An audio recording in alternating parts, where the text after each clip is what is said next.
Welcome, everybody, to the Tilted Lawyer podcast. I am joined, not yet by Ileana, Clon, Rosa, super lawyer, up-and-coming superstar in Southern California. But I'm also joined by Melissa Pacheco. Ileana's on her way. She ran into Inland Empire traffic. What could you say? You know, you moved to the Inland Empire to get away from traffic because of LA and all, but... Yes. Here we are. Here we are. Yeah, so welcome, everybody, in the chat. Okay. So I have a lot to say about this case. Miss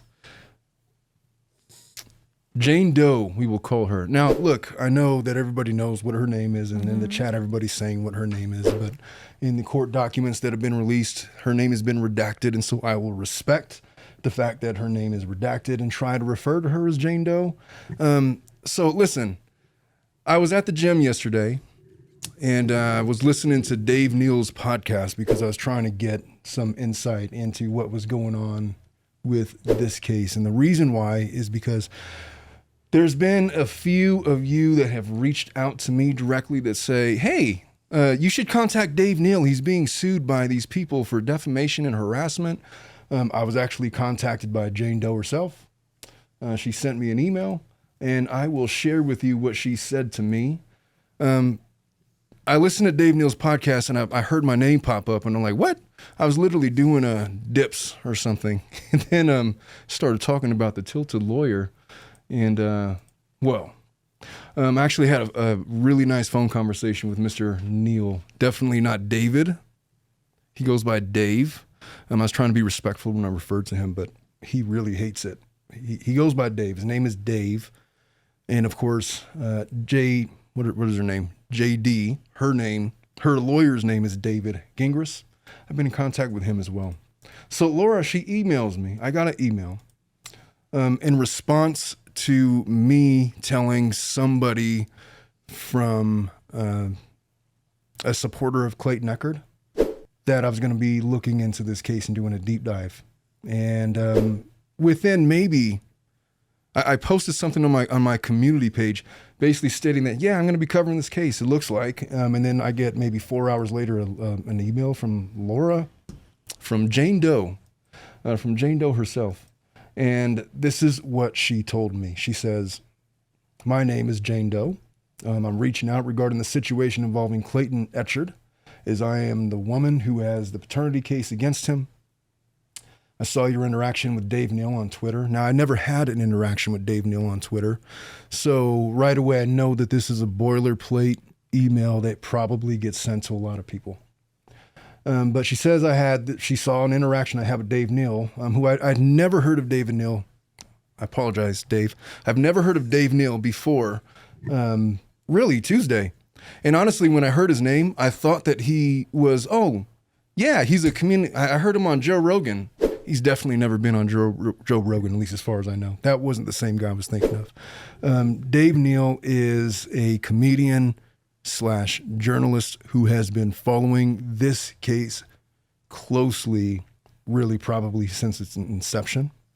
And he has been the subject of targeted litigation. So far, there has not been a lawsuit filed against him, but there has been basically an injunction against harassment filed against him, and I don't really know what's going on with that. But I have been told by Jane Doe herself that her attorneys are preparing a lawsuit against him for essentially harassment, is what it would be. So this is what Jane Doe said to me. She says, for the last 9 months, Neal has been obsessed, fixated on my personal life, creating a relentless smear campaign against me between his daily YouTube videos, twice daily podcast, and daily Patreon live streams. He has produced hundreds, if not thousands, of hours of content about me. His behavior has crossed well into harassment, and it's been flagged by the LA District Attorney as odd and vexing, which means nothing. And by the way, I've practiced in LA County. I've had experience with the LA District Attorney, and at no time have they ever formally made a finding of behavior being odd and vexing. So I don't know what that's supposed to mean. But I took it in jest. because, I don't know who this lady is, and I didn't know who any of these people were until Tuesday. Dave Neal had made mention that I feel like the Tilted Lawyer is just a guy. He's probably a dad. He's got his own law practice. He says he doesn't know anything about the case, which is exactly what happened. I am a dad. Matter of fact, my daughter just graduated high school on Wednesday. And so in the midst of trying to prepare myself for that, which I was not ready for, the prospect of my daughter no longer being a child, essentially. She just turned 18 this month. Yeah. High school graduation, all in the same month, within a couple of weeks of each other. And so here we are. I've been going through that. And then this case drops on my lap. And I was intrigued. I was kind of on the fence about covering it, but when I got this email from Jane Doe, I was like, oh, I'm definitely covering it now. I'll explain why. So she says that Neal's followers have become disturbingly cult-like, echoing his every word and action. He's now encouraging them to mass email media outlets, including yours, with a narrative filled with distortions about my life and legal matters. I'm reaching out to set the record straight on a few things that he had his fans put in an email template to you and other members of the media. So this is what she says. She has 4 points. Number 1, harassment claims. Neal's email falsely claims I have filed a lawsuit for harassment against him, which is technically true. She has not filed a lawsuit for harassment, but she definitely filed a motion for a protective order in Maricopa County, which is not a lawsuit. It's a motion for a protective order. In Arizona. In reality, I've only sought an injunction against harassment due to his relentless, invasive behavior. Number 2, her second point, identical allegations. The narrative suggests I've made identical allegations against 3 other men, which is completely untrue. Except for Clayton, all my relationships involved mutual acknowledgement of sexual intercourse, and I even dated 2 of these men for over 2 years each, and for a year after the pregnancies. Initially, Clayton acknowledged our intercourse, which was not consensual, and the resulting pregnancy. However, after I went public with the pregnancy details, he changed his story, claiming only oral sex occurred to discredit me. I have a lot to say about that. So I've went back and watched the hearings. There was a hearing on October 6th, which is essentially an ex parte hearing with the judge. Clayton was not present at that hearing. Jane Doe I believe she was self-represented at that time, and she made her allegations of harassment and everything, and that was granted temporarily. They had a hearing about 17 days later on the 23rd of October, where it was a full-on evidentiary hearing. Everybody present. Yeah, I had a lot to say about that, and I'm going to highlight a portion of the testimony that specifically references the sexual encounter that they had back in May. That comes from her testimony. Clayton was there to testify about it. They had this exchange, and then her attorney, at like the stupidest time, stupid because I wanted to keep going, lodges an objection. Your Honor, this is irrelevant. This is about harassment. We don't need a play-by-play of the sexual encounter. And the judge, who looked to me to be like 90 years old, agreed. To be fair, he seemed like a really nice judge. I would love to practice in front of that guy. I don't know if he's 90 years old. He looked like he was older. He looks. Yeah. But I think that he got a lot of objections regarding the evidence wrong in that hearing. Anyway, they ended up granting this protective order. So, number 3, her third point about the ultrasound allegations. There are claims about a fabricated ultrasound with Clayton that had a Fiverr logo, and they are baseless. Also, there has been no forensic search of Clayton's or my devices. Now, mind you, I'm just getting this email and I'm reading this stuff. It means nothing to me. I've never heard of this case. I don't watch The Bachelor. I've never heard of Clayton Echard. I have not followed this case on any regard. And so I'm just, all of this sounds interesting. So this is based on my first reaction. So when I'm hearing these things and these allegations, I'm like, you know what?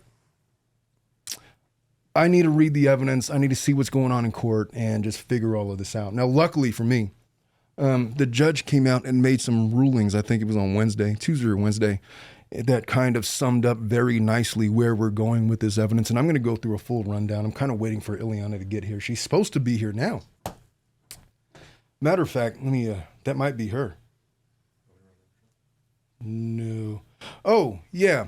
Pause on the intro for now. And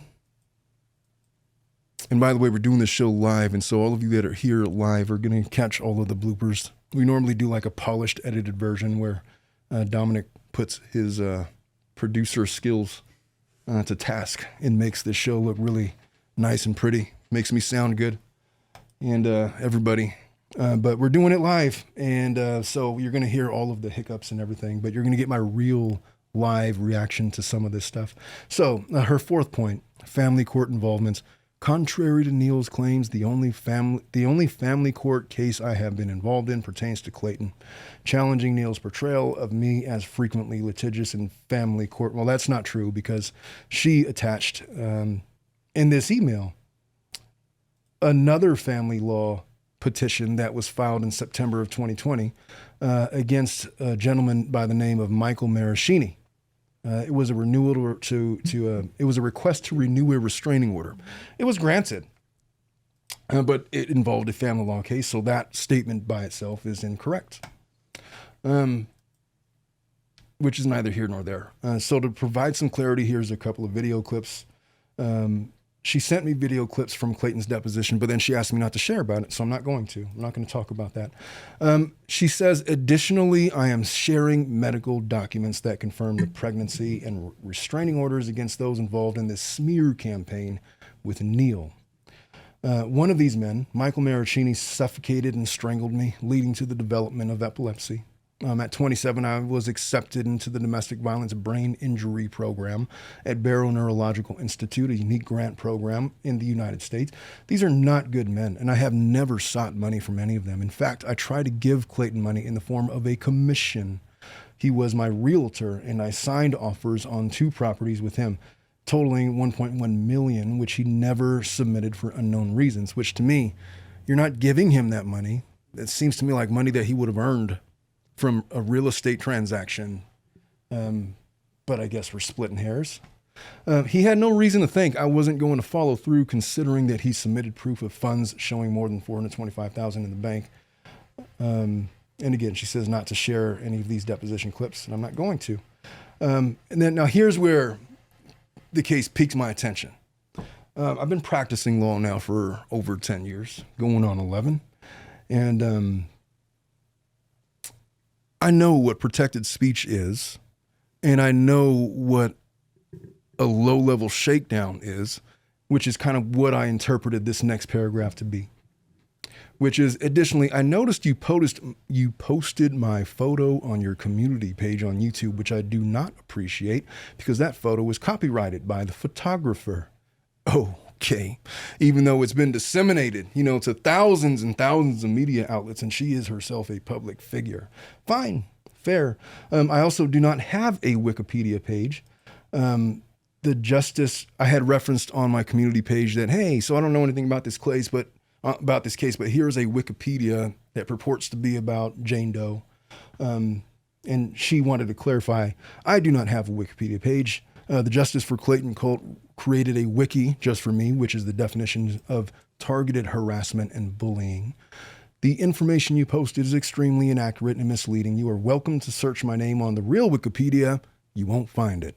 The only Jane Doe you'll find is an artist. The false claims on that wiki page are run by the same Justice for Clayton bullies who contacted you. My attorney, David Gingras, who's reached out to me, and I've had some email communication with him, specializes in internet law and defamation. So when you start off an email like that, it's like, all right, so you're trying to shake down the wrong guy. That's not going to dissuade me from talking about truth in this case. And so my initial community post was a mission that I have stated, that I am on a mission to find truth. So mind you that every purported allegation that is espoused on this show is not fact. These parties are scheduled to go to trial on June 10th. There has been some litigation that has been published. by way of live stream. There's some of it that was kept under wraps, but there's a lot of this stuff that's already on the internet. I think Ninja Schnitzel is a YouTube creator. And if I'm getting his name wrong, I apologize. I'll correct it. I just got to pull up his video. What is his name? Schnitzel Ninja. I just transposed it. Schnitzel Ninja has a lot of the hearings that have been live streamed on a YouTube channel for everybody to see. So I have used that channel to review some of these hearings, although not all, because Jesus Christ, this case is nuts. And I've known about it since Tuesday. And one of the commenters, I think they came from Dave Neal, had said, "Are you really going to do deep dive with 2 days of research on this case?" And I'm like, you know what? You're absolutely right. There's no way I'm going to be able to absorb all of the information that is out there because there's literally a timeline that dates back to 2014 with other people that she's dated that goes all the way till present day today. I mean, you're talking about 10 years of material. So no, of course not. But I think the good thing about that is a lot of the information out there I feel is red herrings and not particularly relevant to the pending proceedings that are going on. So what's the benefit of coming in and watching my show? Because I know that this case is being covered by, Dave Neal called them law tubers affectionately. He says that, this case is being covered by Megan Fox. I thought he was talking about the actor Megan Fox. He's not. There's a lady. I'm not sure if she's an attorney or journalist, but she has, I don't know. I think Dave said like a couple million subscribers. There's other law tubers out there. By the way, I didn't know that I was a law tuber, but I accept it. I appreciate it. What do you mean you didn't know? I didn't know that that was a thing. That lawyers that go make YouTube channels are law tubers. I like it, sort of. Louise says that she's a journalist. And I apologize if I'm not keeping up with the chat. And by the way, if you hear, I promise I'm not going to put you out there this time, Dominic. But if you see somebody typing under the Tilted Lawyer name, that's not myself. It's my producer, Dominic. And I also have my moderators, Lulu and Garlic Man. There's one more that's missing today. But maybe she'll pop in a little bit later. Before we get too far, where was I? What was I talking about, Melissa? You were talking about you were a law tuber and you had no idea that you fell under Oh, yeah. that. So the lightweight shakedown about David Gingras, about him specializing in internet law and defamation. Yeah, I get it. Fine. So she said that to me and it kind of pissed me off because, it just did. And if I was not going to cover the case before, I was definitely going to talk about it now in light of those paragraphs. So here we are. She concludes the email with, "I truly appreciate your time and consideration. The whole experience has been incredibly overwhelming and traumatic, and my hope is to return to my private life. If you decide to cover this case, I kindly ask that you approach it fairly. Unlike Neil and others, over the past 9 months, they've made my life a living hell." And then she says I could get in contact with her. And then she concludes her email. And so in response to all of that, this is what I said, just very short to the point. "Hello, Jane Doe. I just want you to know that I know nothing about these cases. And in the event I do cover it, my promise to you is that I will be completely objective. I have no interest in spreading lies or distorting truth. I'm very sensitive to what you're going through, as I have represented dozens of women in your position. I'm certain that you would not accept the invitation as you're currently in litigation and currently going through it, but would you be open to possibly coming on the show to address some of the things that you talked about and tell your side of the story?" That was what I said. And then in response to that, she just said, "Hi, Omar. Thanks for getting back to me so quickly. I really appreciate your response. And it's what I would expect from a reputable attorney like yourself. When I hear people talk like that, it just rubs me the wrong, it's like this passive aggressive thing. I mean, I don't want to accuse her of being a passive aggressive or in a threatening posture, but that feels like a threat. It's like, I expect that you're going to cover this a certain way. And anything less than I'm going to lump you in with the Dave Neal cultist that she's defined as she defined it in her previous email. She says, at this point, I'm not interested. And you know what? She might not, to be fair to her, she may not mean it that way. And so, but having been doing this long enough, that's just kind of how I took it.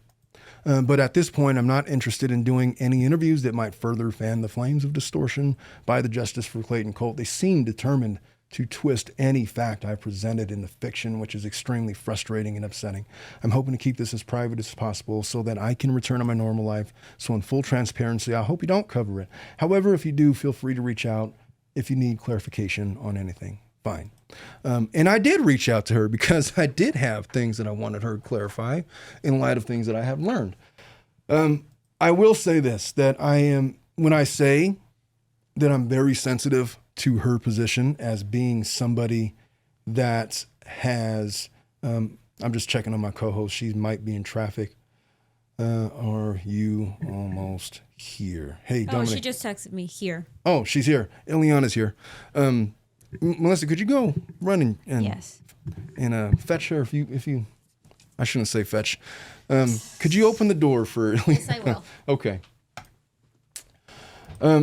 I am very sensitive to women that have been attacked for making allegations of domestic violence. I've literally represented probably close to 100 of them. I've tried many of these cases to judgment. I've also defended people against false allegations. And so I have no knowledge of Jane Doe prior to this. I had no reason to believe that she was making anything up.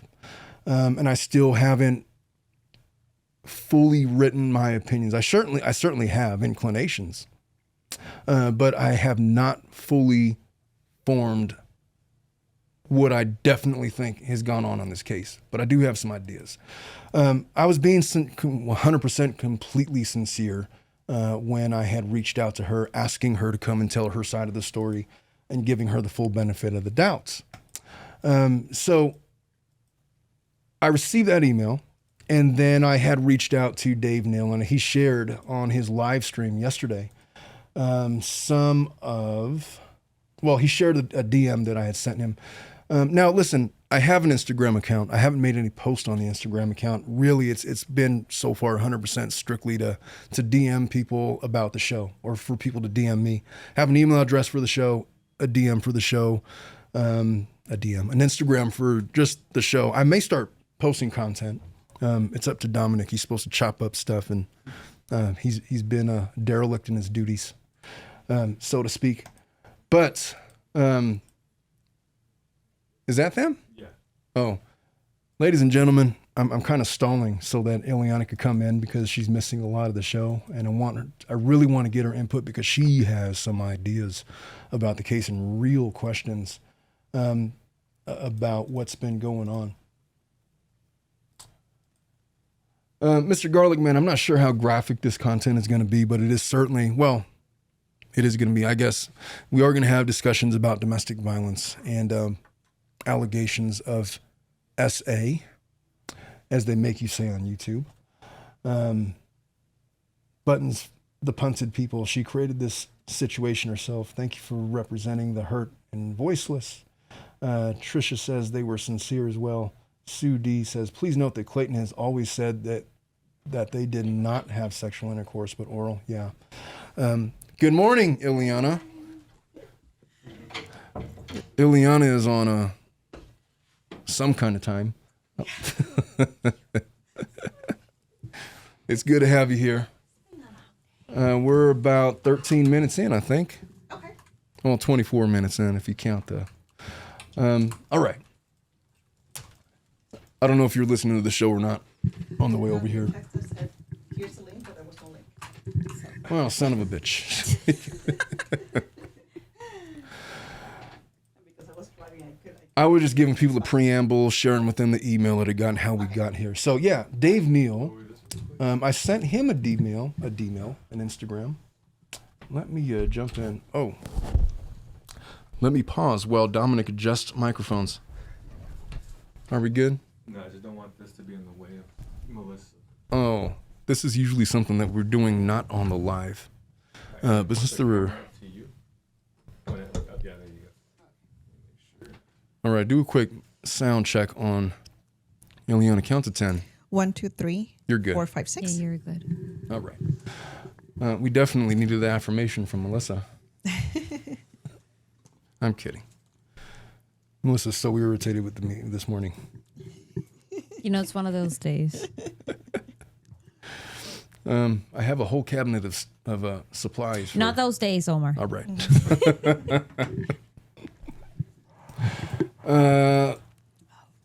So I reached out to Mr. Neil, and he shared with you a email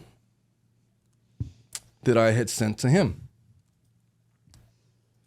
And what I had sent to him was, it said, "Hey, good morning, Dave." So I had several individuals reach out to me regarding the case surrounding Laura Owens. I know nothing about this case other than what people have sent me, and here are the links. And I had sent him a link of a Justice for Clayton wiki page. That was the same one that I'd referenced with Jane Doe's attorney. And there was another link that purported to be a timeline of events.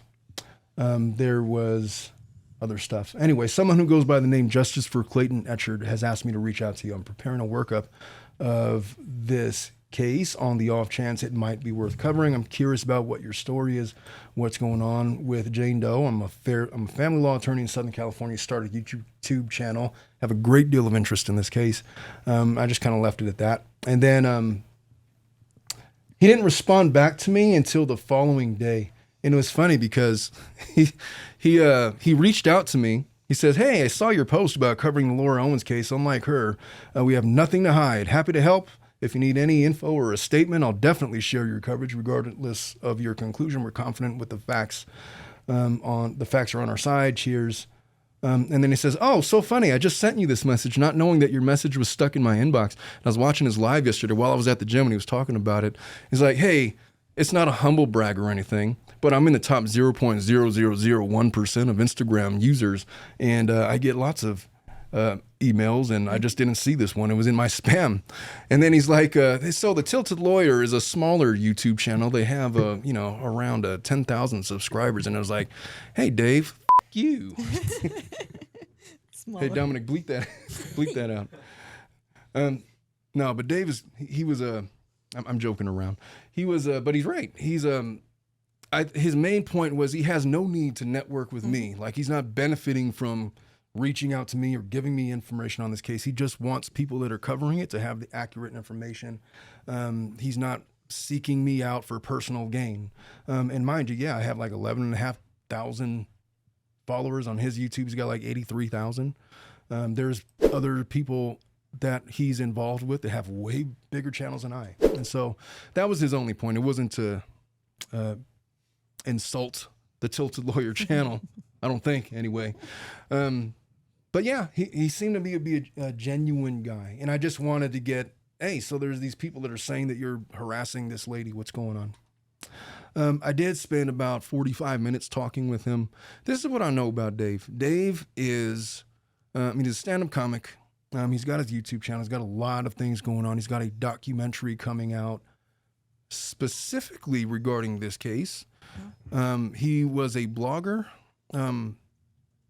journalist that covers The Bachelor that you were telling me that's kind of like you and your husband's show. Well, not our show. The but cloud show. It's like the background show or the relaxed show whenever we have like a really bad day. It's like, That's what I was telling him yesterday, that everybody has like this show that you really don't pay attention to. It's just noise in the background for you to like decompress. Either way. Yeah. It was, well, he covers the show. He personally knows Clayton Echard. He says not super well, but he's had interactions with him, and what he knows about the guy, he doesn't seem, he's a person of reputable character, to sum up what Mr. Neal was saying. I get the impression, speaking with him, he's a stand-up comic, and so he has a very dynamic speaking voice and a very charismatic personality. He has a lot to say, and he's extremely knowledgeable on the case. He was talking about stuff and talking about HCG levels and all this going on and on. He's talking like a doctor, like he knew this stuff, which I know you know better than I. I have some understanding of HCG levels, but I haven't talked about it in 4 years since my last daughter was born. And so he's knowledgeable, but one of the things that he had told me is that he just, you know what, if this case wasn't a thing and I didn't have to deal with the lawyers from Jane Doe, I would be so much better off. I wish I didn't have to, but they're putting me through this. He gave me the impression of a guy that is, stressed out. He's just stressed out about this case. He's been threatened and he's had interactions with lawyers and he's been dealing with this for a really long time. And then on his live stream, he's like, well, good for you. You've been on this case since Tuesday. Hey, congratulations. Welcome to the party. That's what it felt like. And I just told him, hey, look, man, I'm not going to, when I do this live, I'm not doing a comprehensive. I can't go back for 10 years of text message. And also, I'm not reading all of that shit. It's a lot. It's impossible. So I've zeroed in on what this case is about. So enough of the preamble. I think it's time to get started. Whatever you might be going through and wherever you might be, this is Omar Serrano with the Tilted Lawyer Podcast. I'm here to take your mind off of things. Yes, I'm an attorney. No, I'm not giving you legal advice. We're going to sit and talk like people, as these are the candid thoughts of one practicing attorney, and it's after hours. So have a seat. Feel free to have a drink and join me. Let's get started. And for today's show, I know it's like 10 a.m. I but know. I was going to say that. 10:07. Like they say it's 5 o'clock somewhere. It's been a long day. Long morning. Me and Dominic are going to be, it's been a long week, but me and Dominic are going to be partaking in some Dalmore 15. And I told Dominic, hey, you cannot put adulterants in this whiskey. This is the good shit. I mean, it's not the good shit, but it's pretty good shit. It's my all-time favorite casual whiskey. Casual. No free advertising. I know, just give them casual. It's delicious. It's meant to be drank, consumed, neat, without. You don't mix this in a drink. Not even a little bit of ice. I mean, you can if that's your bag, man. Go ahead and throw it on the rocks. I just don't recommend it. It mutes the flavors, and this stuff is pretty good. It's like it's got like this. Well, I'm not a whiskey reviewer, YouTuber, so you're welcome to have some. Just say the word. I got the whole. You know how we do it. I'm good with my coffee. Yes, ma'am. Okay, so here's my thoughts. Here's how we got here. I think it's important to talk about how we got here. So, the Owens v. Echard case. This is how it all started. So there was, on August 1st of 2023, a petition basically. Now, they did this in Arizona, so I'm going to be referring a lot to the California equivalents because that's what I know. But in their county, she filed for a parenting plan. There was a notice to attend a parenting information. I'm not sure what that actually means. But it was a complaint, essentially is hoping to establish paternities, what I gather what it was. There was an affidavit of service filed. There was a motion to communicate filed, and it was a parenting petition, basically. Let's establish a parenting plan because I'm pregnant and I need to figure out what we're going to do because we're no longer in a relationship. I'm assuming that's what it was. There's a lot of filings if you just look at the docket. It is a mess. There has been so many motions filed, which is not really appropriate for a case like this. No. But there's a lot of reasons for that. On August 27th, there was a parent education certificate that was filed by Jane Doe, just stating that, hey, I took a co-parenting class. And co-parenting classes are pretty common. Most judges will order that in custody and visitation plans because it sucks having to deal with an ex while you're raising a child. You need to learn that there's a different level of patience required. There's a different level of understanding how to communicate that is required for the benefit of the child, which is really what all that is for. They had an early resolution management conference, which I'd liken that probably to our regular mediation that the courts do. On September 14th, there was a expedited motion to seal the record, which I assume must have been denied because it's not sealed. It was. there was an affidavit of financial information. Well, that would have been for child support, wouldn't it? There was an agreement between the parties on September 28th, pursuant to their statute, parenting time, parental settlement. I guess they had some kind of a parenting plan in place. They must have. It was an agreement. Yes. Chat is saying that your mic is a little low. If you could just turn it up a little bit. How's that sound grabbing you now? Usually on OBS, you could plus or minus maybe 5 decibels on that thing, because if I turn up any higher on the roadcaster, I'll be there'll be some distortion. I think we should be good. Sounds fine. Hey guys, how we sounding now? I forgot where. Oh, here we go. Sound is better. Okay. Sounds wonderful. Audio is better now. Perfect. Okay, so I forgot where I was. On October 20th. So on October 18th, there was a petition for mediation. October 20th, there was a ruling on that entered by the court. On December, we're skipping ahead. So there was a whole order of protection, which must have been under a different case number because it's not listed on the docket here. But this is where we were, and this is kind of where I started. I wanted to hear the October 6th ex parte petition that was filed by Jane Doe for alleged harassment on the part of Clayton Echard. It was a 17-minute hearing. It was completely ex parte. Mr. Echard was not present, and I believe that Jane Doe at the time was unrepresented. And the nature of what she was filing was like, hey, I'm being harassed online, and they are defaming my character. And then the judge very aptly said, well, when you say that, he is defaming you, you have to understand that speech is protected. It's a First Amendment right. Mm-hmm. You could say whatever you want. You just can't purport illegal speech as long as what he's speaking on is the truth and not a purported lie. That's pretty much protected. So what do you mean?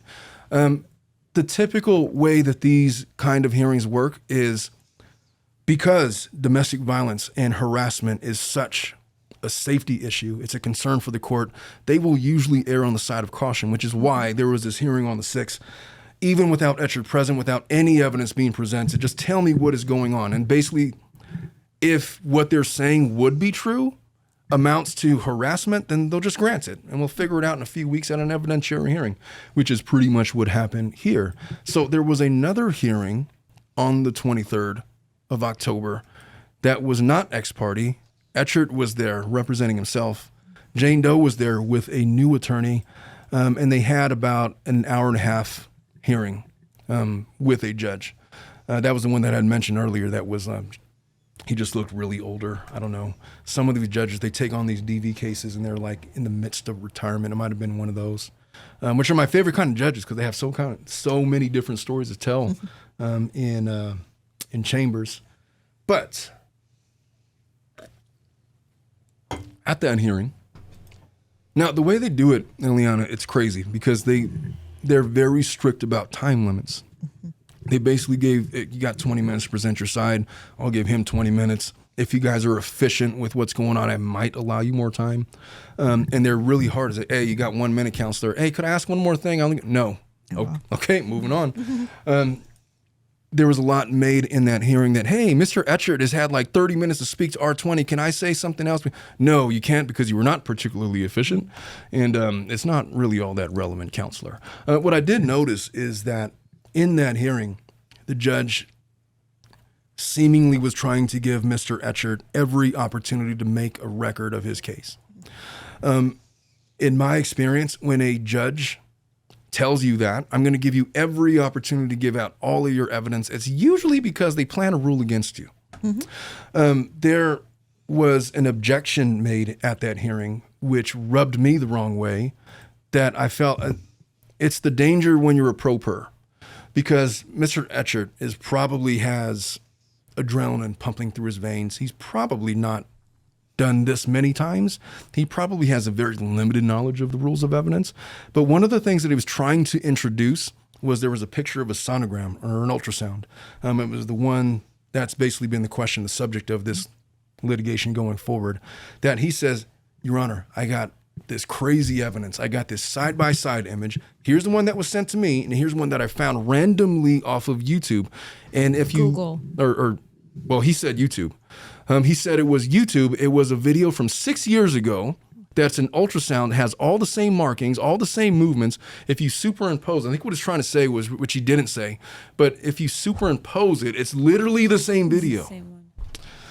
And he makes that claim, and the judge is like, well, Echard, why don't you tell me how I'm supposed to believe or know? How could I trust you when you say that that's not just something that you got from some other person purporting to be the very same thing? And there was a big deal about, well, this has been published before or sent to other people, and it might have been one of his followers that sent him something. In other words, not authentic. Yes. When he introduced it the first time, I was thinking, hey, objection. Lacks foundation. Where's this video from? I haven't had an opportunity to review it. Her attorney did not object to it at first. He did object to it 15 minutes later. He was like, yeah, you should have said that like 15 minutes ago, because that was essentially, it was an authentication issue. Yes. But the judge is like, I think that you're trying to get me to believe that this is something that she's done before, and because she's done it before, she's doing it to you now. And what he should have said was like, no, Your Honor, what I'm saying is she's purporting that this ultrasound was created around the time that she got pregnant, which would at the time would have been around May. So what, 5 months prior? But this video was found 6 years ago. And if the origin is 6 years ago and it's the same video, then it's not an authentic video of a real ultrasound, which would have been the correct objection there or argument to make. And it was highly relevant because she's claiming defamation and harassment on the basis of this. And it was the subject of the order that came out a couple days ago. So basically, if he can prove that it was a fraudulent ultrasound, then it throws defamation out the window. And the harassment and stuff and all those things. And his attorneys are arguing that the only reason that the order of protection was granted was because of this ultrasound video, But if it was found to be inauthentic, then we would be having a different conversation. And then, of course, Jane Doe's attorneys are arguing, yeah, but that wasn't the only basis for him granting. It was the harassing text messages and all those things. So domestic violence is a very broad spectrum of activities. And you heard in those hearings them use the term disturbing of the peace. Yes. Which at its most base level is what domestic violence is. It's not necessarily physical violence. It could be anything that disturbs the peace of any individual, which Mr. Echard could have similarly filed an order of protection against harassment from this lady that is claiming that I'm pregnant with twins, but she's not allowing me to see the ultrasound to authenticate it. And, and I'm going to play those arguments because there's very important differences in those arguments. But it is Hardy saying that, look, I don't believe that this lady's pregnant. I haven't, to my satisfaction, verified the pregnancy is real.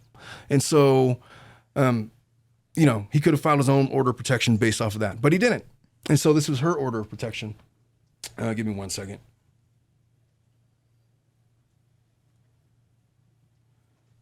Okay. So I want to play a clip because it kind of speaks to some of what Jane Doe had said to me in her email. I just want to make sure I got the right clip up. Here, let me do this. I'm going to go into here and I'm going to, for the live, I'm just going to have the audio on here.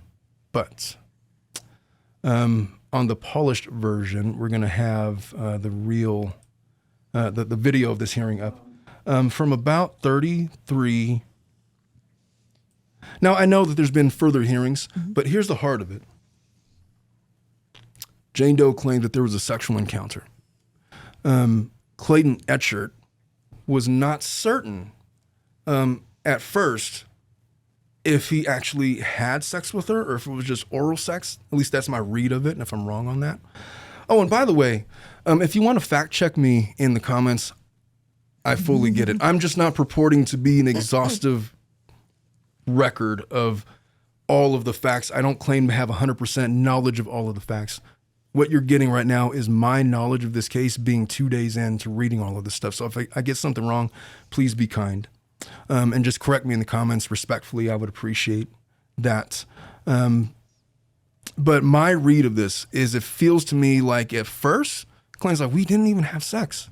I just like went down on you. She's like, oh no, we did have sex. You were just too intoxicated to know. I was like, did I?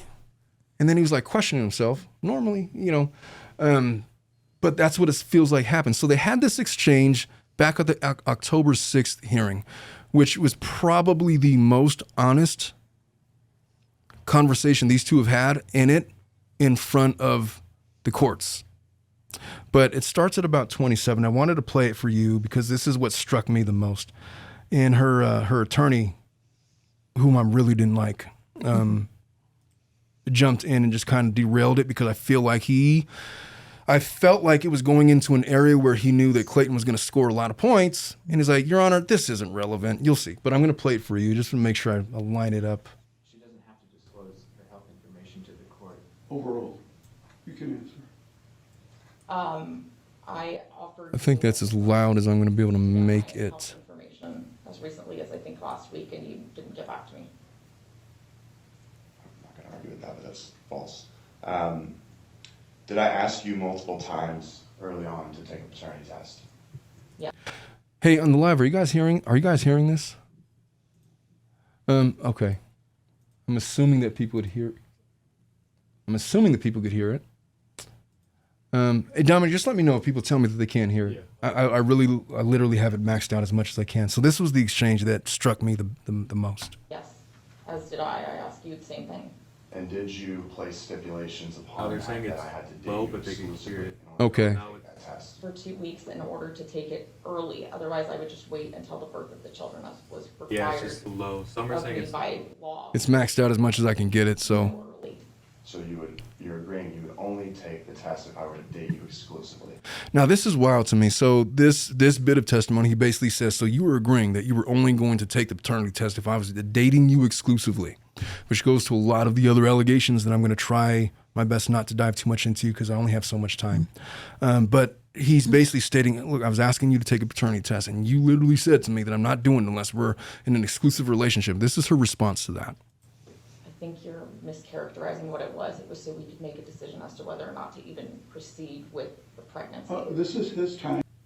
She basically said that you're mischaracterizing it. It was just because so we can make a decision about whether or not to proceed with this pregnancy, which I don't even know what that means. But that was her response. But what she's saying is, no, it's not if we're in an exclusive relationship. It was for whatever she just said. But she essentially denies that accusation.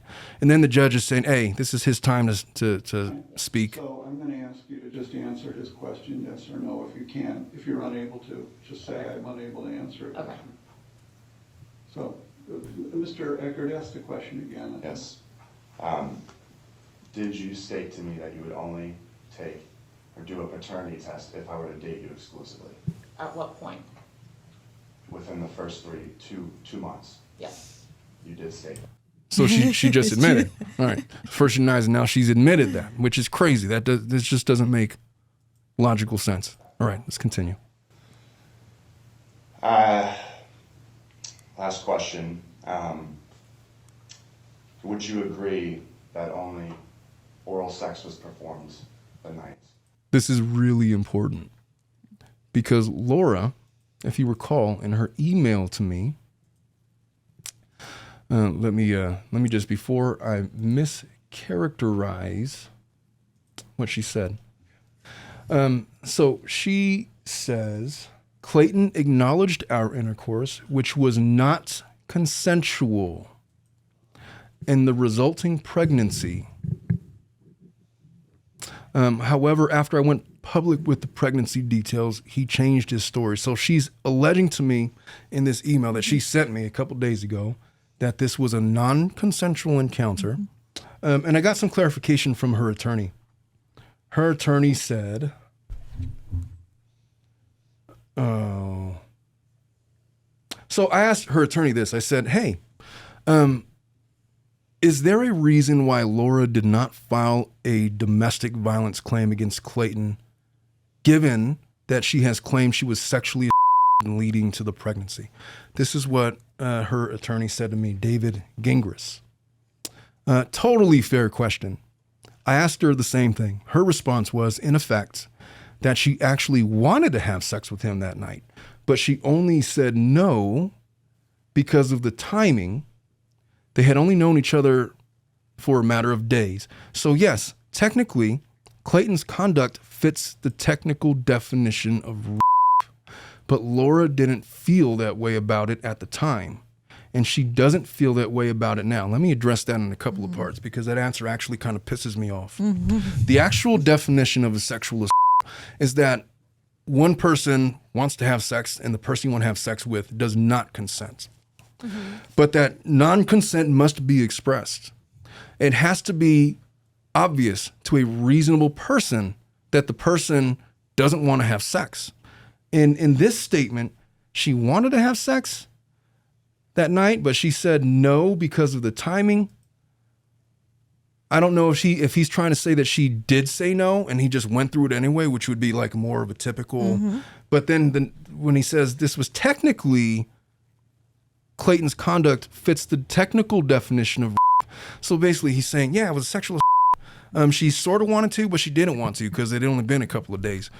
And, well, she didn't allege it in a DV filing. So it wouldn't have been of the variety of the worst kind, but it would have been essentially buyer's remorse. Sort of like that comedian, what was the name? Aziz Ansari? Aziz Ansari. Yeah, there was this lady that came out around 2015 or 16 where he was like, this lady he was dating stated that I was on a date with Mr. Ansari and I really liked him and we had sex, but I felt really awful about it afterwards and I let him know that. And just after it was over, I just feel like he took advantage of me. And I know that I had sex with him anyway, but I feel like I was assaulted.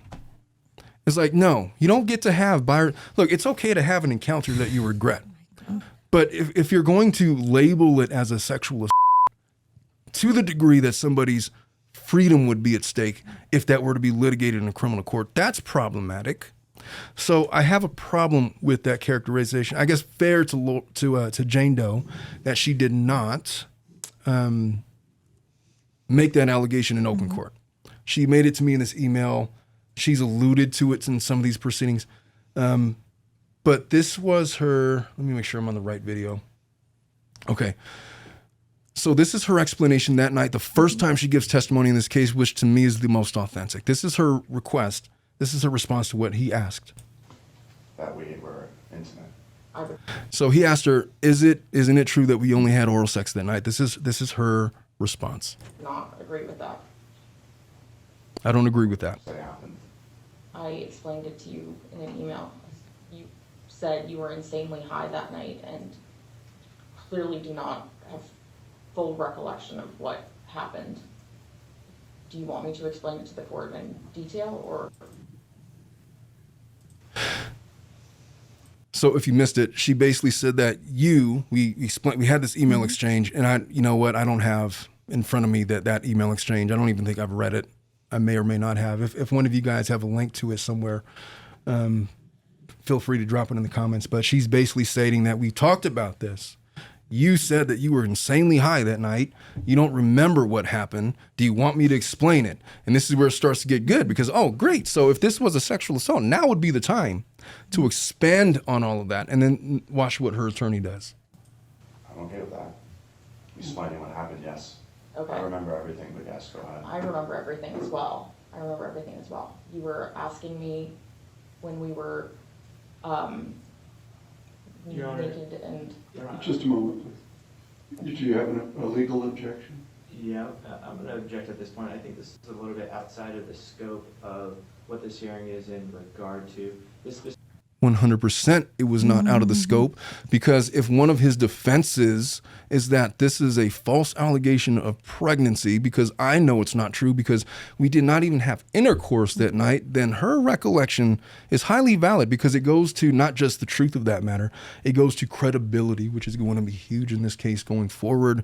And I'll explain what I mean by that after. Specific foundation. I think it presented enough evidence to show that there was a romantic relationship. Mr. Echard actually, it sounds like he's acknowledging that by his question. Getting into the details of what sounds to be potentially sexual intercourse on the date of this, of what happened on that night, I don't think that needs to be presented in testimony to the court. I think to some degree I sympathize with that. Mr. Echard, to go step by step about who took whose shirt off first kind of thing is really kind of beside the point. It's salacious and it's an invasion of both of your rights of privacy. Okay. But what I would think is legitimate is to say, did we have sexual intercourse, Yes. where, a person could become pregnant, you can ask something like that. Yeah, right? and I guess I'll ask that directly. Did we have sexual intercourse that night? Yes. And that's where it ends. Yes or no. She says yes. Now, because she didn't get to go into detail, she couldn't describe how that happened. But she never, in her testimony, and if to be fair, her attorney kind of cut her off. Maybe she would have just said, oh yeah, you were too high and, we were getting there and I told you to stop, but you were ignoring me. And so I just went with it. Maybe she would have said something like that, which would bring it under the scope of a sexual assault in a very specific form by way of intoxication. Actually, reverse that. Mm-hmm. He was too intoxicated to realize that she was not consenting. But the point gets lost because it's just simple. Okay, well, did we have intercourse at night? You say, one says yes, one says no. And that's where we're at. The only reason it's relevant is because of the SA claim. And so here we are. He continues. There was more stuff. And so you're finished with your question? I am. Okay, then I'd like to hear what you have to say about everything they've presented. Try to focus on what they presented. Everything else is beside the point, because I'm just focusing on what they put into evidence, not their allegations, but what's in evidence. Sure. So I would just like to state again, I guess I can address first the video that you saw. I had mentioned that I had been tortured for the last 5 months. The reason, and I did state that the results of the first round of the prenatal paternity test came back and it showed little to no fetal DNA, which is in fact what was stated to me. So why that is all relevant is because he believed, by evidence that he had available to him, that this wasn't a real pregnancy. Mm-hmm. He believed that he was being gaslit by Jane Doe. He believed that something wrong? No, I'm just. Oh, every time you look at me, I get nervous. He believed that this was not a real thing, and he was harassed, and it was the explanation for his behavior. It had nothing to do with Jane Doe. It was just like, look, I'm a public figure. And at this point, there had been a great deal of tabloid news clippings suggesting that he was trying to skirt his responsibilities. Hence, him pushing back on the paternity case. There's this order of protection. And at first, from what Mr. Neal had told me, that, because he even said that, look, I was very sympathetic to her at the beginning. Because if he really did that, then F that guy, But as more and more stuff came out, I feel like Dave kind of stumbled on this the same way that I did, or maybe did. I have no idea how he stumbled upon it. But initially his thoughts were protective of Jane Doe. But then as more and more stuff came out that he had questions about, that it wasn't getting answers for, now this becomes a thing. And now he has been attacked, and, here we are. But what he's stating here, why it's relevant, is because it explains what his communications were all about. It was not malicious on her part, but it was jubilance on my part. And I'm discovering in real time that I'm not actually guilty of being a deadbeat dad, because this wasn't a real pregnancy. I may actually be a victim in all of this, and that's where we get to and I know I'm spending too much time on this, but I'll wrap this portion of it up pretty quick. This led me, aligned with what I believed, that she is not in fact 5 months pregnant with my twins, which I have questioned the entirety of this time. I have not been able to receive any evidence proving that she's 5 months pregnant with twins. When I requested it, she has not given it to me. We did an early resolution conference last week. The mediator asked for her to make a phone call to the facility. I will present this evidence, the ultrasound photo, to make a call and confirm that she did in fact do that test there. She was not willing to do so. She has not allowed me to speak to any of the doctors that have administered these ultrasounds, which of course has caused me to question her for that very reason, that it should be a very simple thing to do. She states that she invited me and my family and I to an ultrasound. For one, my parents live in Missouri. Two, they don't believe her. And three... Objection, Your Honor, speculation. Well, they Overruled. Yeah, they don't. Go ahead. And beyond that, I actually asked to, I did not want to go in person and see her, but I did ask for her to FaceTime me while she was there. She then canceled that ultrasound, and stating that she wanted her sister to be there to see the ultrasound for the first time. So, and then when it was time to reschedule the ultrasound, she then stated, I feel unsafe, and therefore I do not want you to know when I'm doing the next ultrasound because I'm afraid for my safety. That bothered me the most. Okay, Ileana, super lawyer in Southern California.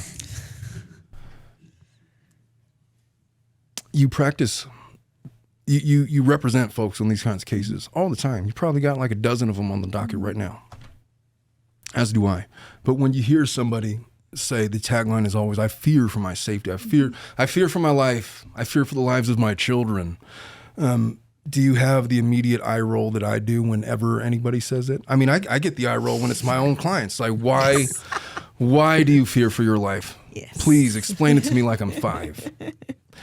It's just a misused statement that comes up. And look, one of the questions that I asked her, like, what did he do to make you fearful? Very specifically, if she was my client, she walked into my office and she said something like that. Okay, well, what did he do? Like, what do you think he was going to do? How was he going to harass the medical facilities? Do you think he was going to show up and make a scene? Has he done that before in the past? Exactly. I needed details, explicit details. And when he says stuff like this, like, I really wanted to beat the ultrasound, and ultimately we were gonna do it, but then it was rescheduled, and then, well, we're just not gonna do it because I'm fearful of you. Now I got a couple of raised eyebrows and a side eye.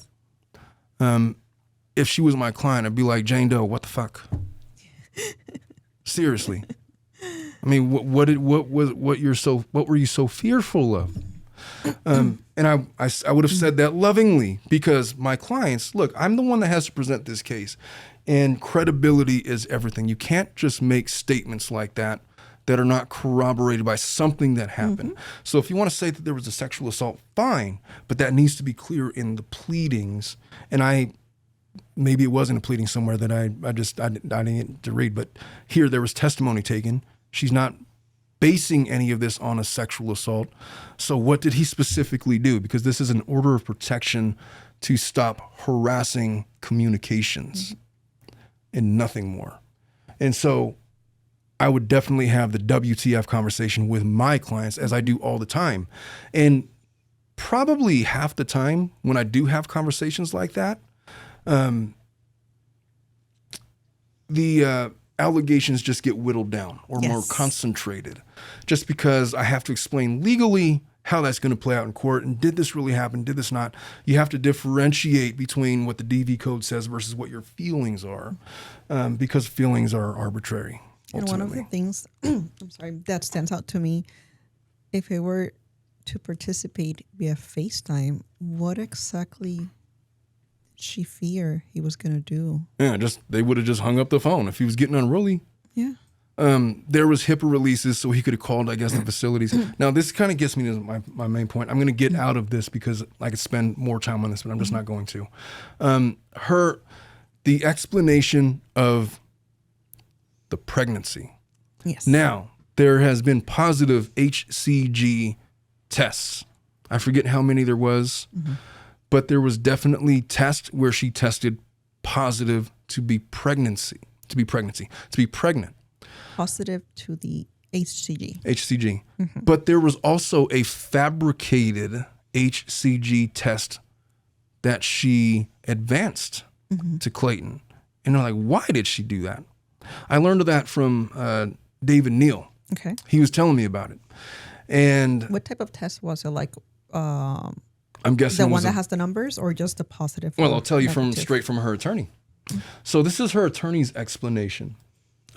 I just simply asked him, did Jane Doe fabricate an HCG test claiming to be at 102,000? Okay, so it's the one that has the numbers. Yes. This was her attorney, David Gingras' response. Yes. She fabricated. Well, that was me interposing. His answer is yes. This was something Laura did after her identity was leaked to the media, and people, Dave Neal in parentheses, started making videos about her. She was panicked and didn't know how to get the media and bloggers to leave her alone. So she edited a real HCG test to change the number from something low, which showed she was in the process of losing the pregnancy, to something higher. She claims she did this purely as a defense mechanism, hoping it would stop bloggers from attacking her. Obviously, this backfired, but for what it's worth, Jane Doe only used that fake test with bloggers. She never submitted that to any court. Okay, fair enough. But again, I would have a conversation with Jane Doe. Jane Doe, what the Why do you keep doing that? The cussing, remember. Dominic, bleep me out. My mom might be watching. And by the way, folks, this is not a show for children. Don't be listening to this with your kids in the car. I should have probably prefaced the show or started the show with that. But we'll make sure there's a disclaimer on the polished version of it. I've had clients do that before. I literally had, in a similar kind of hearing, we're trying to establish guideline support, and my client, the judge just asked him point blank, "Hey, sir, are you employed?" And his answer was, "Yes, and I make such and such an hour." It's like, okay, well, based off of that, we're going to make orders for, or he didn't make orders that day, but I'm going to order income and expense declarations filed and blah, blah, blah. After the hearing, come to find out, I never said I was employed. Sir, I was sitting right next to you when you told the judge that you make X dollars an hour. Oh, I know what you're talking about. And Melissa,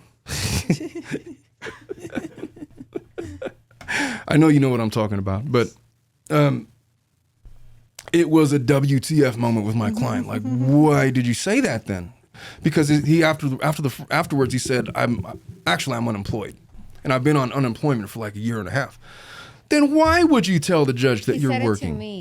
He said it to me, and then I told him. Can't talk about her, you know.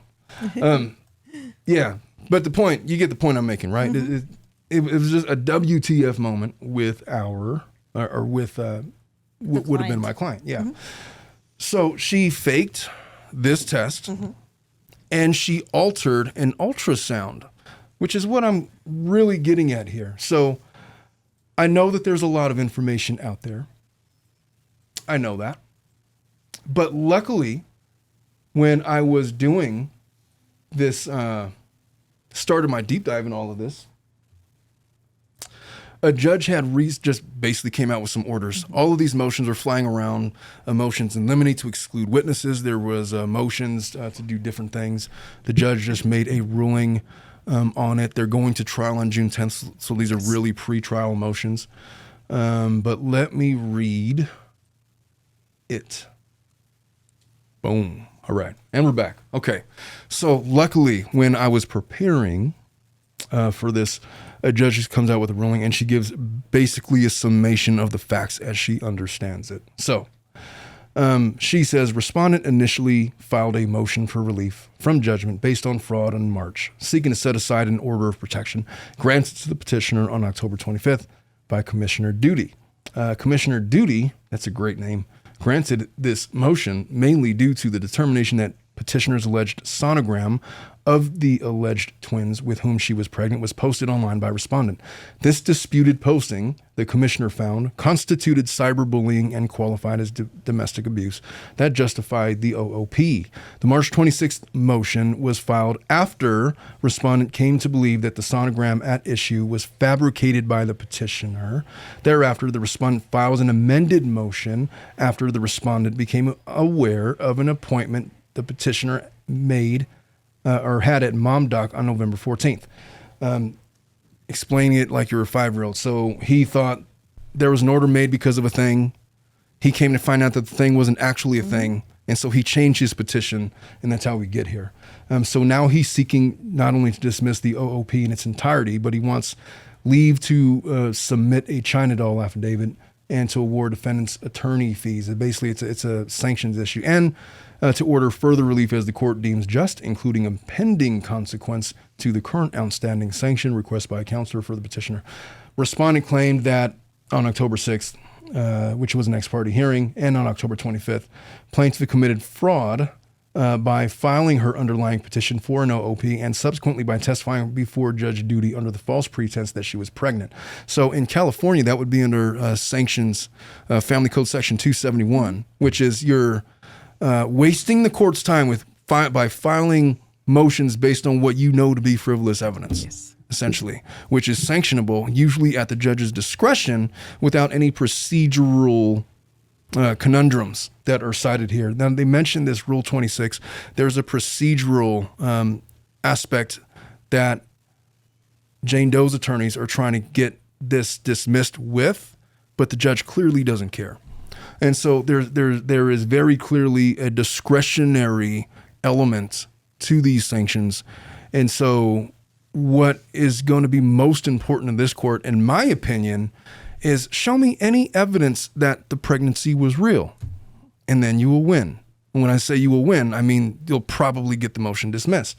That's my opinion, but let me continue with this. So respondent alleges that this fraud at large involves the petitioner creating a fictitious sonogram of an alleged pregnancy. Now, Jane Doe claims that this is baseless. I'm going to read her attorney's response in a few. As a small part of this larger alleged fraud, the respondent and the petitioner, respondent is Clayton, petitioner is Jane Doe, agree. Now, here's what blew my mind. As a small part of this larger alleged fraud, the respondent and the petitioner agree that the petitioner changed both her name and the name of the facility at which she procured this alleged sonogram during her alleged pregnancy. She is not denying it. She didn't deny that she faked the HCG test. She's not denying that she altered the sonogram. What she's denying is that she got it off of Fiverr, I guess. I'm assuming that's what. And you know what? To that degree, I have no opinion. There's going to be evidence on both sides. We haven't seen all the evidence. I know that there's a lot floating out there. If she got it off Fiverr and there really was a logo that was discovered in the document that she submitted to Clayton, then she's got a lot to explain. But she's claiming right now that it's baseless, and I will honor that. I will respect that position because there's a trial coming out on June 10th and she still has an opportunity to present evidence. For all I know, she might show up to court with like 4 other ultrasounds that she took because, hey, how many ultrasounds did you take when you were pregnant up to 5 months? Well, I guess I was not the standard, but I do know that most people get like maybe 2. I did get more than that. Yeah. I mean, isn't it like, I remember when my wife was pregnant, there was like weekly ultrasounds for like the first 8 weeks or something like that. It depends on how your pregnancy is going. Most of the time you get one around 8 weeks, which is when you can actually. That's true. I might be something. Overstating it a little bit. I don't actually remember. It also depends a lot on your insurance. Most people get that first sonogram and then they don't get the next sonogram until they do the next testing. Yeah. Which is like for like genetics and stuff like that. But if there's a reason to believe that the pregnancy is not going well, then you get either weekly or bi-weekly ultrasounds just to continue checking. But it's not normal. There's also whether or not you're over 35 years old. Yes. So if you're higher over risk pregnancy. 30, they call it geriatric that word for geriatric. Oh, geriatric. Whatever the word is. Yeah, for, like old people. We are not those kind of Yes. doctors So for old people. You're like pregnancy- 30. Well, I'm not going to say. Well, your they age. consider it. They Yeah. consider it Yeah. over 35. So if you are over 35, usually you get a little bit more ultrasounds than somebody that is Yeah. under I 35. guess that makes sense. I think my sister-in-law, one of my sister-in-laws, she got, because she was a high-risk pregnancy, up until 5 months, I think she got like 4. So here's the other thing that blows my mind. All right. So we agree that she altered this ultrasound. Now, more specifically, did I skip a sentence? She changed both her name and the name of the facility. All right. So more specifically, the petitioner, Jane Doe, claims that the sonogram took place at Planned Parenthood in Mission Viejo, California on July 7th of 2023, but that she changed the name of the facility to Southwest Medical Imaging and added her name to the record to prevent the respondent from contacting the medical professionals who allegedly performed the sonogram and harassing them, and by extension her.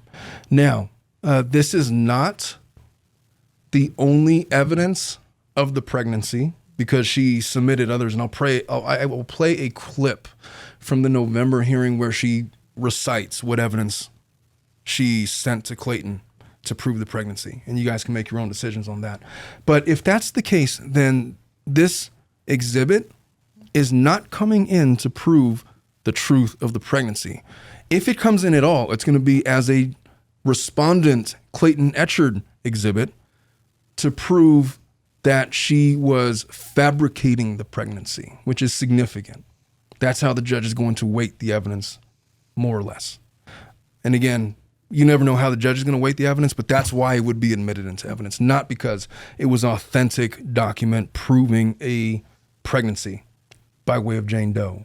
So here's why else that is significant. If she's altering documents in at least 2 occasions that we've confirmed, how credible is her testimony going forward? How could you, just like the judge asked Clayton Echard, how could you assure me that this exhibit, this side-by-side ultrasound, is the real deal? To the same degree, I would ask, and the judge will ask, Jane Doe, how could you promise me that these medical records are not fake, not altered, not manipulated in any way, to show that your pregnancy was legitimate? It's a question of credibility that is highly relevant, that I honestly think is probably going to be dispositive of these proceedings, which is, here's what I mean. If the judge thinks that it was legitimate pregnancy, not fabricated, not put on for any reason, then Jane Doe is going to win. And what I mean by win is respondents' petitions will be dismissed. If the judge thinks that this was not a real pregnancy, because at no point in the proceedings was there any reliable evidence of pregnancy, then Clayton is going to win. And not just in this proceeding, he's probably going to have grounds to pursue in civil court a much higher judgment. Maybe he takes it federal, I don't know. But in some form of civil court, either at the state or federal levels, there's going to be a defamation lawsuit, and he'll have ample ammunition for that lawsuit if there's been a finding in the finding court that Jane Doe was dishonest. That's the relevance, that's the significance, and the weight of what that paragraph means. All the other stuff aside is a lot of stuff. It's relevant for things, but that's the entire case right there. And if you're laser focused in on how we're going to win this trial, that's it. And so Jane Doe's attorneys have a problem. They have a credibility issue. Hey, Omar. Chat wants you to look at this email that she sent. I sent it to your email. If you want to pull it up, it's on page 18, but they want you to check it out. I will certainly, you know what? I'm going to do that right now. I will do that right now. Which one did you send it to? Your Serrano. Okay. All right. I'm looking at an email that was submitted from the chat, and they want me to look at this. It's going to be on page 18. On page 18. All right. Downloading. Downloading. Waiting. How big is this document? Jesus. Okay. So page 18. Let's go to page 18. Page 18 of the PDF or page 18 of the... Yeah, right. It should be coming up right there. They're 17 and 18. All right, I'm going to have to zoom in because it's not altogether legible. All right, let's read this email. I'm going to try my best because it's not the most legible on the screen. Dominic will have a link to it on the, well, I don't know, he might have it up right now. But, okay, so it says Clayton. So I guess this is an email. It's attached to a court pleadings. This is, what is the title of this document? This is Response or Objection to Petitioner's Motion for Confidentiality and Protection and Preliminary Protective Order. This was filed by Woodnick Law, Greg Woodnick, who is the attorney for Echard. But this is an exhibit attached to his pleadings. And I'm going to read it at the audience's request. So Clayton, this purports to be an email from Jane Doe to Clayton. Clayton, I've prayed that this email will have an impact on you. Unlike my others, it's truly the last one you will get from me where abortion is a possibility. I think I saw that one before. I have taken time to reflect on what I have been going through with our pregnancy, how you have acted towards me. You've shown no compassion or sympathy, which, by the way, is it's a running theme in the text messages that I've read. There's been a lot of that kind of thing about how you're just not taking this seriously. You're not Dismissive. You're being dismissive. You're being awfully mean. That kind of a thing. And so this is consistent with what I've read. I have not seen this email. So I've been completely honest with you. Oh, did I skip something? Oh, you show no compassion or empathy. While I have been endlessly patient with you and provided you an absurd amount of evidence that I'm pregnant, I've been completely honest with you as displayed by my willingness to send you anything you've needed at any time, and proven to you that based on when my pregnancy test became positive, that there isn't a doubt that you are the father. Now, what I'll say to that is, she did take a test in front of Clayton. That's something that happened. I believe that's been corroborated also by Clayton, but she says that, her attorney says that. And one of the questions asked her, hey, well, really? So he took the test right in front and it tested positive, and at that time, I didn't know that the argument was going to be, yeah, but you get elevated HCG levels from like a million different things. And I'm not a doctor, so I don't know that to be true. I'm not an expert on the field, but You can. It's rare. yeah, my question was, so she took a pregnancy test and it came out positive. I mean, that would shut the door for me. Okay, so she's pregnant. That would make me believe in my naivete that, case open and shut. But then I would be like, all right, well, let's schedule an ultrasound and I want to be there. And I think they tried to do that. It didn't really work out, did it? Let me continue. I understand that you and of course the court want a paternity test, and I've been proactively trying to schedule that with 3 different labs. To that, I would say that those are not that difficult to schedule. No. I could go down the street right now and probably get a walk-in. You can call also and get it in less than 10 minutes. She says I've contacted Choice DNA, Ace Point Labs, and any lab test how to see when is the accrued we can do it. I can't read that. There's got to be a higher quality image out there, but I'm going to do my best. If I weren't pregnant with your kid, wouldn't I be avoiding that at all cost? But isn't it also true that they still to this day have not done a paternity test? Am I mistaken on that? Hey, chat, am I mistaken in the fact that they have never done a paternity test? I feel like they haven't. And if they have, please correct me, because I just don't know. They have done 2, I think. And then they came back. What was the results? Negative. At least from Clayton's side, he said they were both negative. But from Jane Doe's side, she has said that on one of them, her sample got lost and that she was going to send another one. And then the second one, I think it's still in process. Or from what I heard from last time I read it, it was still in process with the results. I think the results, it didn't really, from my understanding, it's not so much as negative in the sense that he's not the father, but negative in the sense that that's the results that say no DNA fetal. That's what I was going to ask. Exactly. Yes, exactly. So there's nothing to test pretty much. Right. That was my next point. So you also, of course, and why would there be no fetal DNA? Is that either because of a miscarriage or is that because there was never a pregnancy? I don't know the answer to that question. Me neither. No, I mean, there's. I do know that they're going to have experts testify. I know that Jane Doe has an expert that's going to come in to testify probably at trial. But then again, they only got a couple hours. I have no idea how they're going to. This is not a 2-hour trial. This is like a 7-day trial at least. In California, they give you as much time you need. In Arizona, nope, 2 hours. 2 hours, but you're going to just have to do your best. It's like, wow, that's crazy. That's crazy. All right. So you also, of course, know that I was accepted as a patient at Scottsdale prenatal, it must be, associates. If I wasn't pregnant, why would a high rate specialty practice that only accepts clients based on records that verify their pregnancy and their condition take me as a client? This is another thing that I've seen in her. There was stuff about her trying to prove ovarian cancer to Mr. Gillespie, and if I have enough time, I'll talk about that a little bit because I had some questions about Gillespie, but it's a lot of saying, if I didn't have ovarian cancer, then why would this and this and that? Like she's trying to prove, and there's been, I know what the narrative is. I'm not going to repeat it here. Just I have questions. I'm trying to focus on Mr. Echard. I just know that Jane Doe disagrees with the general narrative. We should just always preface that whenever I say something in favor of Clayton, just know that Jane Doe disagrees. But to their credit, they've been pretty forthcoming about, we did fake an HCG test. And yes, I did alter this ultrasound footage, and they have reasons. So at least I'll give them credit for that. I mean, it's worth something, You've also been provided with recordings of her. I just sent you a better link. Oh, thank you, Jesus, with that one. But it's on X though, so I don't know if you're gonna have to. Oh, that's cool. I'll go to X. Did you send it already? Yeah, it should be sent. All right.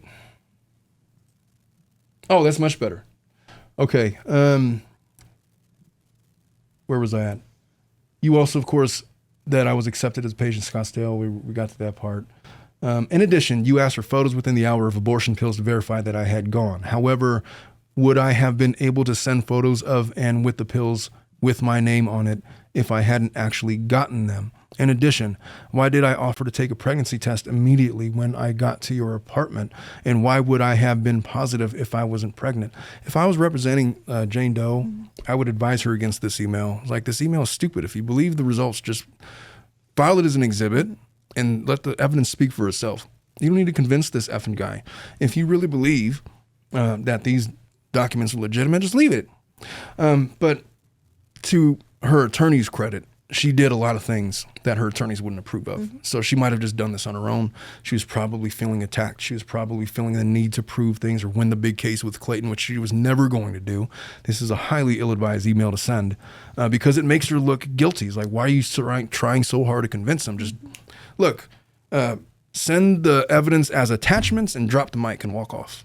Exactly. That's what my advice would have been to any of my clients and would have been to Jane Doe. In addition, you asked for, I read that part. No person in their right mind would think. I never would have threatened to go to the media if you hadn't told me at the start of, ? That you would do just that if the pregnancy wasn't real, because people like you need to be held accountable. Your behavior after, you can't say you haven't been given a choice, doing anything to deserve it. I don't know what these ellipses are for. I have no desire for money because I have more than enough. I have no desire for fame because, ellipses, is this like redacted or is this what she wrote?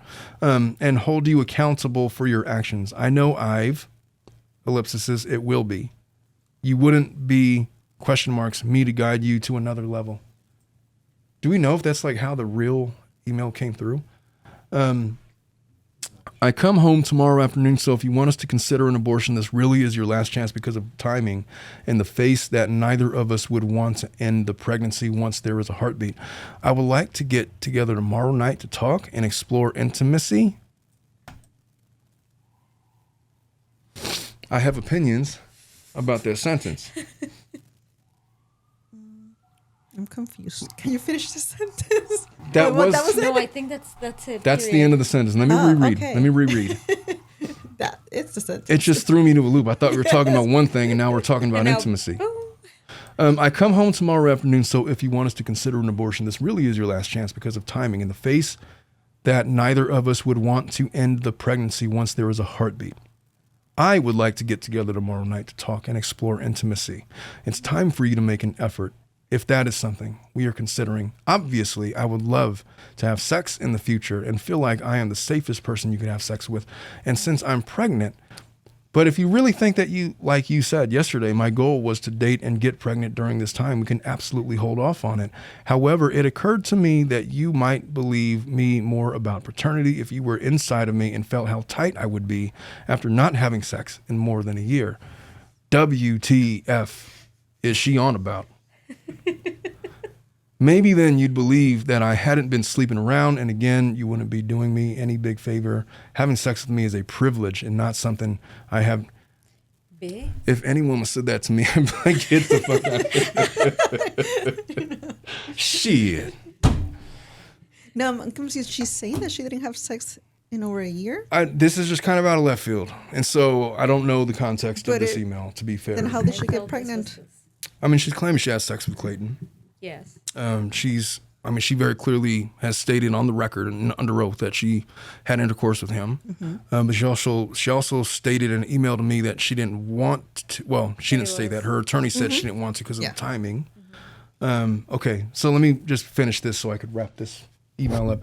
If you either don't get back to me tonight or if you give me the final word that you don't want to date and choose the outcome of the pregnancy, we are 100% having the child and there is no going back. What is...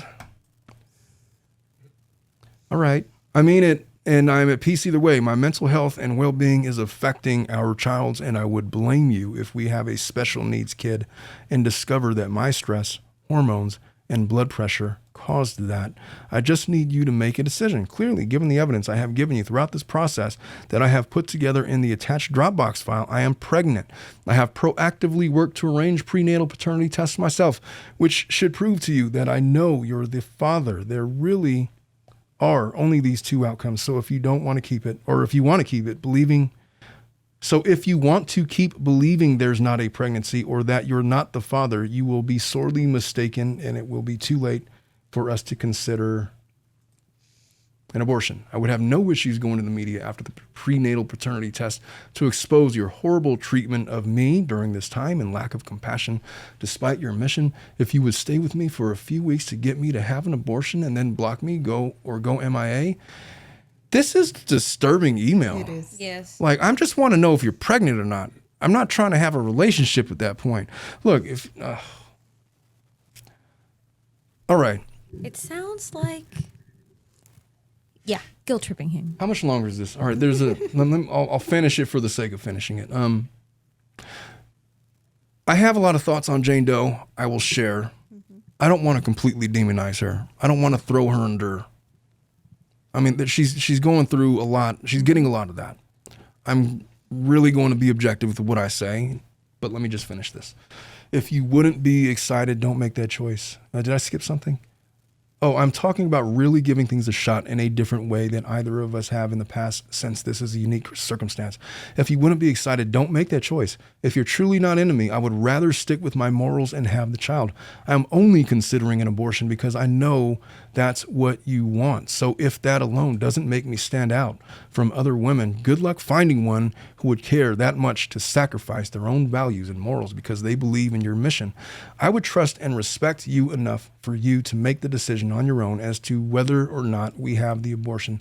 Do you realize how big of a deal this is for me to offer? I would love to be a mom and want that in the future more than anything in the world, but God and you, depending on what you decide, are responsible for deciding what that is or when that is.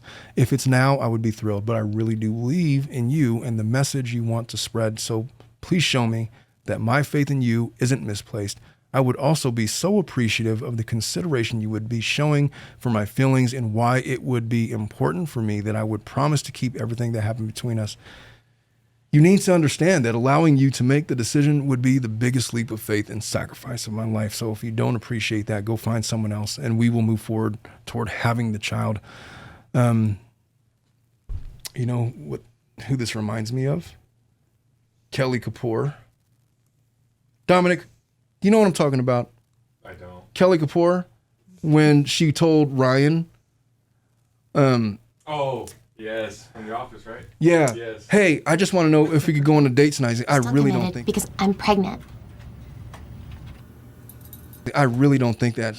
that's a good idea. Well, just so you know, I am pregnant and I'm keeping it. It's like, all right, let's go talk. We'll have dinner tonight at 8. My favorite place? Yeah, my favorite place. But this is a total opposite. If he says I'll date you, then I'll have the abortion. But if you say I won't date you, then I'll keep the child. Which it was almost lost on me that I didn't remember her saying that, but this emails are just kind of all over the place. I don't. No, but that has been the narrative the entire time. Like if you decide to stay with me, then I'll have the abortion. Yeah. But if you so don't, that we can continue the relationship. So but you if you want don't, him I'll keep the child. to be in the relationship under duress. And what world is that working for any man that I've ever known? this was not the first time she tried to pull one of these with one of her partners. Well, I know that I don't want to talk too much about the allegations about the others because I don't have the time. I know that there has been there's people out there saying that she's done this. Others, they're not exactly the same. There's some differences, but I know that I'm focusing on this case because I want it to be decided on its merits. So she says, if you don't respond, I know you will end up regretting because I'm offering to give you not just a say, but the say in the outcome of our pregnancy. In my heart, I think we will both regret not exploring the abortion option because there will be no going back after this. It's just kind of heartbreaking. I'm going to end it. I don't read the last sentence. It's heartbreaking to read. And it's, here's what I think about Jane Doe. I think that she is a young lady that's probably fairly recently and maybe in her past undergone severe amounts of trauma. She comes off that way. I think that she has abandonment issues, and because of trauma, there are some individuals out there, and I've seen it in my clients, that when they experience trauma, this is kind of their response to gain, for the sake of not being abandoned, will impose trauma on their loved ones to feel as if they are a part of something. Mm-hmm. It seems like this. Now that email, I'm not going to judge her for her decisions in what she wrote. I just, you're not going to attract a man that way. You're not going to get a guy to stay with you for the sake of staying with you because you're going through this stuff. Mm-hmm.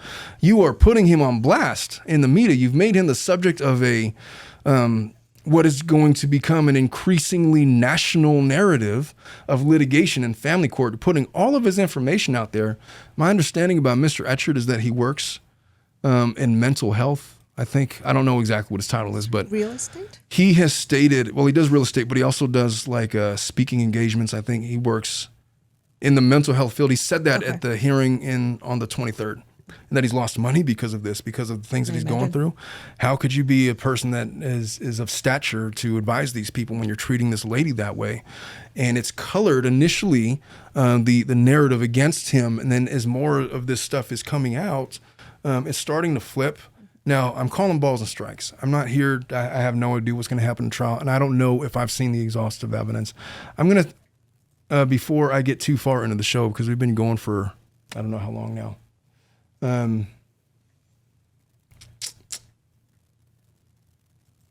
Well, let me just do this. I forgot where my email was. All right. I want to go over some of the questions that I had formulated to Jane Doe herself. This is what I said. Hi, Jane Doe. I do have some questions in light of the orders that came out yesterday. So this is what I said. So there's links out there floating around purporting to be timelines of events dating back to 2014. You've mentioned the Justice for Clay movement, how much of what is contained in the following links is bullshit. And I linked her to this Laura Owens timeline where there's a bunch of text messages and documents and stuff. And I linked her to the Reddit Justice for Clayton Reddit page that has all kinds of stuff, the court filings. So how much of that is bullshit? How much of it is fabricated? Her response to me, well, first she did not respond to me. After I sent her that email, I got an email from her attorney, David Gingras. Hey, I'm attorney for Jane Doe in the paternity case versus Clayton Echard. Laura forwarded your message below and asked me to speak with you, as I may be in a better position to answer some technical questions. And so I said, hey, David, so this is what I sent her, and these are the other questions that I have. So I asked him that question, and he responded to me this morning. I've read some of the questions, but here's what he says to question number 1. So how much of this is bullshit was the question. He says, I don't follow any of that crap on Reddit. I just don't have the time. If you want to ask about something specific, I'm happy to ask Laura for her response. Fine. All right. That's one. Fair. But I did ask him a specific thing. So I said, you gave testimony on November 2nd, 2023 at 21:53 that you had taken a pregnancy test. I was citing the video. That you had taken a pregnancy test in front of Clayton. Please forgive my lack of knowledge, but is Clayton still contesting the validity of the pregnancy or denying that you took a pregnancy test in front of him and that confirmed you were pregnant? This is what her attorney says to me. Yes, Clayton is 100% contesting the validity of the pregnancy, despite Laura having taken more than half a dozen tests, all positive, including tests at an urgent care facility, tests that included a blood draw, nearly impossible to fake, and a test that Laura took directly in front of Clayton while he was watching. This was a test that Clayton purchased and then asked Laura to take, which was compelling to me. He's like, so then what are we talking about? Just, do the DNA test, I guess? Initially, when I first started, I was genuinely curious. Where was I? Clayton dismisses all this evidence. And the reason why he's dismissing it, I've learned, is because he believes that HCG levels can be manipulated a bunch of different ways. How that works, I'm not a scientist. I'm not that kind of a doctor. I'm a doctor of law, not in medicine. So I don't purport to have any knowledge, but that's why he's denying the validity of the test. I guess just because he thinks Laura faked everything. Right. That is what he thinks. So on that issue, attached are copies of an email from Clayton to Laura sent from June 21st, 2023 with the subject line, something to consider. The original email was sent via Gmail, and it contains embedded images that make it print incorrectly as a PDF. So there's a reformatted version of the same email that's easier to read. Both emails are identical other than the formatting change. This email was sent about a month after Laura and Clayton hooked up. As you can see, Clayton admits in this email that Laura could be pregnant. He has always denied having intercourse with Laura. She claims he stuck it in briefly without her consent. But by his own admission, there was enough physical contact between them to make pregnancy a possibility. And we kind of saw that demonstrated in his testimony on October 23rd. Well, it wasn't his testimony. He believes that he remembers everything and that it was oral sex only. But then he also, I think, alluded to, and then Jane Doe had alluded to, No. Don't you remember you were high and you couldn't, remember or recollect things? And I think there's probably a brief moment of time just reading the tea leaves where it was like, did I stick it in? Did something happen? Like what? I don't. And he was questioning himself. So both of those narratives could reasonably be true. To be fair. But yeah, it is highly relevant, but I don't think it's an answerable question about whether or not they actually had intercourse, because there's no test that's going to prove that. I mean, you could argue the pregnancy test, but those are in dispute. So she says he did. He says that he didn't. That's where we're at. So what's the tiebreaker? What's the tiebreaker, Ileana? Credibility. So this case is going to come down to who is more believable. And it's difficult to do that when you've admitted to altering evidence. It is. So that's a huge hurdle that her attorneys are going to have to get over. No, next question I asked. In the judge's recital of the facts, and that's in the order that I was reading, I'm not going to read that. There's plenty of people that have read it ad nauseum. I hate law tube. Did you know that we're law tubers? Dave Neal said that we're a law tuber or of that. So we're law tubers. But I hate when well, here's a document. Let me just read it word for word. I know I've done that in the past, but it's really boring. I bore myself. So I'm not going to read the whole thing verbatim, but my question was this. in the judge's recital of the facts, she had mentioned that you feared Clayton would harass the employees of the facility where you obtained your ultrasound. What were you afraid that he was going to do? Had he harassed any of the medical facilities attending to you in the past? This is her attorney's response. This involves the order of protection stuff that happened before I was involved. I don't have any knowledge of this, so Laura will need to offer input. And then, I apologize, Jane Doe will have to offer input. And Jane Doe did offer input. Right below her attorney's response, this is Jane Doe's response. Clayton had sent harassing text messages to me and had threatened to get into contact with Michael Maricini, my abusive ex. See attached police report that I filed in July. But what does that have to do with the facilities? Like, if he's just going to call the facilities, number one, they're not going to give them your information because it's, of HIPAA requirements. There's testimony out there that she waived HIPAA so that he could get results, but then she didn't tell him what facility it was. Even if he showed up to the facility physically, they're not giving him any information. And if he really is harassing the staff, they'll just arrest his ass. Yes. I have had one occasion where there was legitimately a dad that was showing up to all the child's doctor appointments and making a scene and yelling at doctors. And there one time in my nearly 11-year career that actually happened. So I just want to know, is that what you're saying, that he's going to physically go there and just cause undue embarrassment or whatever? Because if it's just the phone calls and you're trying to prove to the guy that, I'm legitimately pregnant, it just doesn't make a lot of sense. That's what you wanted the order of protection for. It doesn't appear to me that was why they granted the order of protection. It was more of the bullying stuff online, right? So that's her response. Her attorney doesn't have really an opinion on it. It was before my time. And Jane Doe's response is, well, he sent me harassing text messages, threatened to get into contact with Michael Maricini. I did ask her about Maricini. So here's what I know about the Maricini restraining order. So back in 2018, there was a restraining order request up in Northern California. San Francisco. Yes. And the restraining order was not litigated. It was agreed to by way of stipulation. It looks like they agreed to a 2-year restraining order. You ask, well, why would they agree to a restraining order? It happens when you don't have any minor children together, where you don't have to be concerned about Family Code Section 3044 in California, which states that if you were found to have committed acts of domestic violence against the other parent, then there is a presumption that you should not have custody or anything more than supervised visitation with the children until you overcome this presumption, which creates an impediment to having a relationship with your children. But since they didn't have any children together, who gives a shit about that? If you don't want me to contact you anymore, I will sign your restraining order.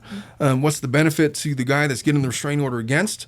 Well, he doesn't have to have litigated all of his personal details of these allegations about he did various things and whatnot. So that would be the benefit to him.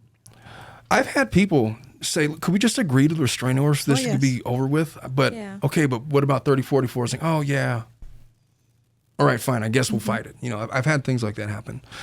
So, but anyway, they agreed to the restraining order. And then a couple of years later, there was an evidentiary hearing where it was granted. But one of my questions was, so the restraining order against Maricini was granted, I apologize if I'm mispronouncing his name, was granted in 2018 by way of stipulation. I viewed the docket through Trellis, which is disconcerting, as I would assume this would be confidential. I'm assuming this means that the allegations were not litigated originally. I know that the restraining order was renewed in 2020 for 5 years after a hearing, which is the maximum time that it could be renewed for.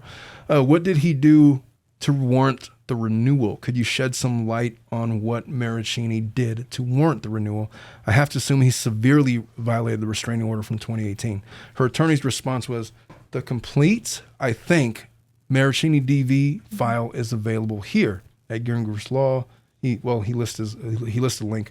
If you look at pages 25 through 30 of this PDF, there's a declaration from Laura where she explains the grounds for renewal. And I don't want to read 5 pages of legal text, but the portion that I could see without getting too much isn't. So there was and this is what it says. In 2018, Mr. Maricini and I stipulated the court's issuance of a 2-year CLETS restraining order after hearing expires on July 10th. Based on Maricini's violations of that order and my ongoing fear due to both his violations and the severe violence that led to the restraining order, I'm requesting a permanent renewal of that order. Brief summary of incidents leading to the event.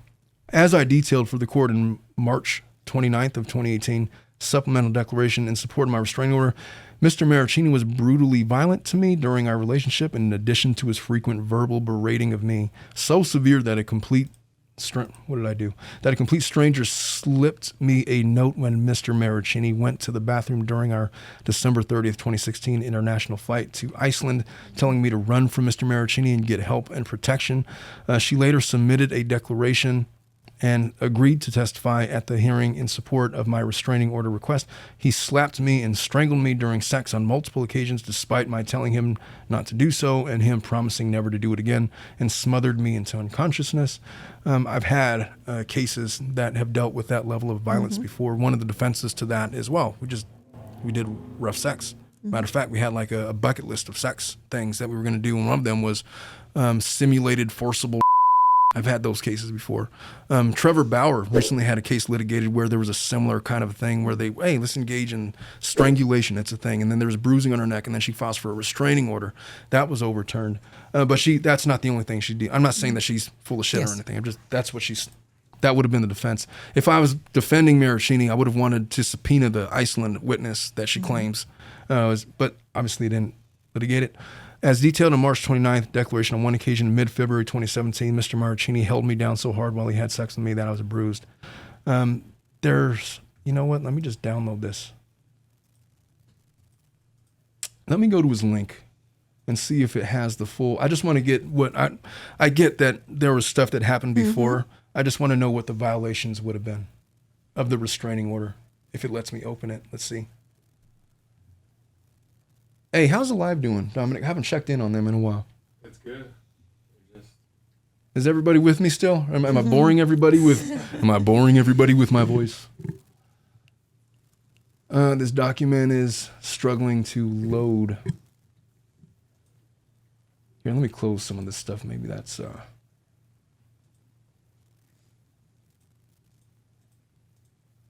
Bear with me, folks.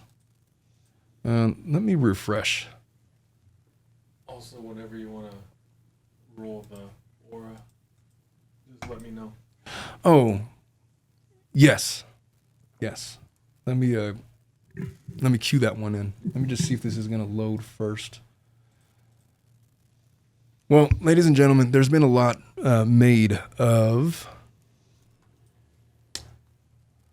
authentication of evidence in this case, specifically as it relates. Matter of fact, there's been Dave Neal had raised or led I don't know if it was some kind of a fundraising campaign where he had Maricini's entire computer forensically analyzed to test the veracity of text messages and things and metadata of different things. He spent like $3,000 to get the thing basically authenticated. Yes.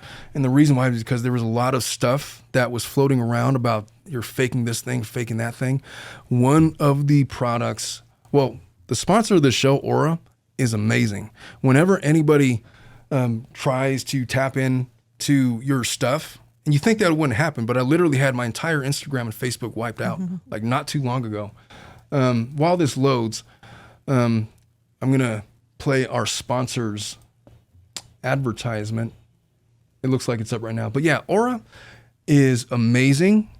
Since I've had them, the people that were trying to hack my Instagram have been found out, and it's only because of Aura. And so I highly support what they do, especially if you find yourself embroiled in the litigation such as the subject of, this show for today. We're going to roll that, and then we'll come back after it's over. Go ahead, Dominic. Take a moment to consider our show sponsor, Aura Internet Security. If you have been following my Instagram or my Facebook, you would know that we have been attacked by hackers, and both of those accounts have been deleted, ripped off of the face of the earth.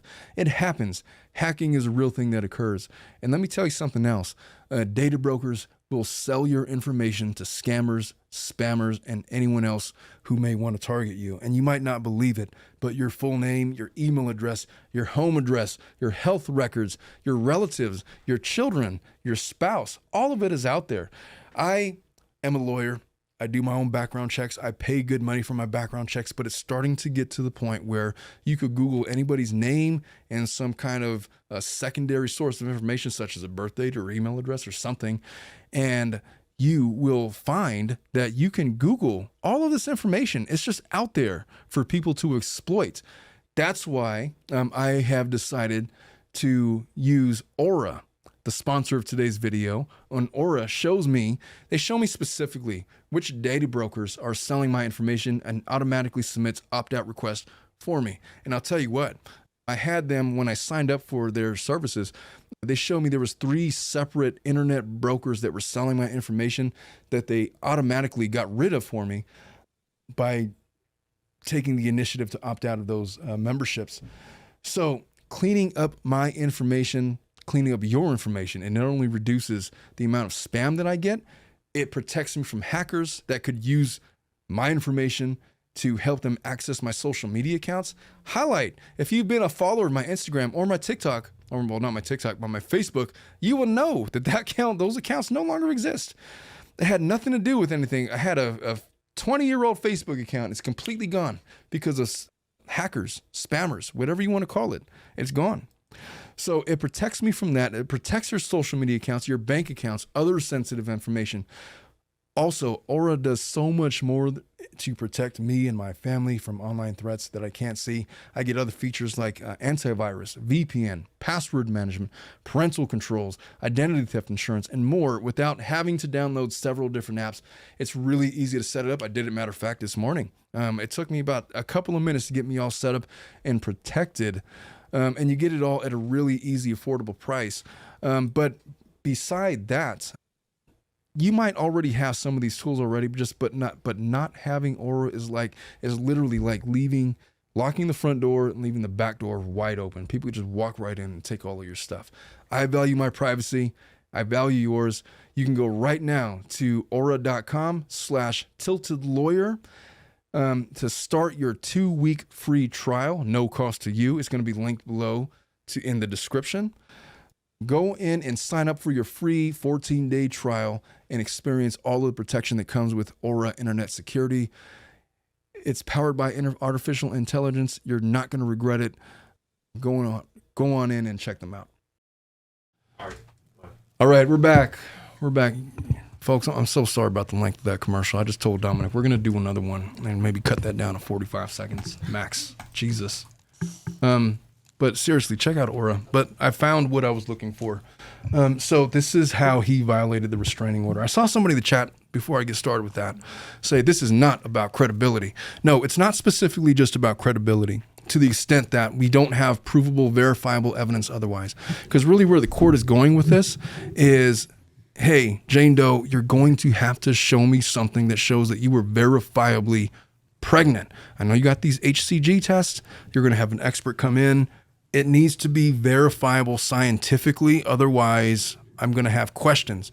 Because with a lack of evidence, all I meant by that was this.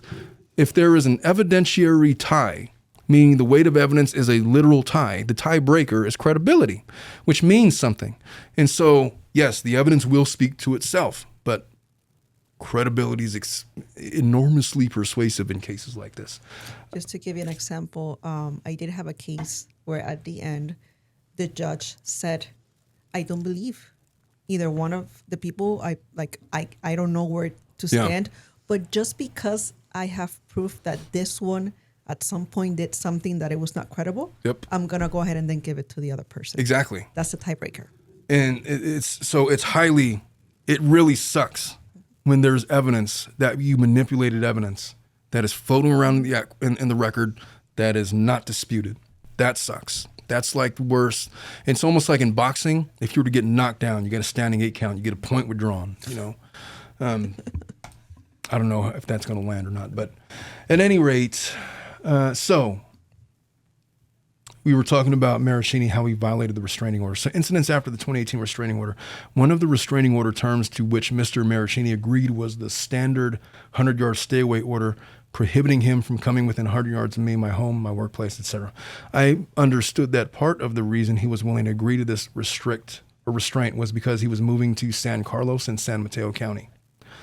It gave me more peace of mind to know that he would be living more than 25 miles away. I was reassured by his move. On July 16th, less than a week after issuance of the restraining order, after hearing, my parents told me that they had seen Maricini in my neighborhood. Through my lawyer, I communicated with Mr. Maricini's lawyer that Mr. Maricini was violating our agreement and the order. On information and belief, his attorney said that Maricini had been buying a bed nearby on 3 different occasions in 2018 after the restraining order was in place. Our mutual friend Joan told me that she saw Mr. Maricini around my neighborhood. 2 of my friends from the Berries boot camp gym who knew about Mr. Maricini and knew I had a restraining order in place told me that on 2 separate occasions in late summer on early fall of 2018, Mr. Maricini had come to the Berries boot camp gym, the same one where Mr. Maricini knew I went to daily before and during our relationship. They expressed concern for me and surprise at having seen him there. One day, around the beginning of April of 2019, some friends from the same Berries boot camp gym, where have taken over 980 classes, told me that Mr. Maricini had again come into the gym. They said he didn't work out, just came and got a shake at the fuel bar. Someone sent me a screenshot of Maricini's Instagram post from April 5th, 2019, showing he was outside the gym. The gym is approximately 300 yards from my home, around the corner from me. While I realize this is farther than 100 yards from my home, I can think of no reason for Mr. Maricini's to be at the particular gym around the corner from my house that he knows I go to regularly. All right. One day after the summer 2019, my mom told me that she saw Maricini at a restaurant about a block from my house. Another time in late 2019, my mom told me she saw him getting into his car a couple blocks from my house while she was driving to pick me up. In mid-January of 2020, I saw Mr. Maricini at the restaurant De La Rosa, which is across the street from my home, well within 100 yards from my home. When I saw him near my home, I panicked, I felt paralyzed, and I didn't know where to run or what to do. I was afraid of whether he would approach me or harm me, make a scene. I was flooded with horrible memories. One day in early May of 2020, I was walking to the pharmacy on Chestnut Street near my home when I saw Mr. Maricini right across the street from my house, standing in line for takeout at De La Rosa. He was wearing the green Patagonia jacket I gave him, and he is very tall and has a distinctive look, so I was certain it was him. I was with my mom, and I saw him turn towards us, and I believe he saw us. When I saw him, I was very scared. I began to have a panic attack, which I believe she probably did have a panic attack. She's very, Jane Doe is a very emotive person. Yes. I'm just thinking, that guy really loved that restaurant. He could have just DoorDashed it. Well, I mean, I'm trying to find a defense for Maricini and all of that. If he really lives 25 miles away, what is he doing there? Exactly. There's other gyms. I'm not going 25 miles out of the way anywhere. But the gym, I don't really care because she hasn't really said that she was there at the same time that he was. I mean, it's not like the restraining order restriction from being in her neighborhood. It's just from. Well, yeah, but I think the point was he doesn't have a reason to be there. Yeah. It's just that he knew I was there, and so maybe he's just trying to run into me on accident to intimidate, and that would have been her narrative. But the restaurant one, apparently it's within the 100 yards, and that, of course, is which would be highly, if I was advising Maricini, what do you need to go there for, dude? Find a different spot, because they're going to come back and accuse you of things and whatever. Where did I leave off? When I came out of the pharmacy, I saw that he had walked across my street. All right. Paragraph 19, Mr. Maricini, brutal and repeated violence against me during a relationship, and then his stalking of me when I tried to get out of the relationship caused me severe psychological distress. I have been diagnosed with PTSD, anxiety, and depression. Since he did all of these things on me, I struggle to have any intimate relationship. I sleep on my couch to avoid being in my bed where he hurt me.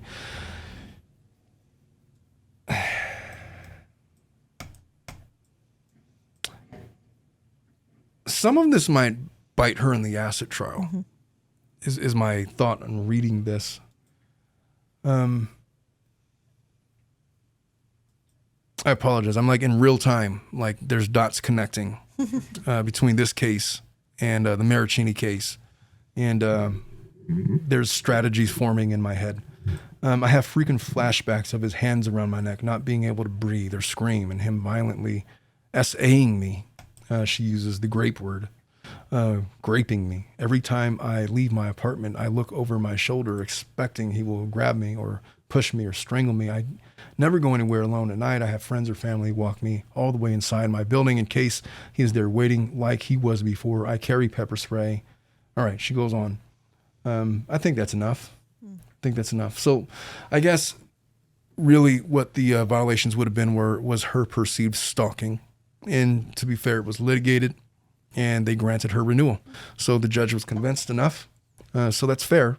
Yeah. And I'm not saying that she's not the victim of any of this stuff. She very well, it may have gone down like that. I mean, I've represented many women that have been to that level, even further, domestically violenced in that regard. And those emotions, those panic attacks, I've been in the courtroom while they were present, and you see them like start to tremble, start to shake, and I'll have to assure my client, hey, I'm right here. The bailiff is right there. If he tries to come over there, they will taser his ass so fast. This is the safest place you could be. But even then, it's like, hey, let him walk out, and then we'll walk out together, escort to the parking lot, and all those things. I've seen it's a real anxiety that exists. So I believe her when she says those things. Another question I asked her. So I reviewed the orders from Maricopa County that were released yesterday morning. And I think I already talked about this. In one of the orders, it was revealed that you changed the name. The latter was added to Chat is saying his sister lived right next door to the restaurant. Oh. I wonder if he had the opportunity to say that. It's difficult to know without hearing his side. So I'm sure he has a defense. I have to assume he tried to defend himself. I have to imagine that would have been one of the things that he would have advanced. I wonder if the judge would have been like, okay, well, how often are you visiting your sister? Just see her somewhere else. Like, yeah, there's a restraining order, dip. You gotta, you're asking for trouble. Cause. Oh. Dominic, edit me. He did it with me when we went live 100 times. You're watching the live show. This one is a little more rated R than the polished version, where Dominic edits all of that the stuff out. Yeah, there you go. Oh boy, my mom is so disappointed in me right now. Okay, so Laura admitted to changing the name of the facility. Okay, has it ever been established the specific date that she miscarried? Now this is vitally important because there are claims from Echard's side that there were literally hearings that took place in this case where she knew that she wasn't pregnant and stated she was anyway under oath. So one of the things that I have asked, I asked this of Dave Neal, if he had any information, and he had information that I can't really publish. Because he didn't really have a good answer for it either, because nobody really knows, but it's the big question. So when did she exactly miscarry? This is her attorney's response. This is addressed in our expert disclosure, which they attached. The bottom line is that because of the way Laura's pregnancy ended, it's not possible to determine an exact date, which is fair. It is. It's hard. fair because, Well, there's many ways to lose a pregnancy. Yeah. If you have, of course, some sort of bleeding or pain, that might help determine when you started miscarrying. But if there was none of that and it was what they call a silent miscarriage, I've heard of those. you usually, by the time that you know, there's not much that you can do to tell. There's the doctors will tell you, oh, we think the baby was dead maybe about 2 weeks. Yeah. But that's about it. They're not gonna be okay. Yes, it was on this date that At you this miscarried. time. Yeah, An at this exact time. date, but even getting a reasonable time frame is important. But here's the thing: the more that Jane Doe is able to stretch out the probable timeline, the less likely it is that Clayton will be able to prevail on a claim that she was fraudulently making something up. That's why it's significant. So this is what that's going to be honestly one of their main scoring points when they go to trial on June 10th. But her attorney continues. I realize that most lay people think that a miscarriage means the baby dies and then is expelled from the mom in a bloody mess. That is one way pregnancies can end, but it's not the only way, as we've just gone over. And again, I don't even know the scope of how many different ways, but it's true. There's many. Yeah, there's a lot of different ways people can miscarry. So prior to consulting with our expert, a retired OBGYN, I had no idea that this was even possible, but apparently it's not uncommon for a woman to get pregnant. The fetus grows for a while and then dies. But rather than being expelled from the mom's body, the tissue remains inside and is reabsorbed back into the body, which is crazy to think about, but it suggests that you may not have any idea that you've actually miscarried, and there's no visible sign of it, which lends itself to the probability that perhaps she really thought that she was pregnant. And here's on Jane's. No, but just a little note. That usually happens very early in the pregnancy. If you're farther along. Yeah. Which leads me to the idea, like, how are we going to do this trial in 2 hours? This is a 7-day trial. Every day of the week and twice on Tuesday. And so this is going to be this should be like a battle of the experts. Mm-hmm. This needs to be dissected because I don't know what the truth is on that, but defending Jane Doe a little bit, just taking her perspective. If she really thought that she was pregnant, I know I just read that email, that crazy email where it's like, hey, I'll get an abortion if you stay with me. But, and you literally have the fate of this child in your hands. If you're with me, I will abortion myself. If not, then we're going to have this baby, which is crazy. Let's just pretend I didn't read that.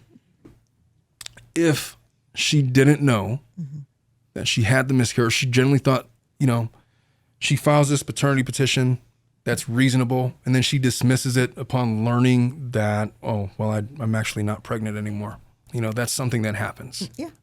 And so the question really is, and you have to take it in context with that email. That email is not a good one for her.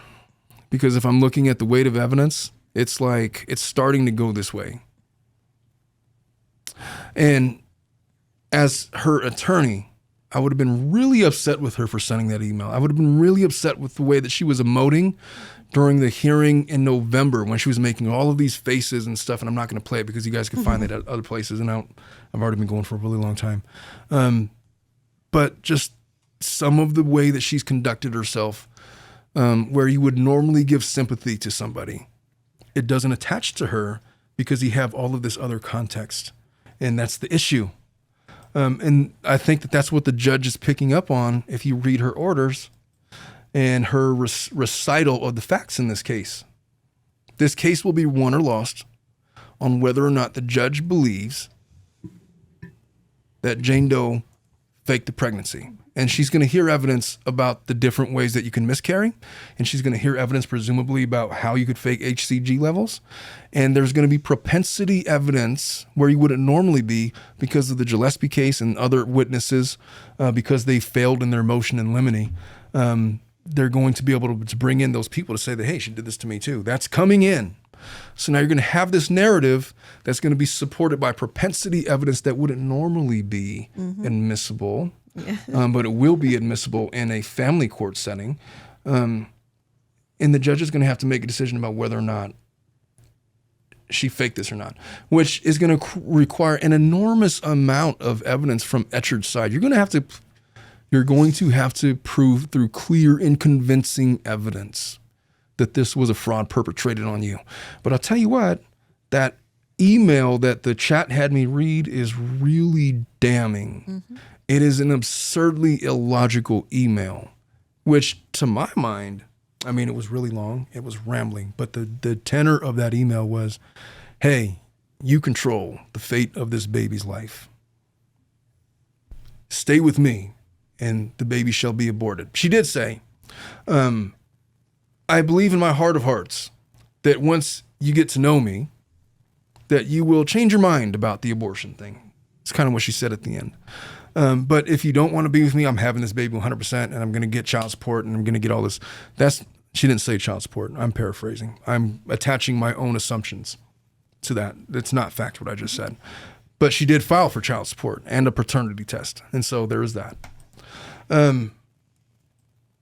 Anyway, let me move on. This case is just so exhausting. I'm like emotionally drained. I've been absorbing this case since Tuesday. And again, for the listening audience, I'm just a family law attorney, man. I knew nothing of this case. I was fully prepared to support the idea that Jane Doe was telling the truth. And I was also fully prepared to, I said in my community post, I'm going to call balls and strikes. As the evidence sits right now, I have questions. I haven't come to any conclusions yet because I'm waiting for the trial. But for right now, it doesn't look too good. If I am trying to make predictions, I'll say this. I think that it's more probable than not that the case will end up in a dismissal without sanctions on the part of, they'll dismiss Echard's petition. The reason I think that is because I don't know if there's enough evidence to prove that this was a fictitious pregnancy. There are positive pregnancy tests out there. And I haven't seen all the evidence, but I can see a world where it's dismissed because the judge just doesn't have enough, but she's comfortable saying that and vilifying this lady. There's also a world where, you know what, this lady's full of shit. Come on now. You can't just sit here and I can't just look at that email and know that you fabricated this HCG test and know that you fabricated the sonogram and changed information on it and believe anything that you say. Ruling in favor of Mr. Echard, I award him whatever sanction she's going to award. Proceed to defamation lawsuit in a future civil case. So I could see where both worlds are headed. I just need more evidence. Let me, before I forget, get to the rest of this. So I asked, is the alleged fiber ultrasound the only ultrasound in existence purporting to be of the actual pregnancy? This is her attorney's response. I think Jane Doe will say the fiber ultrasound is something fake that a third party created and then tried to blame on her. I've never actually seen this. And I've certainly seen no evidence that Laura had anything to do with creating it. This is Jane Doe's response. She says, the fiber ultrasound that Dave Neal has spoken about, and he's got t-shirts about a fiber ultrasound with his attorney on a donkey. I saw that yesterday. It made me laugh. She says the fiber ultrasound that Dave Neal has spoken about was something he claims was sent to Greg Gillespie in 2021 and has nothing to do with Clayton Echard. I never had an ultrasound with Gillespie and have maintained this from the moment he brought it up in our civil case. My pregnancy was personally confirmed to Greg in a call that he demanded after I took a pregnancy test at One Medical. And I'm happy to have them send you the records that specifically state that. Well, I'd really appreciate that, actually. On my live, I would request, if you got those records, send them to me. I'd love to have it. I would love to see it because my question was... I saw them on the timeline. I do remember seeing One Medical and one of the documents, and it was talking about that. But that's about like Greg. But is that ultrasound the same? Is it? I guess my question is there only one ultrasound? I know the fiber one. I know the One Medical one. Are they the same thing? I don't know.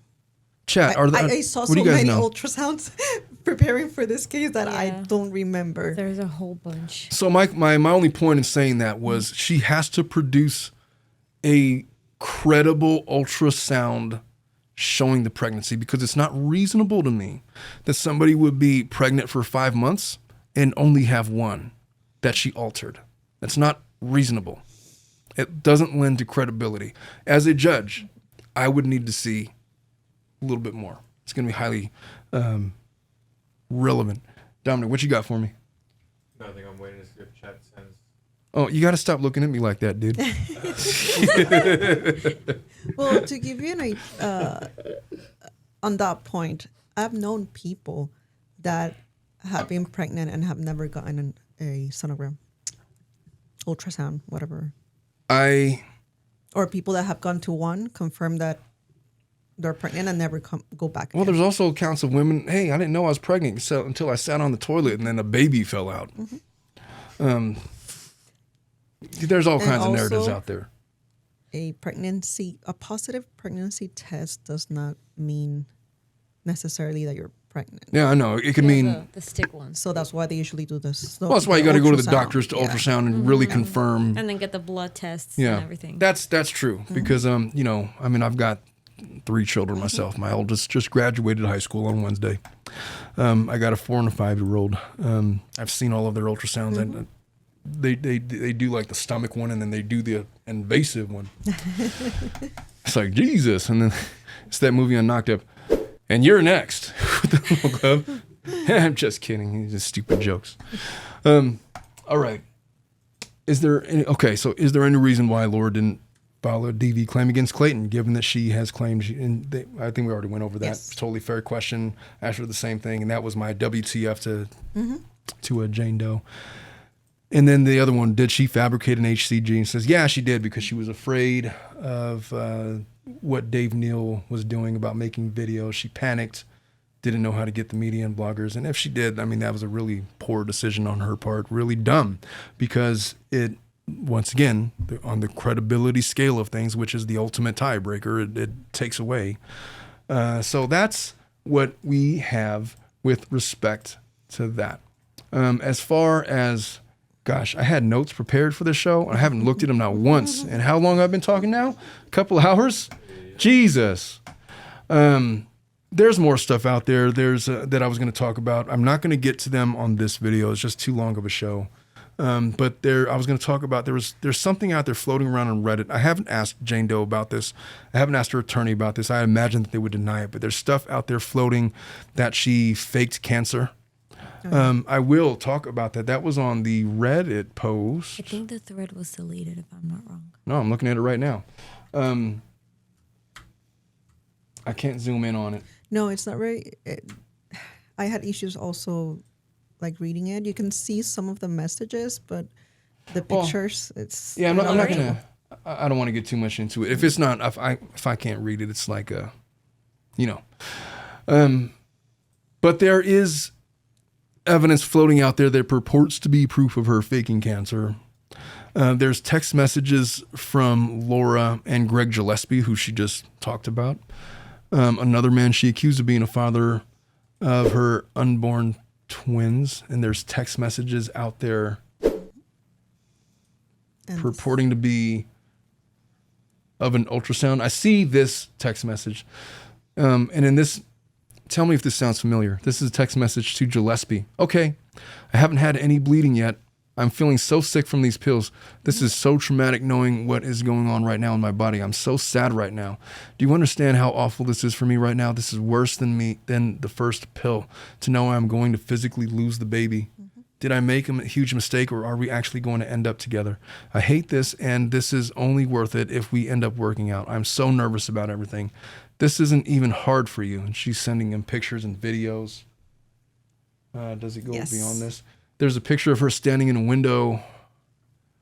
And then there's another message. Based on your behavior the last 2 nights, I have no reason to believe that you said you wanted to be with me, except for that you were manipulating me into getting an abortion. And I definitely shouldn't be reaching out. You have been very cruel, and I'm guessing you're embarrassed.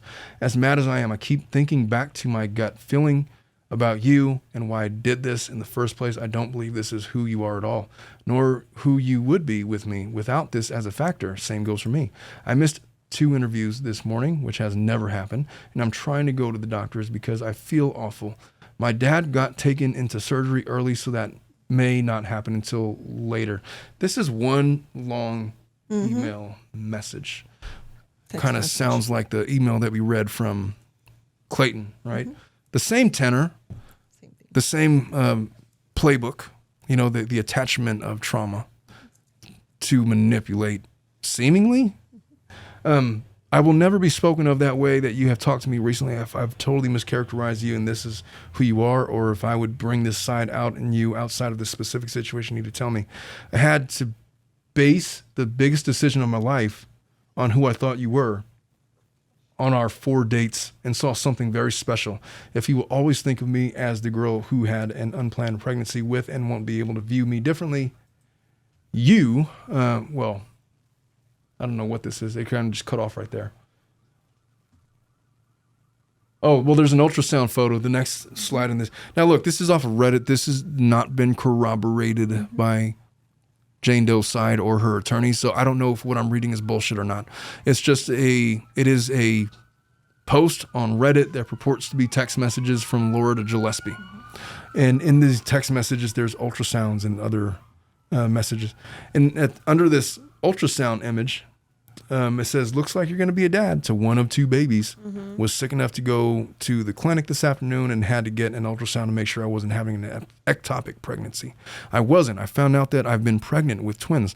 Looks like one of them passed or isn't doing well, probably because of the medicine I took. I had the option of a surgical abortion and elected not to. And she goes on and on and on. I don't see any responses from Gillespie. There's some. She very says, small. Right. The first one, it says you're going to birth a baby with birth defects. You took pills. Those are two questions that he asked, and this is in response to her saying, "I would have had the surgical abortion today if you were supporting me. I still would if you still intended to keep your word." Yeah, that's kind of. I understand why people are saying this is like the same case as Gillespie. It's mirroring her response to this guy's mirroring what happened with the Gillespie case. So I get it. She claims it's different, but they're kind of similar. Yes. They look a lot alike. To my objective eye, this looks like the same thing that she sent to Clayton. And matter of fact, if I were to close my eyes and just read this sounds like the email that I read. She gave him the same option. You either stay with me and I abort, or Leave me and if I'll you have leave the me, kid. I'll have the kid. That is crazy. I could not imagine being in that scenario as a man.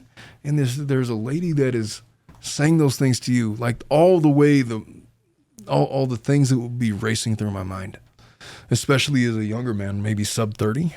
I mean, I'm 43. But so in response to when he says you took pills, she said, I won't know until later on what the issue would be, if any. It's kind of cut off right here.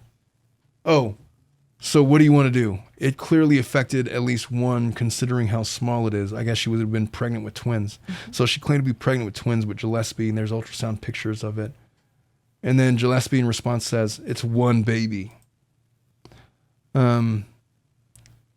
And then she says, all I have wanted is to date without pressure. If you want to keep your word and go on dates with a good attitude, I'll drop any lawsuit for good, regardless of the outcome. All right, that one actually pisses me off. If this is actually an email that she sent and it's not bullshit. And again, I asked her attorney. And I asked her directly, is any of the Reddit stuff bullshit? And their response to me was, I don't know. It's all troll stuff. I don't read anything. You got any specific questions? Look, I'm not going to play that game. They know what the F I was talking about. Is there anything in that Reddit post or the timeline on those links that is untrue? Just say yes if there's one thing untrue. But if you're going to claim to me that, you know what, I don't read that crap. The hell you didn't. As an attorney, not only have you read that stuff, you've cataloged it. This is what pisses me off. This is why I hate attorneys. Look, if I tell you that thing is brown, it's like, no, actually, it's like a leather tan. We could never be friends. And that's what attorneys try to do all the time. You know, if I'm asking that question, he knows GD well what I'm asking him. And his response is, ask me something specific. No. I have to assume he knows good and well. Oh, yes. Because of the David Neal stuff. And he's preparing. He's literally said, well, to be fair, he didn't say it. Let me get back to my email. Jane Doe said that,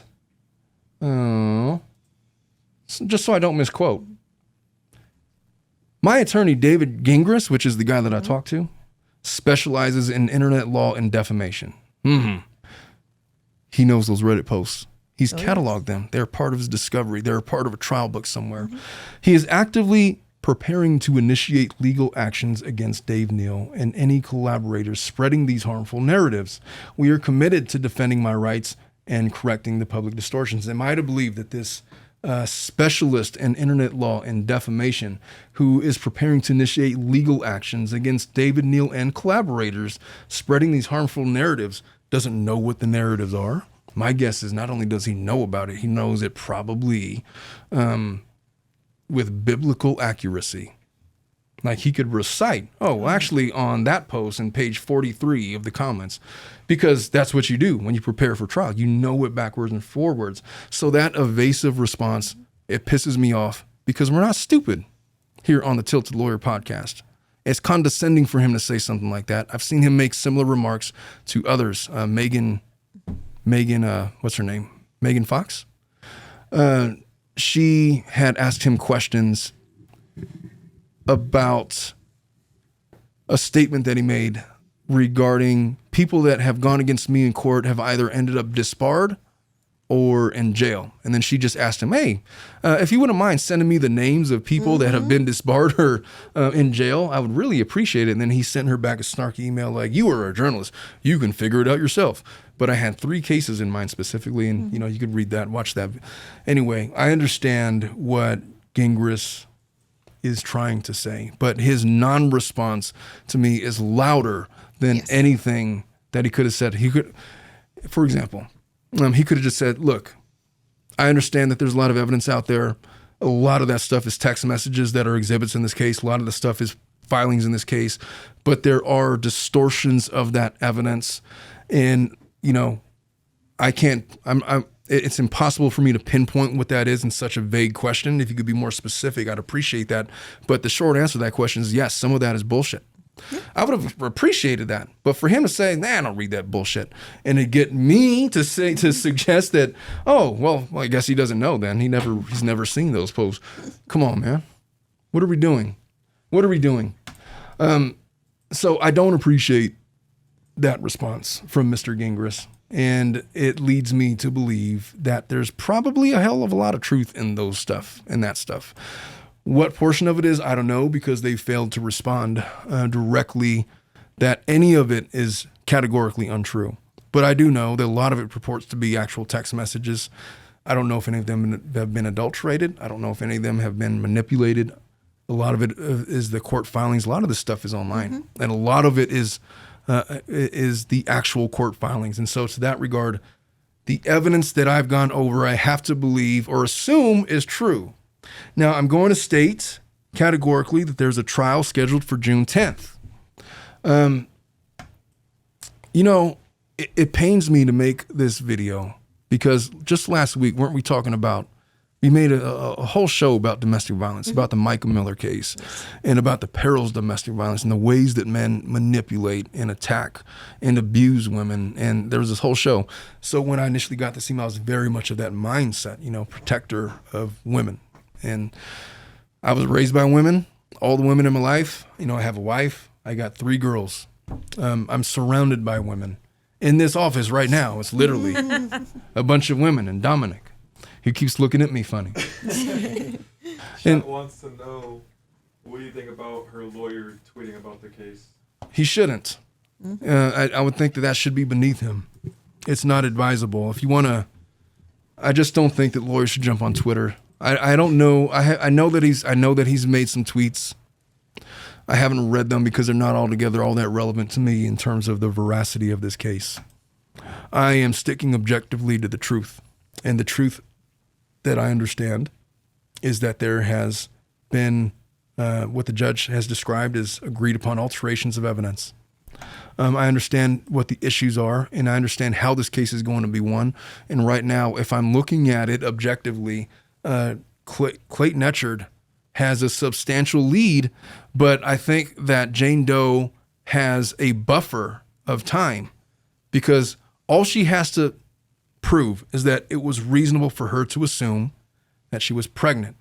If she could establish that, and that she could base that off of whatever HCG test there's been positive ones, if there's other ultrasounds that are verifiable, because one of the things I said was, okay, fine. You said that she claimed that the ultrasound that she took was anonymous, and therefore the record parent Planhood or the other facility didn't have any record of her taking the test or making an appointment or servicing her on the date that she said. So one of the questions I asked was, okay, fine, but what if I called the facilities and said, do you have a record of any anonymous individuals in that day coming in to take a test? Just anonymous. What was the number? If it was 0, then obviously that blows her argument out of the water. If it was at least one, then you can't really do anything with that. I just asked, is there any evidence that you have that contradicts the claim from those 2 facilities that they have no record of you or no record of you scheduling an appointment or servicing you on that date? And the response that I got is the one that I read. So, matter of fact, did I go over that one? Or I don't think so. Am I remembering that wrong? I think that was one of the last questions. Maricini. Oh, yeah. So I reviewed the orders from Maricopa County that were released yesterday morning. In one of the orders, it was revealed that you changed both your name and the name of the facility where you had your sonogram during pregnancy, which the order referred to as alleged. I understand that you claimed the sonogram took place at Planned Parenthood in Mission Viejo, not at Southwest Medical Imaging. The latter was added to the record to prevent the respondent from contacting the medical professionals who allegedly performed the sonogram and harassing them. And then she says she admitted changing the name on the Planned Parenthood sonogram. Not sure what else you're asking about this. Well, my question was specifically, as I'm reading it, I don't think I attached that. Maybe I just thought I attached it. But my question was basically, do you have any evidence contradicting what those statements had It did. found? Yeah. And if they have something like that, they could send it to me or, clarify. I would be appreciative of that. But that was where I was going with that. So I don't know.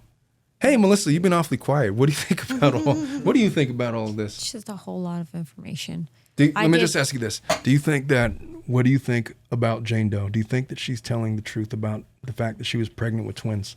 Don't ask me that question. I'm asking you directly. You're not an attorney. You're not anything. You're asking me if I think she was lying? I'm asking for your objective opinion. Yeah, I do think she was lying, unfortunately. Based on everything that we've discussed? Based on everything. And I also did research myself. I watched a bunch of information. I try to stay out of Reddit, but unfortunately I had to go on Reddit for this. And Reddit has a lot of things and opinions. Yeah. And also there was an entire thread on court documents. So that's when I was able to like get my hands on that. And aside from the email that she sent you. But I unfortunately believe that she is lying, because if somebody doesn't have anything to hide, I don't see the reason why I'll be like, yeah, here it is. Let's just get over it. Well, that's what I'm saying. That's what I'm saying. When you have the truth on your side, don't explain yourself. That's it. Attach the exhibit and drop the mic and walk away. Let them deal with the evidence. Let them disprove it if you think. That's the move. The person that is most guilty is the one that yaps the most. The one with nothing to hide just drops the evidence and walks away. What do you think, Ileana? What's your impressions about this case? I do agree on some part with Melissa. Why didn't you just give the proof? And why did you go into so many circles? Like, yes, here's the proof that I want to give you, but not the one that you're asking me for. So just get over with it. Like, just show whatever he's asking for. But then at the same time, I don't want to completely dismiss that she could have been maybe pregnant at some point. Yeah. Like, I just keep going back.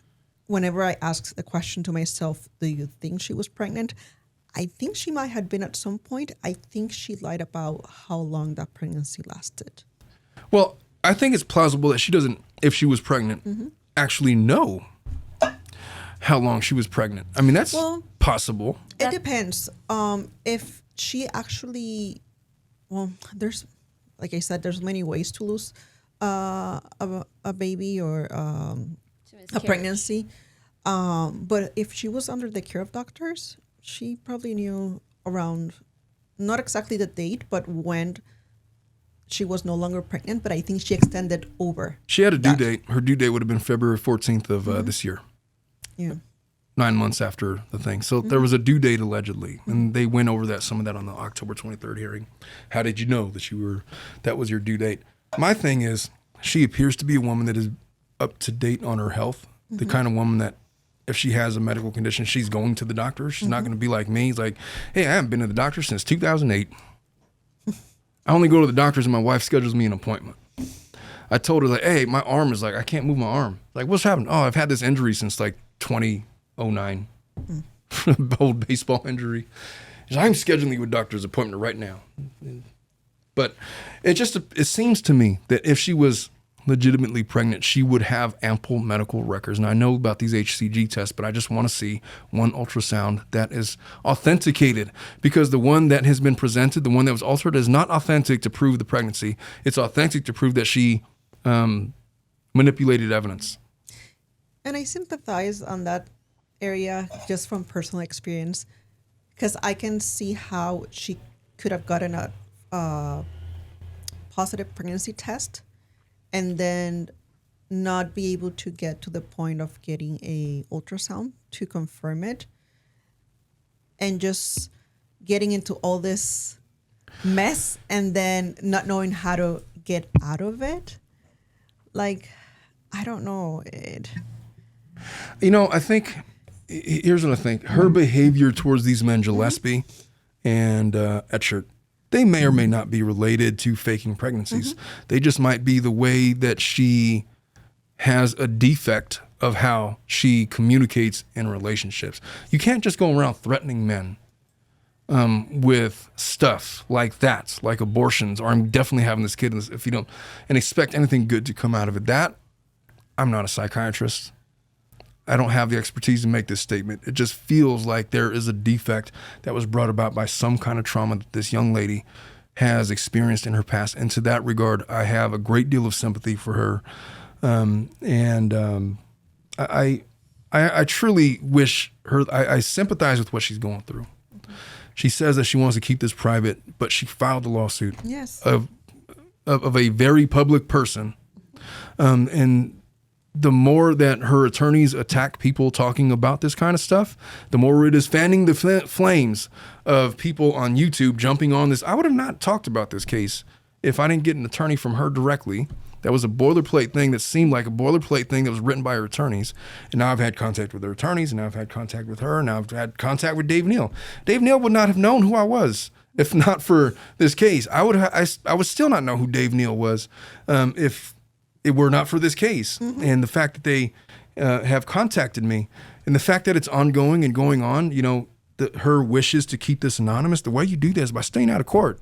Yes, I was going to mention that too. Something that stood up to me throughout this case is her necessity to run to the court when she was just a couple of months pregnant. Like, why didn't you just wait? Like, I mean, I don't want to be like negative Nancy here, but you don't know if the pregnancy is going to go all the way. There's no until reason to full rush. term. You're absolutely there's no right. reason to paternity needs to be established and wait till the child is born. Yes, or closer to the due date. But like this, run to the court right away as soon as you get that positive pregnancy test and you don't get your way as to what you're asking. I don't know. I feel for her. Bothers me. I feel for her, but a lot of what I've just seen and read is indefensible. I feel like she has to know on some level that those communications were inappropriate. Oh yes, I feel like she should. She should. And if she doesn't, well, if I was her attorney, me and her would have a really long talk about the way that she's conducting herself in these text messages. And I've had clients like that before. Hey, me too. You were not allowed to send her any text messages unless you send it to me first. You know what? If you really got to get off your chest, write it out and then send it to me. And I will delete it. And then Nobody will see it. Yeah, and then you could try again when you're of clearer mind, So I have sympathy for in that regard, but Jesus, if what she did to manipulate a guy like Clayton Echard was fake a pregnancy, and I cannot imagine how I would feel if some lady said, hey, I'm pregnant and I'm keeping it, unless you want to date me. And then you could choose. But I have hopes that you'll want to start a family. It's like, you crazy wench. There's no effing way. I would be scared. Look, I've had stalkerish relationships before with women that were younger. Matter of fact, it would have been about the age of this young lady, Jane Doe. It's a scary thing for a man to have to navigate that because there's a lot of things that attach to it. I mean, aside from the support, you have no control or knowledge of what's medically actually happening. All of that is controlled by the female. He was wanting to go and get some kind of verification. His attorneys are claiming that to this date, I don't have any definitive evidence that this was a legitimate pregnancy, despite the multiple attempts by Echard when he was representing himself. All right, I want to go down to the ultrasound place for you. Well, actually, I'm afraid of what you might do, so I'm going to keep it anonymous. WTF? Then what am I supposed to do? What am I supposed to think? That's a legitimate, raw feeling that any man would feel. And so I do sympathize with this young lady, but I also have a great deal of sympathy with Echard, who I don't know and I've never met. And there's some people that have asked, hey, you've talked to David Neal, who's not even a part of this case, and you've talked to Jane Doe and her attorneys. Why not talk to Clayton? Because he hasn't reached out to me like that. Mm-hmm. And he's under strict orders from the court to not talk about this case because there's already been allegations as recently as February of this year that he was fanning the flames of this stuff, and it's probably best on the advice of his attorney to just not talk about it at all. That's the smart thing to do. Certainly don't contact these people and give them any further information. That's already been what's alleged. And so that would be the practical reason as to why. And so that is our rundown of what I have learned about the Jane Doe case and Clayton Echard that I've learned since Tuesday. I hope that for all of you that have been following this case since its inception, I truly hope, wow, the chat is going crazy right now. I truly hope that I've done you guys proud in my coverage of it. I really just wanted to give you my honest, objective, fair opinions. I really just wanted to call balls and strikes. I had no opinion about this lady before or her attorneys. Mm-hmm. I had no knowledge of even Dave Neal in his existence. I thought he was a Joe Rogan guy. I literally thought that he was on the Joe Rogan show. He may have been. I don't know. I feel like I've heard him on the on the Joe Rogan show before. Maybe I haven't. But yeah, I have through this case gotten a chance to meet through telephone conversation Dave Neal, and he's a delightful guy. I don't think that he's being malicious in his search for the truth. I think that he has raised real questions in this case, and he's wanting to objectively cover it. By the way. What was that? Dave's in here. Hey, what's up, Dave? Oh. Yeah, I really think that he has pure intentions. And I think that what's happened to him, the way that he's being attacked and vilified on the side of Jane Doe's attorneys and this planned $140 million lawsuit against him that he told me that he has been threatened with is bullshit. I haven't seen anything that he has fabricated.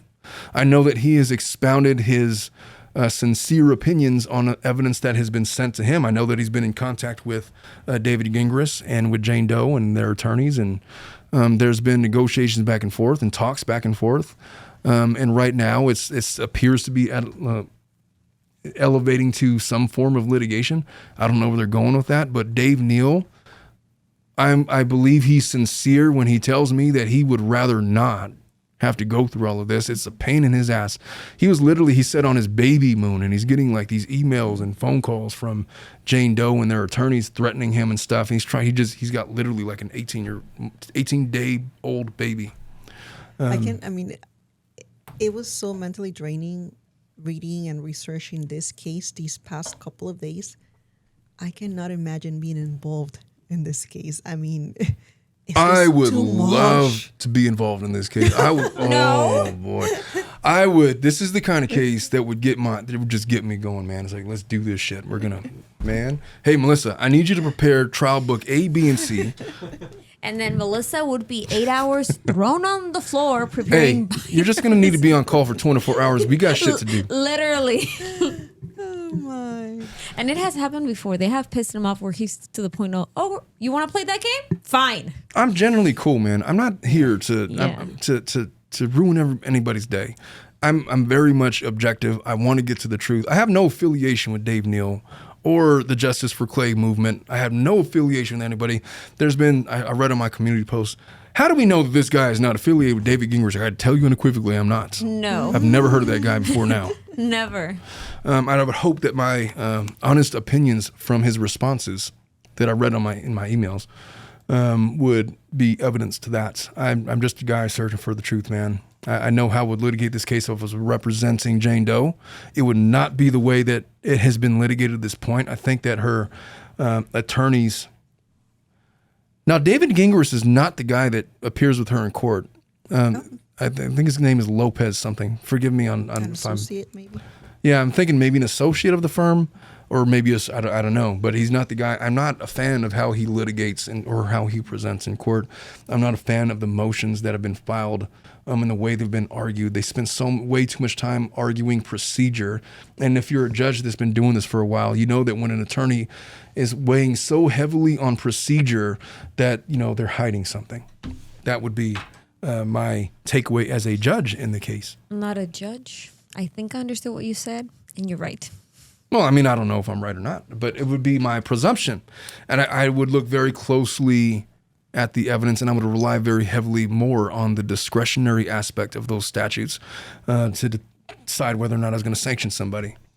And so, I've tried to play the judge on this case. From what I see, if I'm keeping score, hey, Jane Doe has a lot that she needs to accomplish in a very short amount of time on June 10th. Because from what you got to come with the receipts. I need to have some authoritative, reliable piece of evidence that tells me that you reasonably thought that you were pregnant. I don't want this manipulated ultrasound. I get the HCG. I need some explanation about why your levels were so low. I need an explanation about why you manipulated the HCG result to make it look like you were pregnant when you knew full well that you were no longer pregnant because she was afraid that she had just lost the baby and all that stuff. At some point, she's going to have to just score points. And right now, she's behind. She's down by 25 points. There's like 8.5 minutes left to go in the game. We're game 7 of the Western Conference Finals. We're not. I have no idea what you're talking about. I know that. I know that. Whenever I talk about sports, I know I lose you guys. I know my audience is mostly non-sports fans, and so I apologize. But we're getting down to crunch time. Assuming this trial goes forward on June 10th, there's a lot that she's going to need to prove if she's going to prevail.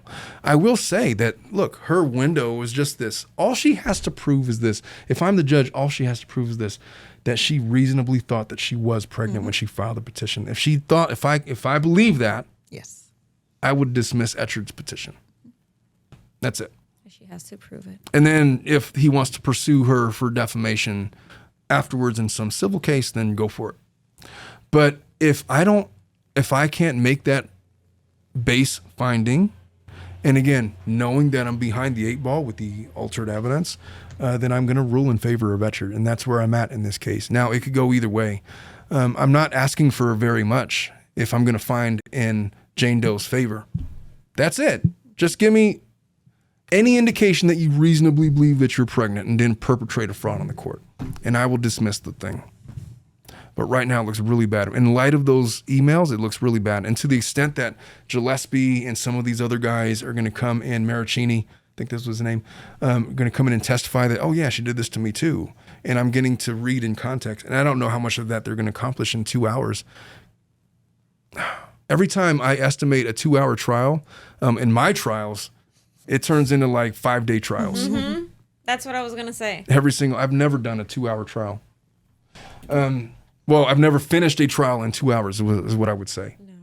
I have. No. I have. Not recently. Not me working with you. Well, no, because we've had like crazy trials lately. Yes. But there has been cases, DV cases that lasted under an hour, but that's because it was simple evidence and, there wasn't a whole lot. This case is going to involve a battle of experts that, You know, I just don't know how you get that done in 2 hours, but that's the timeline. It has taken us about 2 hours just to discuss just a small part of this case. Of what happened. Imagine actually going through all the objections and all the And everything that presenting the happens facts. in court. Like, I don't know how they're gonna do it. Oh. B Gross, what a name. He says oral sex being the number one cause of pregnancy. Well, here's the other thing. I'm not sure. I can see being a man and being so intoxicated as to not remember if something happened or not. But I don't feel like that's ever really happened to me personally. I feel like every sexual encounter I've ever had in my life has been memorable to some degree, regardless of whether or not I was intoxicated. I just don't, I don't know if you're going to score any points holding on to the fact that we only had oral sex if she's holding on to the idea that no, we didn't. The essay account, the essay allegations aside, just, that's relevant. I'm just not sure if that's what this case is going to be won or lost on. I really just think it's going to rely on some credible indication that she reasonably believed she was pregnant, and I'm gonna conclude my analysis of it on that because I gotta wrap it up somewhere. What's up? Quick though, Yeah. Some people want you to read super chats, so if you go to viewer activity on the thing right there, should pop up soon. There you go. They want you to read some of those. Oh, look at that! All of these super chats. I'll read them right now. Pond Scum Posse, thank you so much. Says thank you for covering this case. You're welcome, sir. I will like your. Well, I don't know if I can. I don't know how this works, man. Brian Wilson says the LO timeline on Padlet, page 325. Title, subject, the final opportunity to consider abortion. This is her email where that's the one that we read, right? Is that where you told me that? Hey, you got to read this thing. Yeah. This is her email where she says how tight she. Yeah. My God. Yeah. When a woman says stuff like that, man, you got to know that as men, it's the equivalent of you girls getting a dick pic. I just want you to know that. Oh my God. It's literally the equivalent. This is her email where she says how tight, and hasn't had sex. And it's like, really? That's what we're going with? It's like the equivalent of like a guy saying, oh, I'm so big. Look at this picture. And thank you so much, Brianne, for this the super chat. What are they called? They're called super chats. Dave Neal has a scones and breadsticks fund. I was thinking that we should start the whiskey fund. Okay. Make a Patreon. Dave Neal has a Patreon. We should make a Patreon and put like I don't know. We'll put. There's a lot of stuff we could put on that doesn't go onto these channels, but give the people something different. Winks says the Fiverr logo was found on the sonogram from Greg's case, not Clayton's. Oh, I did not know that.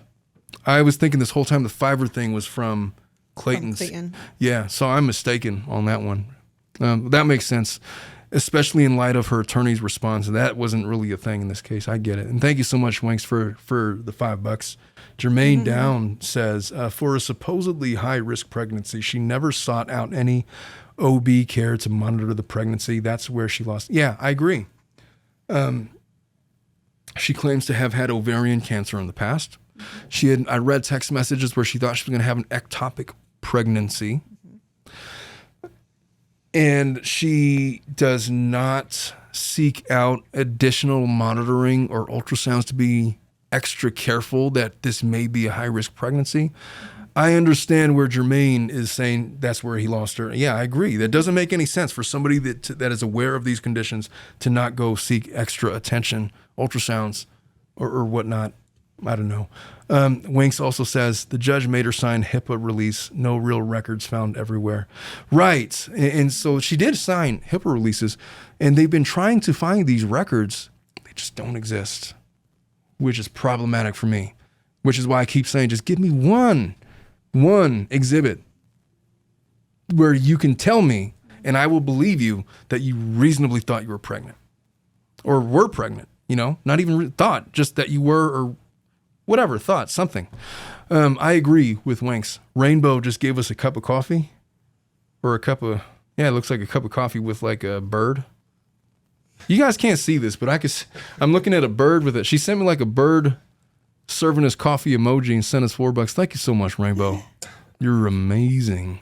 I wonder if she kept that at-home pregnancy test, and whether or not they can do like some DNA testing to determine that it was her urine. I think whoa. Because she did say that she took the test in front of him. Mm-hmm. I believe that was true. That probably was a thing. She first tried to play it as he forced her to do it in front of him. Well, yeah, that was the narrative, but there is some indication that Clayton knows that she took a test and it came out positive. He watched her pee on the stick. I think the number was something like between 8 and 10. Don't quote me on that, but there is pregnancy tests that were positive, for sure, in this case. The question is, what was the reason for the HCG levels? Was it because of an actual pregnancy or because of some other reason? That's going to be the defense for Clayton, and that's what's been indicated in the pleadings. Kiana says, allegedly her medication she takes for her epilepsy is known to increase HCG levels. Exactly. Oh, yes. I have also heard something similar. And thank you so much, Kiana, for the $4.99. What can you get for? I went to McDonald's the other day because I had to take my wife to the doctor's. And so I went to McDonald's. I get what I would normally get. The amount of money they charged me was like $23. It's like, what did I order? You know the thing with McDonald's though is if you use their mobile app, they have like really good discounts. Yeah. Shit. I'm not going to do no mobile app on my phone. Baby Yoda, vanished twin. Thank you so much for the $4.99. She says RavGen fetal DNA test came back with little to no DNA. She has provided no verifiable evidence. HCG is only an indicator. I agree. And that's the problem. That's the problem with her case. Brianna Wilson, thank you so much for the $9.99. She originally said she originally said the grinded, and that's how she got pregnant. Oh, they grinded. I get it. Like they were grinding, not actually having sex, and that's how she got pregnant. That's what she originally said. I don't know if she originally said that because she said on the stand, and I got to take her at her word when she says it under oath that she didn't know they had intercourse. If she did say that at any point, I've heard that narrative, but I'm going to trust what Jane Doe said under oath and take her at her word for that. But yeah, if that was the narrative, come on, man. That's like, hey, no, I got chlamydia from the toilet seat, I swear. It's a thing. It's not, That's what she told Clayton. The email was sent before she filed any lawsuits. There's an email about her claiming that it was from grinding. Is that right? Hey, Chad. May I ask what that is? Because I'm really, in my head, I'm trying to like wrap up the word. I'm sorry, English is not my first language. I'm assuming that what she means by grinding is that they were literally grinding, simulating sex while naked, just not actual penetration, grinding on their private parts. I assume that's what they mean. Yeah, you assume. Yeah. You're the one that asked for the description. Don't look at me. No, I'm trying to make it sense on my head. Like we're in sex ed class. All right, so that's what she told Clayton. Yeah. If that email exists, I'd love to see it. Hey, Natalie, thank you so much for the $1.99. She says, JD's documented pattern, blackmail men. That's, yeah. It was, all the evidence. I was really focusing on the evidence in this case, but when you guys pointed out that email, that was eye-opening. Yeah, chat's also saying that it is in text. She sent it to Clayton. Wow. How is she going to overcome that given her testimony from October 23rd? Because they can't both be true. She unequivocally stated they had intercourse. If she's stating in a text message that no, it was from grinding, it's an acknowledgement that she knows that they didn't have intercourse, which is an inconsistent statement, which is impeachable, which is coming in no matter what, which goes to credibility, which is just problematic for her. I don't know. Her problem is she talks too much. Yes.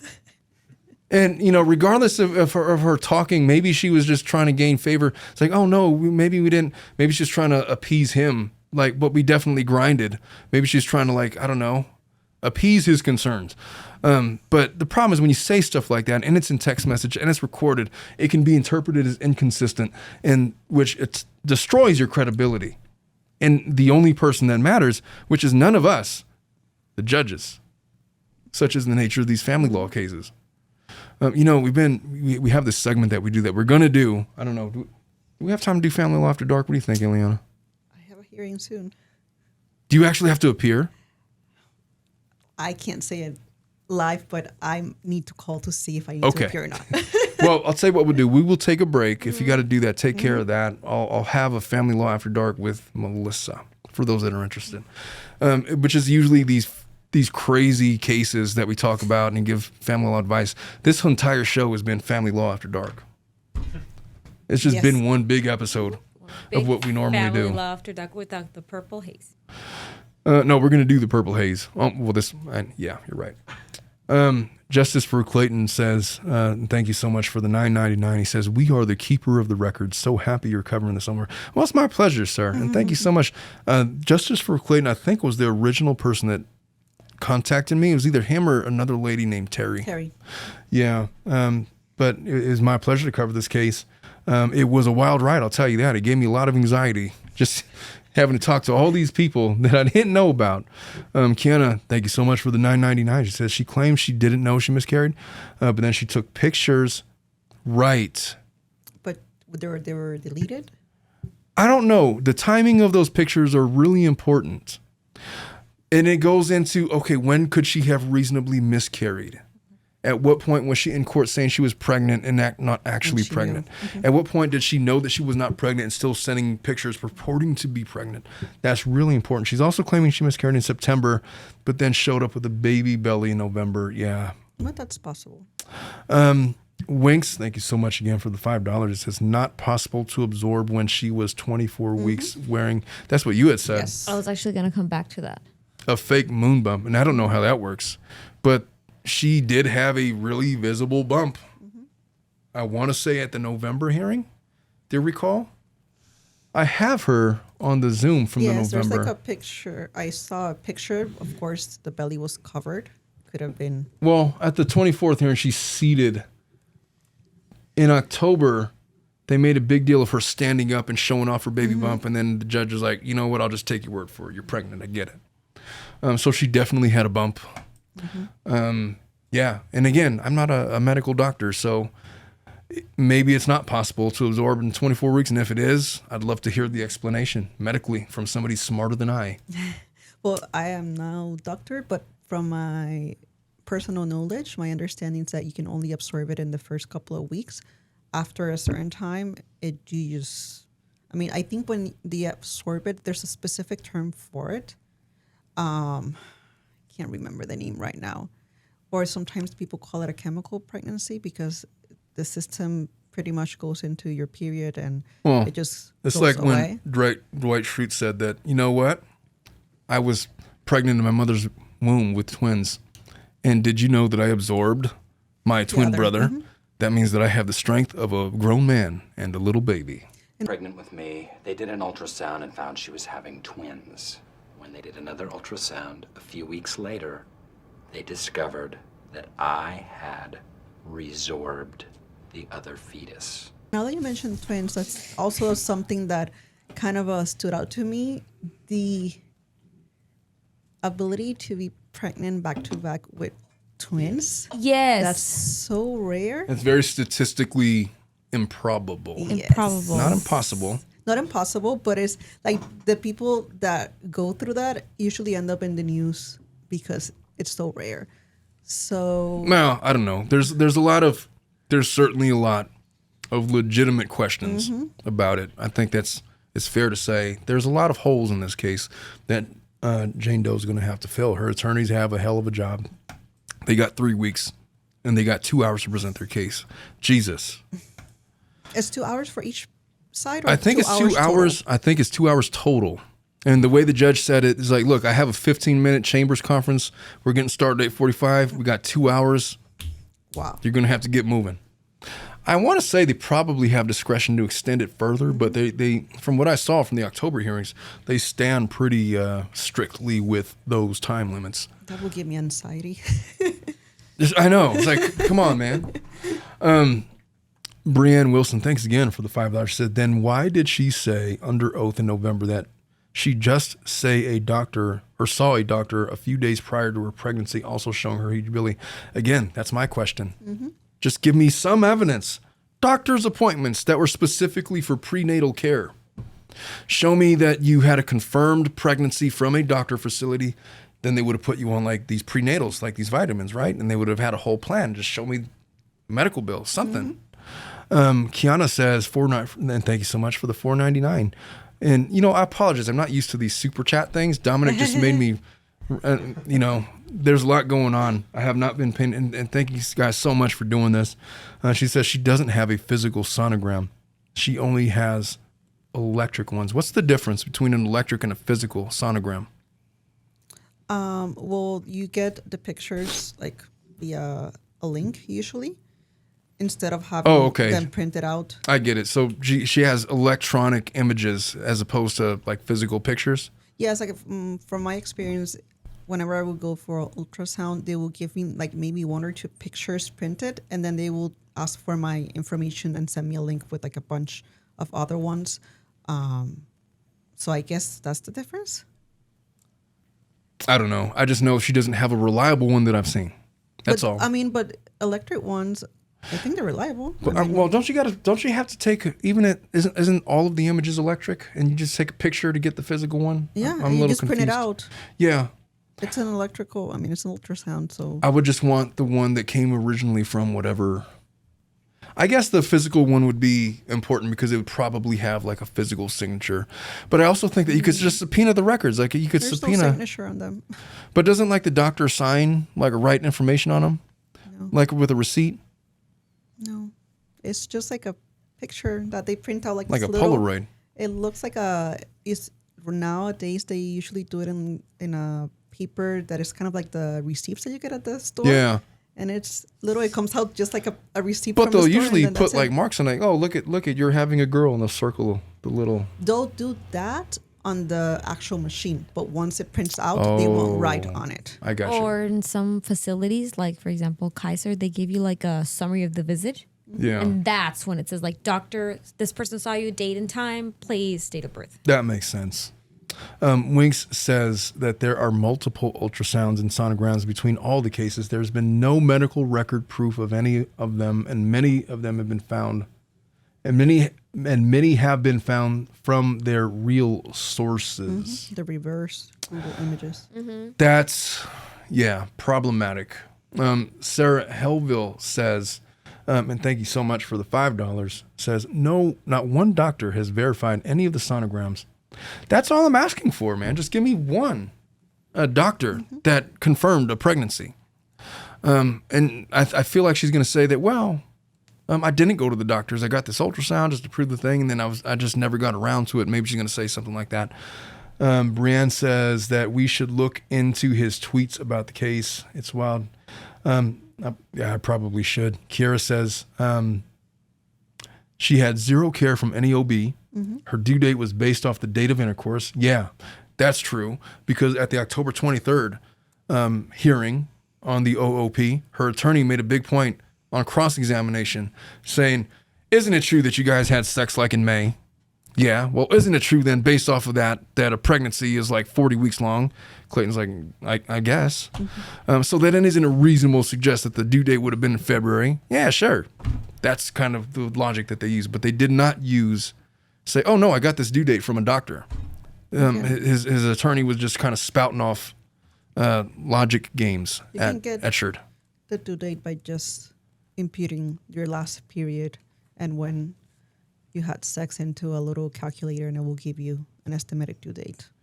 Dave Neal, he thank you so much for the $4.99 for the whiskey funds, but he calls it's the cult membership fee. Oh. Oh, I like that one. Thank you so much, Dave. Chris Jenner, thank you so much for the $1.99. He says it's pronounced Echard. What have I been saying? Echard. Echard. Hey, what is that on the screen? Your lives behind. It's like the beginning. Oh, how did I erase all the way to the? Yep. That's nuts. It's pronounced Echard. Have I been saying both? I've probably been saying both. Echard from now on. MG says she was photographed participating in a horse jumping competition. I did see that with a flat stomach on. Wow. That's the relevance. On September 27th, then appeared at the October hearing with a moon bump. I have seen that. Mm-hmm. I haven't had it corroborated by any source on her side, but I did see that. And I don't know if that was for the Gillespie pregnancy or if it was for the Echard pregnancy. Do you guys know? The one where she's jumping on horses with a flat stomach? Yeah, I don't remember which one it was. I think either the Gregory one, was it Gregory? The Gigi? I don't know, or Echard. Well, I don't know. It was one of those. I think it was for him, for Echard. Maybe. Daniel Wynn, thank you so much for the $5. Says Dave Neal's video just got taken down for harassment and bullying. Really? Taken down by who? Like by YouTube? Yeah, most likely. I hope Maybe that she flagged it and then calls for revision. Well, here's the thing. I don't want this video to be deemed as bullying or harassing because I'm certainly not attempting to do that. I have presented her side as she has outlined it to me directly. I have acknowledged that she has a chance to win this case, but she's going to have to produce certain evidence. I don't know if that evidence exists or not. I don't know if it's on schedule to be put on trial. There's a possibility that she might come out ahead. I'm just saying that from what is out there, and again, I gave them an opportunity to basically say that all of the stuff that's out there online is bullshit. Just tell me that some of it is. And the answer that I got was what I got, and I've already said my piece on that. My intent was simply to produce an objective show that reacts to this evidence in real time and offer my professional opinion about what I think is going to happen. And I feel like I've done that in spades. I really hope that I've done you guys proud. I'm going to be wrapping up this episode because I don't know how long I've been going for. How long has it been, Dominic? 3 hours and 17 That's what I was minutes. going to say. Jesus Christ. All right. All right. I'll tell you what we're going to do. We're going to take 5 minutes. What do you need, Do the Dominic? outro just so I can have an outro. Oh, Video. ladies and gentlemen, thank you so much for listening to the Tilted Lawyer podcast. It's been a pleasure to have you guys. If you guys have listened to the entire 3-hour live stream, thank you so much for doing that, for giving me 3 hours of your time. I hope I've done you proud. If in the off chance you are listening to the edited version of this and you missed live, well, shame on you. But I'm very happy to have you at least listening to this version of it. And you're going to want to tune in for next week's show. We're probably going to be doing an update on Karen Reed. Okay. I don't know yet. I haven't decided yet. There may be updates regarding what happens after this show regarding the Clayton Echard case. We'll see, but we're going to have something good for you next Friday, live, probably at 9 a.m. If we're going to change the date, I'll let you guys know it well in advance. But until then, we're going to be introducing a Family Law After Dark. We're going to bring in Purple Haze in a minute, but we're going to take 5. We will see you guys next week. Now's the time to tune out if you only were interested in the Jane Doe stuff, Clayton Echard. We're going to do Family Law After Dark in about 5 minutes. Ileana's got some business to tend to, and then we will get started, joined by Melissa Pacheco. We'll see you guys in 5. Bye. And welcome back to the Tilted Lawyer podcast. And if you were here, you were preparing to join us as we enter Purple Haze.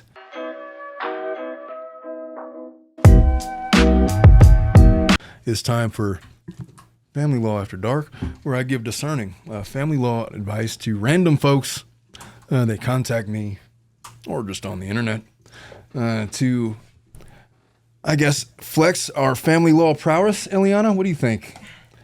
Ileana's so annoyed right now because she has to make a court appearance in about 20 minutes over the phone for something that probably shouldn't require an appearance, but here it is. It should have been just a phone call. It's like this meeting should have been an email. Yes, exactly. All right, there we go. Also joined by Melissa Pacheco once again, a fan favorite of many of the community. So here we go. Let us get started with this hypothetical. So, this person writes, after a decade, he says, well, there goes my marriage. Need divorce advice from fellow degenerates. All right. He says, after a decade, please but please no woe is me. I'm going to own this one. I gave her plenty of cause. I'm here. Who has been through a divorce and can tell me the do's and don'ts? We own 4 homes. 3 is rental properties and have quite a bit of savings. Can you push it like towards Omar? I'm not sure as she has always managed all the money. I just made it. I'd really like to avoid lawyers. I hate lawyers. Touche. I understand. Like push the light. Let us pause because there's I don't know what Melissa's doing with the lights. Push like the light toward, like push it down. You know what I'm saying? Yeah. Tilt it down. You might have to stand up because, you know. Because Omar's a little dark on screen. Hold up. Oh, Yeah, there you go. You're going to have to use your, you know what I'm about to say. Yes. She got mad at me because I said she had weak arms. There you go. Oh. That wasn't the move.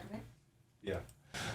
All right, let's just pause as Melissa fixes the lights. Is that any better? Yeah, it's better. Am I still dark on screen? I could always just go back to the other lighting. Yeah, no, you should be. You're better than what it was before. All right. Let us begin again. All right, so this guy, he calls himself a degenerate.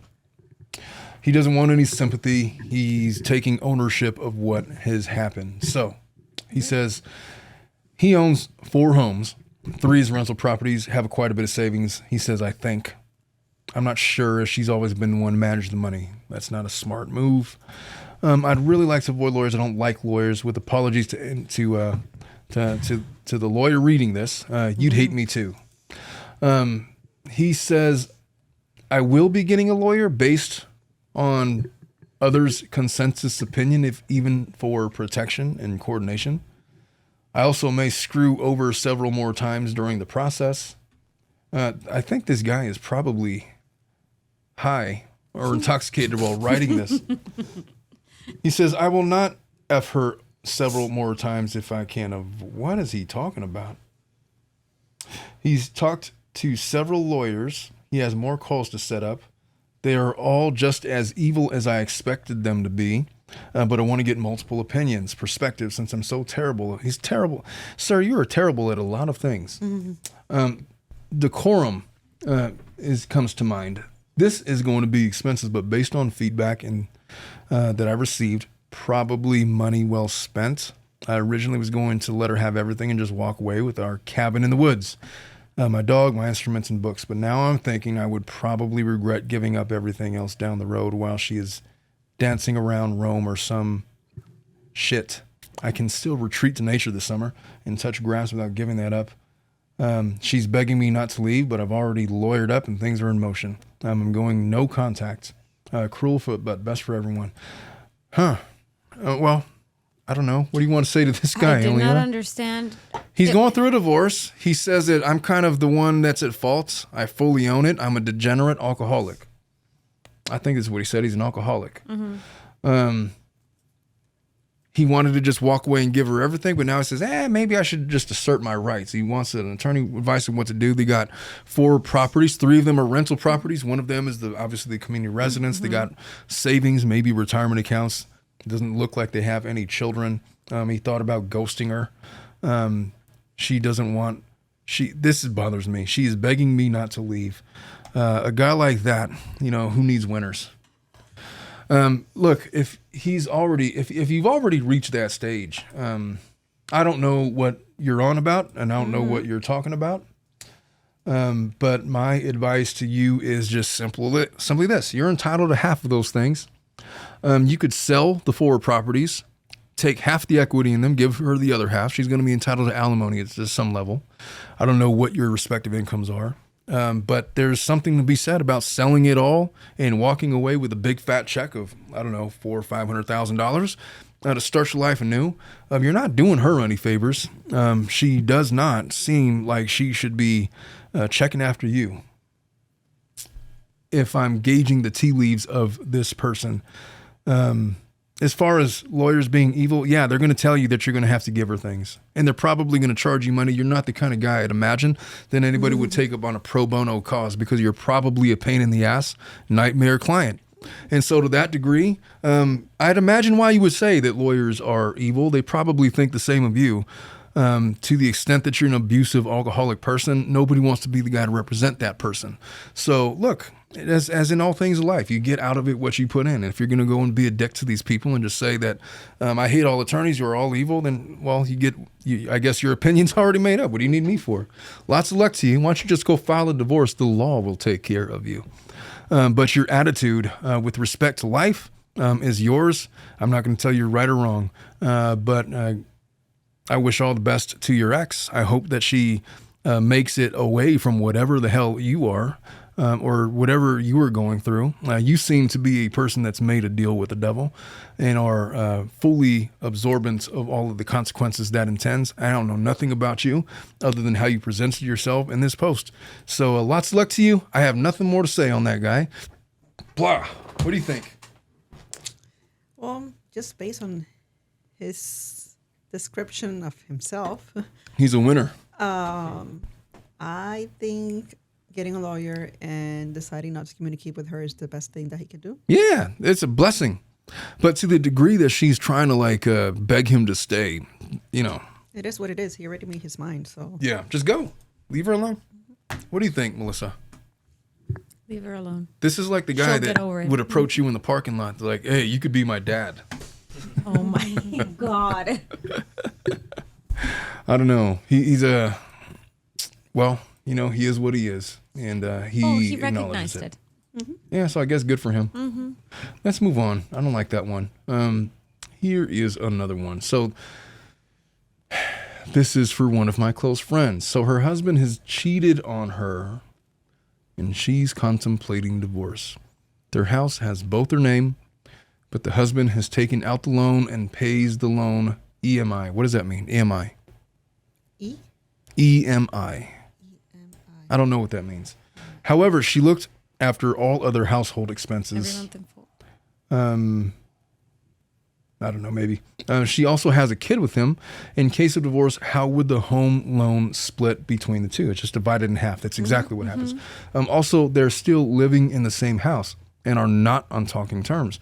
Can she initiate divorce proceedings while living in the same house, or should she leave first and then start? That's actually a really good question.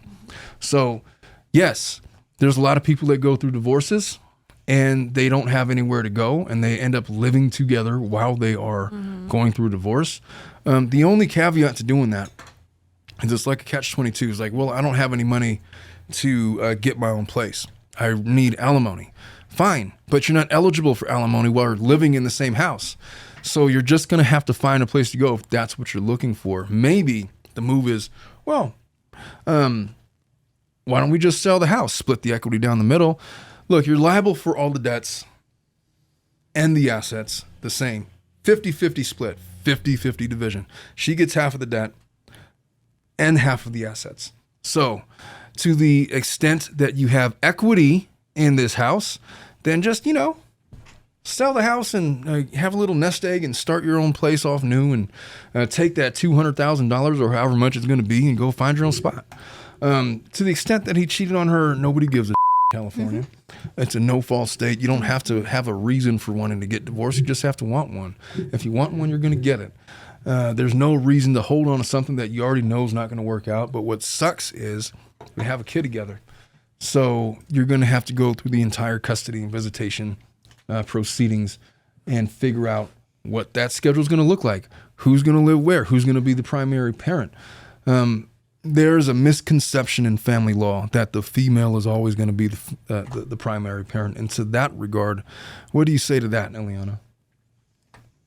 I don't know. I know, I always put you on the spot. I told you I was going to stop doing that to you. Like, I'll be talking, and I'm like, yeah, what do you think? Well, I don't fucking know what you just said. Well, we've had cases on the opposite side. Well, it's a presumption, but usually it's just more in practice. That's what ends up happening. The man usually leaves the mother behind with the child or the children, and they end up being the primary parent. Yes. There's a myth that there's a presumption that the primary parent will always be the mom.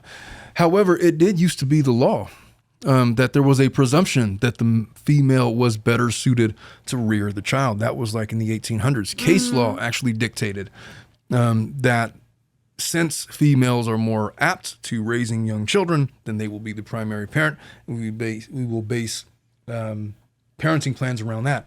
Since then, there's been multiple female movements that have changed those laws, most notably in 1919, women's suffrage and that entire feminist movement that demanded equal rights for men and women had the effect of erasing from American case law this idea that the female was better suited to be the primary parent. And as a result, there is no longer a presumption, at least in the state of California. I don't know if it exists in any other states, but there is no longer a presumption that the female is going to be the primary parent. That is based on an analysis of what's best for the child. And if you're trying to figure out who's going to be the primary parent, one of the main, most persuasive things that the court will rely upon is what has been the status quo. If the status quo has been for the last 6 months, you skipped town and left her with a kid, well then all right, I guess she's the primary parent for the last 6 months. If it hasn't been established, then it's all written.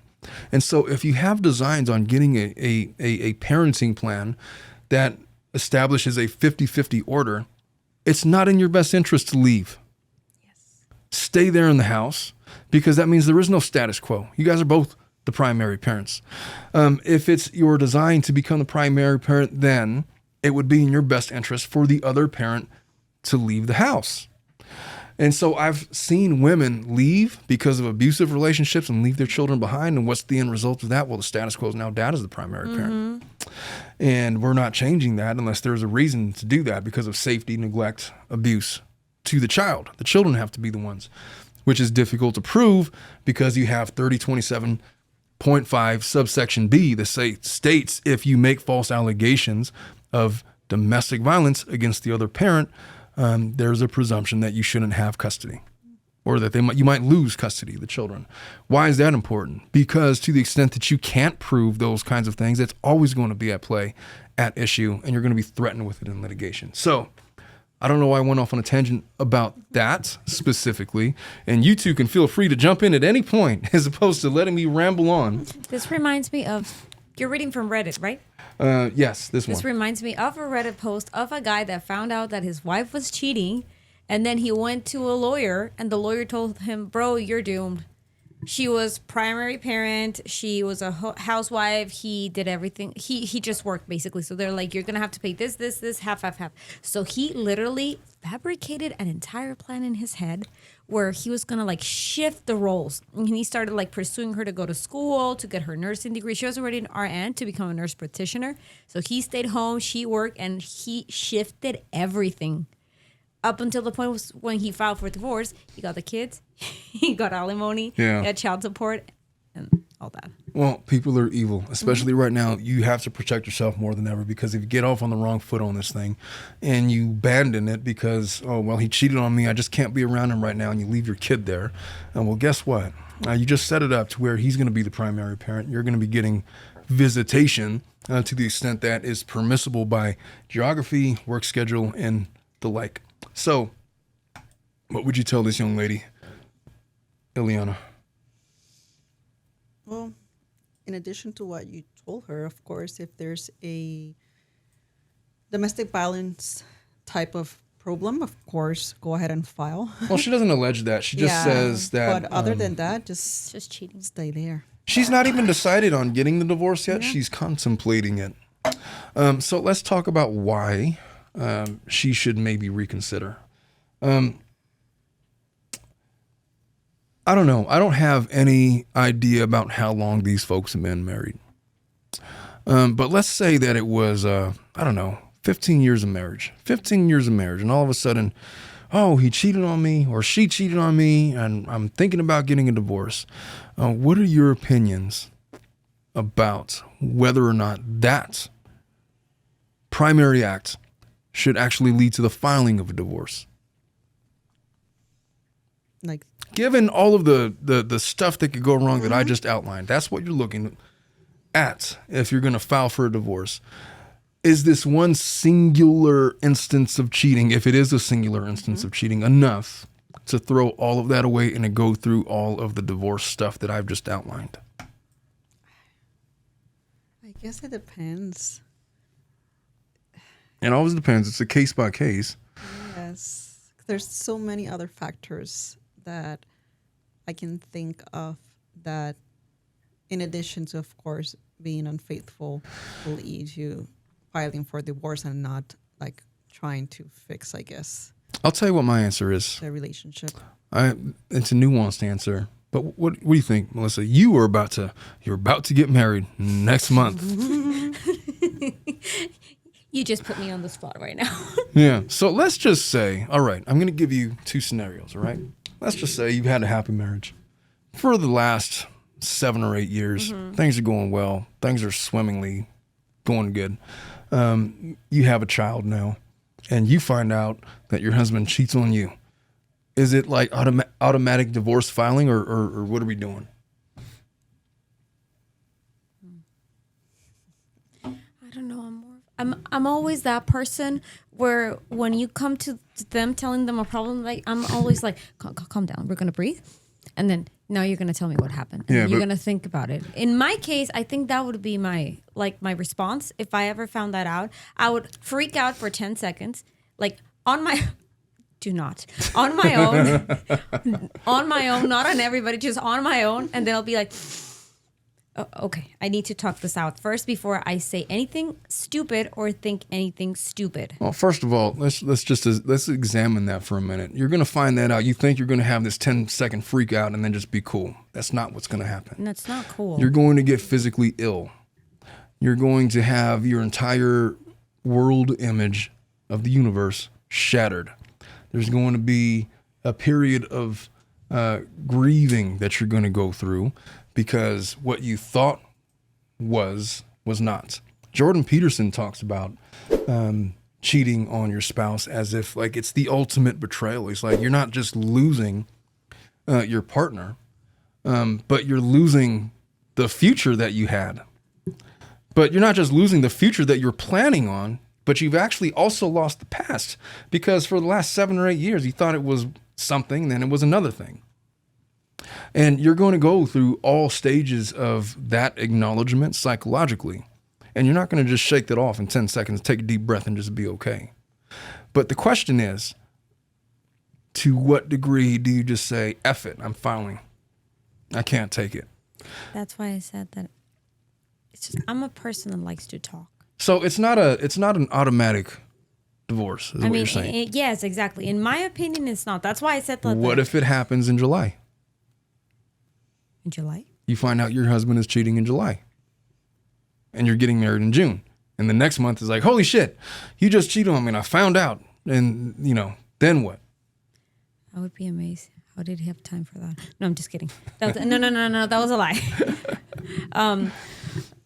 I mean, like I said, I'm a person that likes to talk. I'm being dead serious. I know I'm a person that likes I'm to aware that you sit like to with talk. people and be like, hey, wait. I need to know where this is coming from. Pause. No, you were grown. You're no longer a baby. You were you're getting engaged into grown folks' business.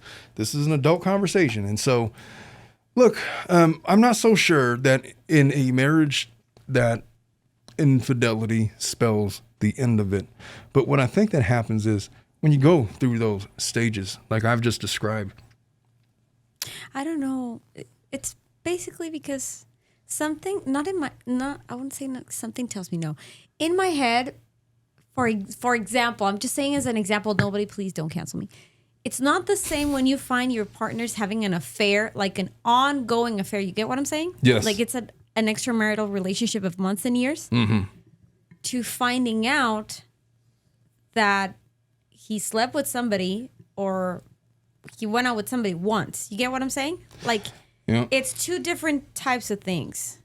I get it. So let's just assume that this was like not a relationship, not an ongoing affair. Exactly. Right. It would be like I said, I would freak out and then I would want to talk to the person and be like, okay, I want to know what happened. Like, be honest with me. I'm giving you a space where I'm not going to judge you or tell you anything. Just be honest with me. I want to know what happened. Hey, Dominic, make sure you're checking up on if we're getting like super chats or stuff, or people got questions. Oh. Because I lose track of where we're at. But I'll give you a real world example. All right. So my first marriage, everybody's aware that I've been married twice. See? My first one ended in a divorce. And the very first time that I was married, I was like 23 years old. I just turned 23. I was just a baby. I was younger than you even. I was younger than Dominic. Imagine Dominic getting married. Jesus.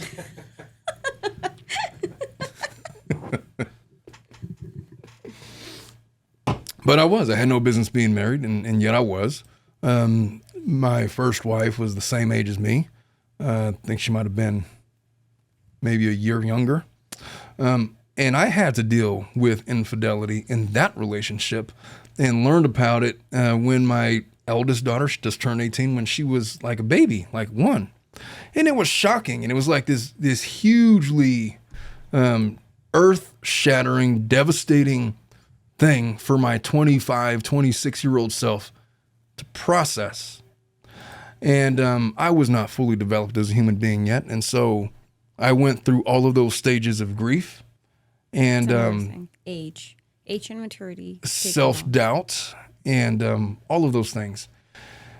I went up to the mountains up in Big Bear for about a week or 2, just by myself, and meditated and contemplated life up in the mountains to figure out what it all meant. You know, what is this shit? You know, I got a baby and I have this wife and this thing happened. What now? It wasn't so easy to just say, oh yeah, I'm definitely getting a divorce.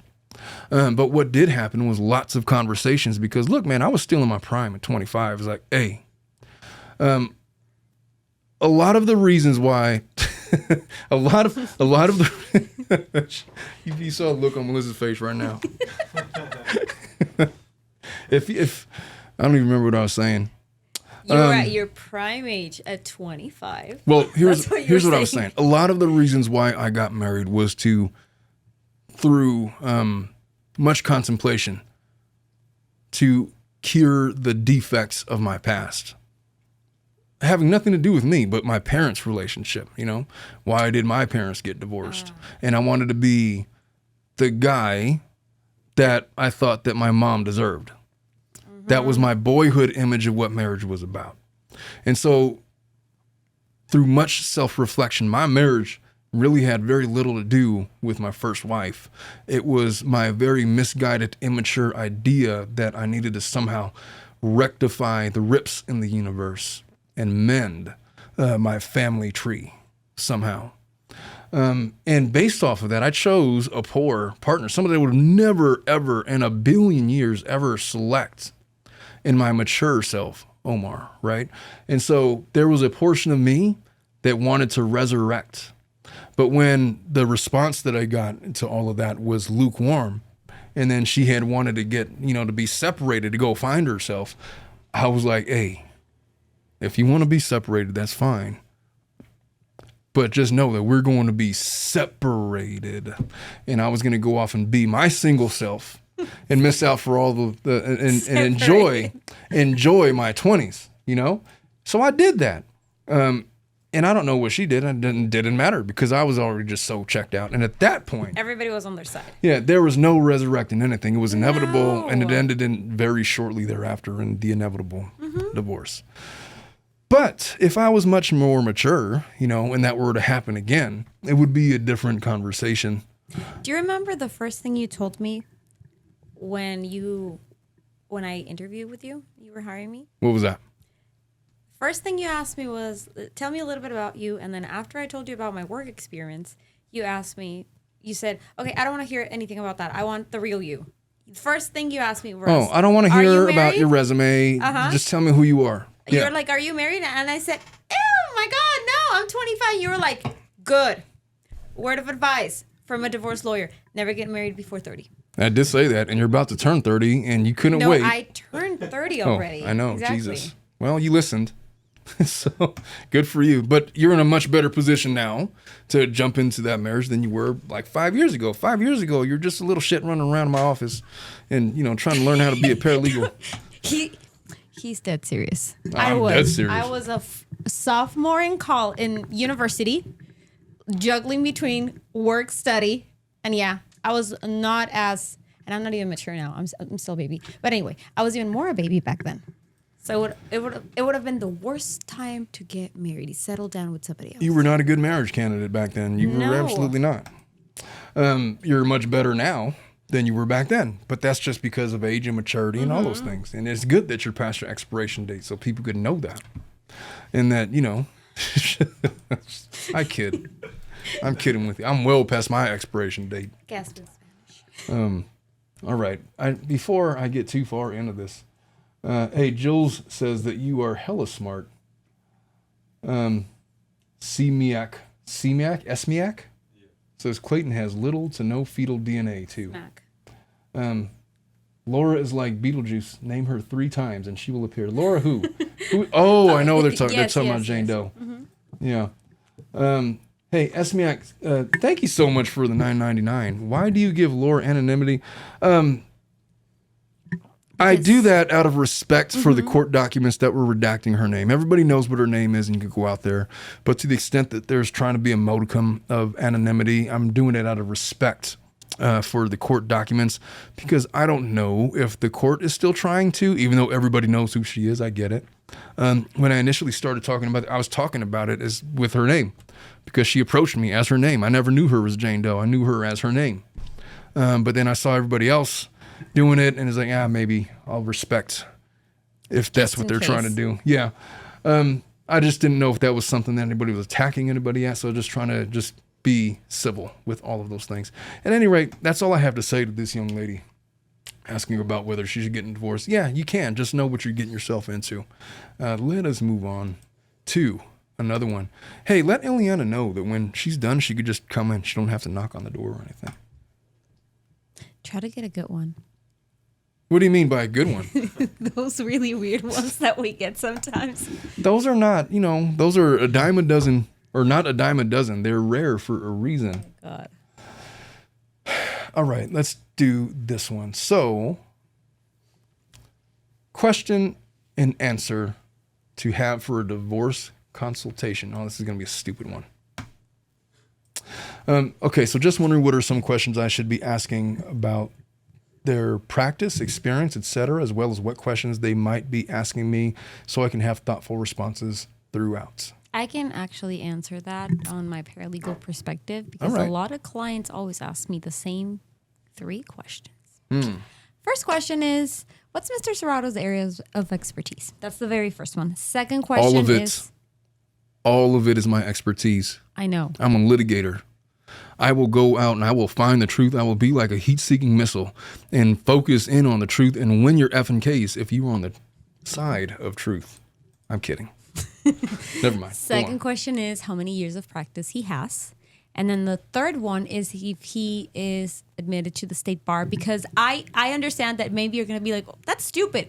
No, people, it's not stupid. I've known a handful of cases of attorneys that people hire, and then at the very end of the road where they have to go to court or something, oh, surprise, shocker, suspended license, or not even admitted to the bar, or admitted to another bar that's not in the state, and then they can't litigate, and then start sending somebody else, and then a lot of problems. That happens every now and then, but it's not all that common where you're represented by a disbarred or defective attorney. I mean, I've never told you, but handful of people that have come to consult with you, they have told me the same question. So I'm like, wow. Well, you should assume that your client or that your attorney is a licensed attorney. Yeah, of course. Easy to look them up on the bar. That's what I always Let me just say this. If you're going through a divorce, you're trusting somebody with all of your assets, literally. You don't want an inexperienced attorney that's just learning family law. You don't want to be bargain shopping for your divorce attorney, because what is going to come out of these orders is literally custody and visitation orders that is going to shape and mold the literal childhoods of your children. And they will last until they are grown up and there's nothing anybody could do about it. You get the wrong custody and visitation orders, it literally alters the course of their lives. 100%. Secondly, if you are entitled to reimbursements because of some stupid thing that the other side did, and your attorney's not smart enough to ferret that out because they have no experience and it's not on their radar, then you are costing yourself hundreds of thousands of dollars potentially. And so, look, there's a lot of things you could dick around with. I would not do it with family law. Make sure you have an attorney that is well versed. And look, you don't have to have them practicing for more than a couple of years to get the gist of it. You want somebody that is not lazy, because sometimes you don't want the 25-year plus attorney because they're lazy, because they think that they remember the law back from 1982.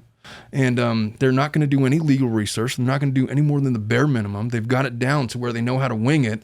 And that's not what you want. You want somebody that is experienced enough to know the law just as well as anybody else, better than the judge, and has enough energy or wherewithal to get down with a legal fight if we have to. And the sweet spot where you're going to find that in attorneys is around years 7 to 20. Somebody that's been practicing for over 7 years, but less than 20, is got enough bulldog in him to get down and fight if we need to. And you're not going to get one over in terms of the law. We generally know the law at that point. That's who you want on your side. They can make it as smooth and simple as we can possibly make it. And at the same time, if they want to make it complicated, I know how to make it complicated. Hey, I'm going to need all of your financial records going back to the relevant time period. What's the relevant time period? Let's start with the marital period from 18 years ago. I want all of the documents.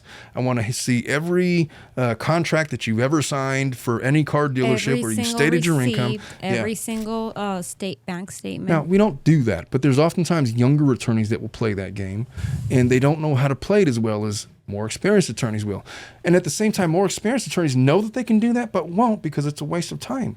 So you got to get it in this sweet spot where you get an attorney that knows what they're doing, but has enough youth and vigor to put up a fight if they have to, but is not just going to do it for the sake of doing it. I literally we were just talking about this, a younger attorney that I went up against. He's been practicing for maybe a couple of years. His disadvantage with me was that he didn't trust what he didn't know. And when I would tell him things in negotiations with the case, he was very insecure about it. And he literally said stuff to me like, okay, but you've never litigated against a guy like me. It's like, oh, is that right, buddy? And then we did litigate the case. And I warned him, if you pursue this, your client is risking losing custody of the children. This is what's going to happen. This is what's going to happen at the hearing. This is what the judge is going to say. And he thought, well, he just didn't trust what I was saying. And then afterwards at the hearing, by the time that hearing was done, he was literally telling the judge, Your Honor, please don't sanction my client. If anybody sanctioned me, it was my idea to go forward on this. And I told him after the hearing, when we had requested a trial, it's like, hey, I didn't want any of this. I told you about a month ago that this was going to happen, and you wanted to pursue this. And now we're here. And now I got a client that you severely pissed off with these frivolous allegations. Exactly. And you want me to convince him to drop his case against you when you just dragged him through all of this? This is your fault. And then, he just he learned a lesson. Oh, And that's another thing. Try to find an attorney that goes with your personality. It's hard, but at the same time, it's easy. I don't even know what the hell you meant by saying, but what are you talking about? Well, somebody that meshes with your personality? that matches, exactly. So what I mean is there's people that are pretty calm, they're pretty chill, and there's people that love to fight and play a good game. So generally, if you get the opposite of what you are, the relationship is going to clash a little bit. But if you get somebody that's in the same page as you are, generally you're going to get a good outcome. You get what I'm saying? No, I don't agree with that. I don't have to be friends with my clients. I'm generally not friends with them. I'm not saying you have to be friends with them. My personalities often don't match with them, but they need somebody like me to stop them from doing stupid things. For example, Jane Doe did a lot of stupid things that if she were sitting in my office, I would have sat her down on my couch. That's the thing. I really do not think that attorney had the personality or the BALLS to be like, hey, put your ass down. But at the same time, I'm not sure that Jane Doe would have hired me just because of our clash of personalities. But she needed somebody like me to tell her not to do stupid things. Mm-hmm. And so you want somebody that is going to check you enough to prevent you from making bad decisions and litigations that's going to affect your case going forward. So I disagree on those grounds, but I know what you're trying to say. But in general, you want an attorney that's going to, you have to respect them enough to take their advice. If you're not going to take their advice, what are you paying them for? That is true. If you're not going to respect their advice, then don't get an attorney. That's it. You're just going to waste your money. All right. Let us move on to another one. Hey, where's Ileana with all of that? Could you check on her real quick? Because I got about 3 more to do. I'd rather not do them without her. Hey, Dominic, you want to do one? Sure. You don't want to. You're trying to do this shit. Let's see. I have oh, this is the same one that we just did. I think you might like this one. Okay. So my husband and I are still together. Me? What? You said I may like this one? You know, your voice is so abrasive. Like I was like literally sitting here and like your voice, you said, me? Where's my mouse when I need it? It sounded like an alarm clock. What was that? Oh no. It's all right, Melissa. Okay. This lady needs financial advice from someone who's been through a divorce. All right. Okay. So, my husband and I are still together, but I'm secretly looking into options of separating or filing for divorce at some point. We don't have the money for that. Yeah, it sucks. I'm not just talking about the money that it costs to obtain lawyers and file for divorce. I'm talking about splitting finances after divorce. So we got married 2 years ago. We got some work done to the house. Due to the cost of the wedding and home remodels, we're now in so much debt. Melissa, I talked to you about this. Why is your wedding so expensive?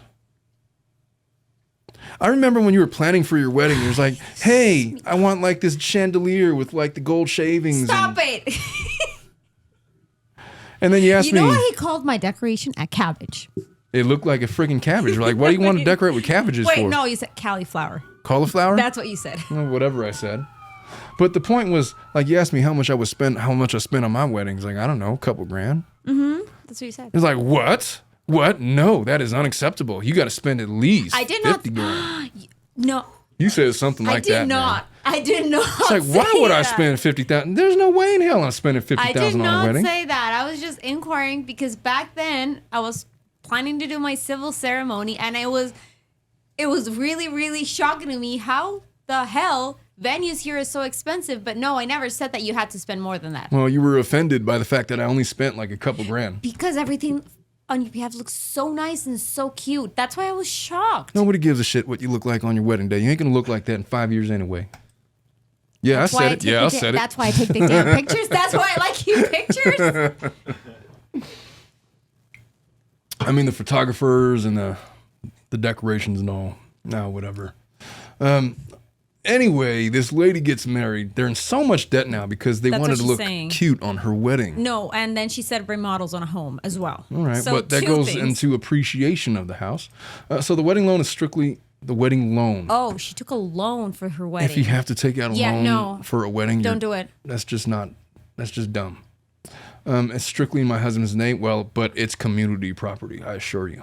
Mm-hmm. We both work. Well, it may or may not be community property depending on the date that the loan was taken out. But I'm sure they're going to commingle funds and transmute it.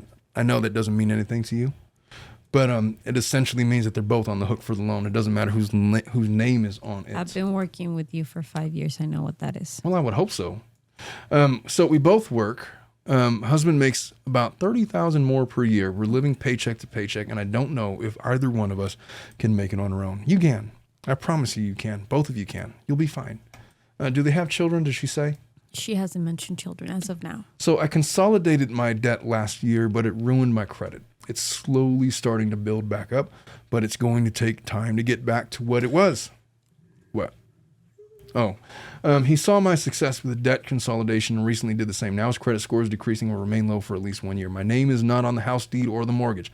I'm paying for half of it. I've asked my husband to add my name, but he hasn't. I don't care about getting the house or any part of it. I just want to walk away. We still owe so much on the mortgage, and I know I couldn't afford the mortgage bill on my own. I'm trying to think about why she's considering divorce. She hasn't said anything. That's her business. If she doesn't want to talk about it, she's not asking whether or not she should get divorced. She is. So are there any recommendations? Do I wait this out, build credit back up, get finances in order, find an apartment I can afford? We have a toddler together. There we go. Okay, yeah, there's a I know how child support works, but I don't want to get into that today. I don't know if this would be a split custody agreement. Of course it would be a split custody agreement. I don't know if either of us can afford child support. It doesn't matter who could afford it or not. That all would have to be figured out, and it will be. I just don't know where to begin. So, Earl, are you sure you want to do this? I need a Ileana on this one. But for starters, why don't you just sell the house and split the equity? That'll give you guys both peace of mind on the debt, assuming there's equity in the house. Just sell it and split it. There's usually equity in the house. I've seldom came into contact with community residences that were void of equity unless somebody took out like an equity loan on the house or something like that. To the extent that you haven't done that, then sell the house, take the equity, and pay off your community debts, which would include the stupid wedding loan. I bet you're regretting that one now. I bet you they looked really cute for their wedding too. Cabbages all over the place. Cauliflowers on the ceilings and on the centerpieces. I bet you they had like a really nice tux, and she had like the bridesmaid's dress from that movie, the one from France that was personally stitched by that guy or whatever. Okay. Oh my God. And now they're getting a divorce 2 years later. Here's my take on these Okay, people. I do agree with you. Wedding loans are stupid. They're plain on stupid. That's it. They're stupid. Well, they don't have much marital equity to speak of. They've only got married 2 years ago. I'm just going to go out on a limb and say that this lady's probably in her 20s. Doesn't have any business getting married to anybody. She's treating this as if it's a Toddler means roommate. 2? She's got a toddler. No. What? Shine some light on me. Toddler means 2. Oh, like between the ages of 4 and, 3 and 1.5, Okay, maybe? so this kid was born before they were married. Maybe. Or they might have been during, the kid is community property. Either way. It doesn't matter. Child support, there's not going to be any alimony. It's only a 2-year marriage. He's going to pay some child support, assuming that you are the primary parent, and we don't have that. We don't have that yet. Worked out just yet. But look, I think when I read this, it makes me angry that she got herself in this, because she very clearly had an idea of what marriage was, much like you were when you were 25, 26 years old, when you're trying to shop for cauliflower decorations. And she was reckless enough to take out a wedding loan for the decorations, because this is going to be the big memorable day. It's going to be the stuff you're going to post on Instagram, all the while not understanding that you were devoting your entire person to this other person, attaching to them, not for the Instagram moments, but the moments where they're at their worst. You know your husband, and you've seen him at his worst, and you've seen him at his best. And right now you see him, and he's a young man, and he's probably better than he'll ever look right now. Right now, maybe. I mean, I don't know. He's not getting any younger is my point. And you're the same way. In 10 years, you're going to be 40 years old. You're going to be well past the expiration date. And then you're going to feel a certain way about it. And look, I'm 43. It's okay. We get older. It happens. Everybody ages. Yeah. My point is that if you're for people that are getting married for these Instagram photo shoots, the inevitable truth about it is all of those things are going to fade. And guess what? 2 years ago, nobody's doing that shit anymore. As far as whatever designs and styles were in fashion 2 years ago, it's completely shifted. And so this person had no business getting married to begin with. And I know that I'm probably speaking out of turn. And I don't know how old she is. But it's probably the best thing that she could possibly do is divorce this guy and do it quickly. Because I just don't see this getting any better. Look, she has adultery written all over her, because there's going to be a moment in her marriage, whether it's now or whether it's 5 years from now or 8 years from now, where she's going to be like, I'm just so bored with this. You don't pay me any attention. You're not looking at me the same way. You're not doing this and that. And, she's going to give herself permission to entertain other people. Maybe he will too. Entertain other people. I mean, I know I'm speaking out of turn on her. I don't know anything about this guy. No, He's I just probably love the young phrase, himself. entertaining Other people, and that's going to turn into something else. And then next thing you know, she's going to have claimed that she got married for all of the wrong reasons, and she's suffocated by her marriage, and it got me into so much debt, and we have all of these marital problems, and it's already headed that way. Get the divorce, do it now, sell the house, split it, pay off your debts. get a fresh start, figure out a parenting plan. I don't know. I just don't see this getting any better. Of all of these that we've done that are the most grim, for whatever reason, I read this and I feel like this is pretty bad. Not worth saving. I know she didn't ask me that. It was a financial thing, but the finances are the easy part of it. What would you say to her? What do you think about all that, Melissa? I don't know. Well, she hasn't disclosed the reasons why she's getting divorced, and she doesn't have to, like you said. I mean, that's her personal business. Do you think that I'm right about my assessment of whether or not Divorcing now? she was, well, about my description of her and what's going to happen in the future? You got friends. You got people that are in this exact scenario right now. You just had a whole bachelorette party with a bunch of, somebody thought that they were hooking up with an actual athlete. It's like, that guy doesn't even play. It's all anonymous. Don't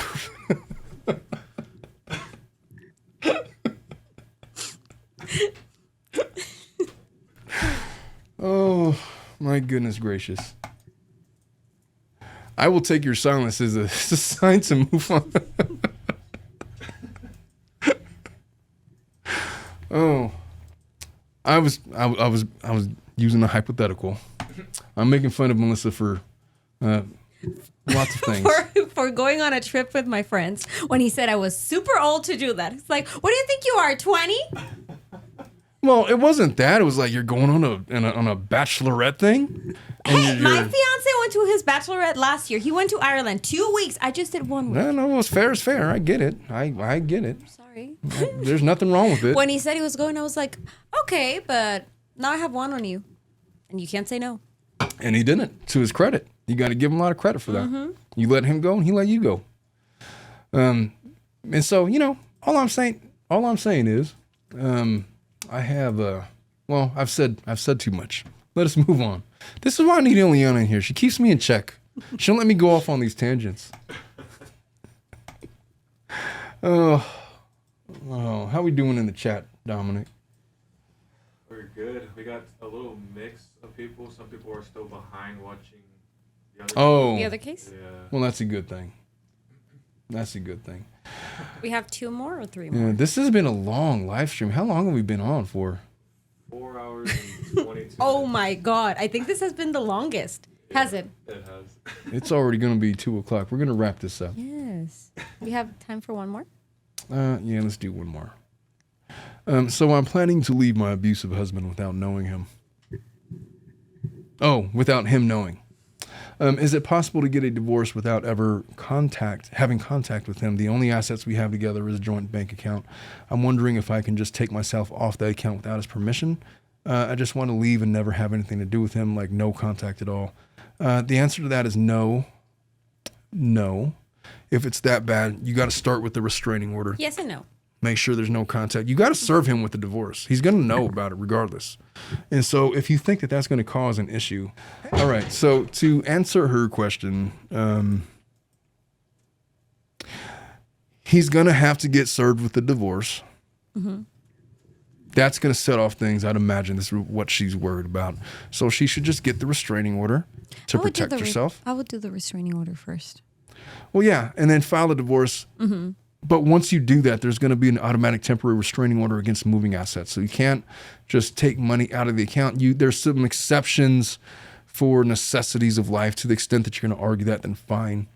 But yeah, you can't just have a no contact divorce. You can, but not without him knowing about it and responding and having because of due process and all of those things. The only no contact divorces I've had, and this is what I think about no contact, is when clients come to us and they're like, I don't want to have to do anything with that person, you handle it. So everything goes through us and that person, and if that person gets an attorney, through us and the other person's attorney, without the parties ever contacting each other.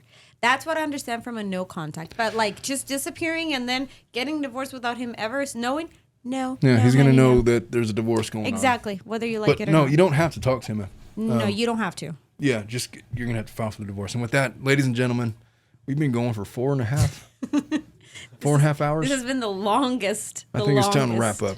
Real quick. Yeah. I asked them if we started Patreon, what they would want to see, and they said bloopers and like murder mystery stuff. Murder So mysteries. if you want to put out like a poll on your channel, you can do that. Really. Hey guys, I'm Guys, listen to me. I've been trying to get Omar to do murder cases and like criminal cases from outside of the United States because there are plenty in Mexico and Colombia, Puerto Rico, the Dominican Republic, Canada. There's so many that I cannot even count. So if you guys want that, also put that in the comments. Totally. we'll be looking for. No, I know what you mean. Maybe we're gonna formulate a Patreon. We're gonna figure out what we're gonna have to put. We're gonna need a lot of feedback as far as what I'm automatically thinking is maybe we're gonna do some live streams that are not hosted on YouTube. I got to figure out how we're going to do that or not. There's definitely going to be videos that I'll put on the Patreon. Of course, there'll be like links to all the stuff that we uncover, stuff that, you know, I wouldn't normally put on the YouTube channel, but it'll be something similar to that. It'll be good. I don't know. Dave Neal has like shirts about Fiverr with lawyers on donkeys and stuff that people are interested in. Maybe we'll do stuff like that, but we'll do something. But with that, I have to leave you guys. We have to wrap up. My voice is going. My brain is going. I'm exhausted. But hey, thank you guys so much. It was so much fun with you guys today, and I enjoyed reading all of your comments. I'm probably going to go back and see what I missed, maybe tomorrow. The edited version of this show will be produced by Dominic. It's going to be up maybe tomorrow, maybe Sunday at noon. I don't know. It depends on Dominic's editing skills. If you're interested in Dominic producing any of your stuff, Dominic's going to leave a link to contact him so that he can make sure that you are properly produced. Other than that, I love you guys, and I will see you guys all next week. Bye. Bye-bye.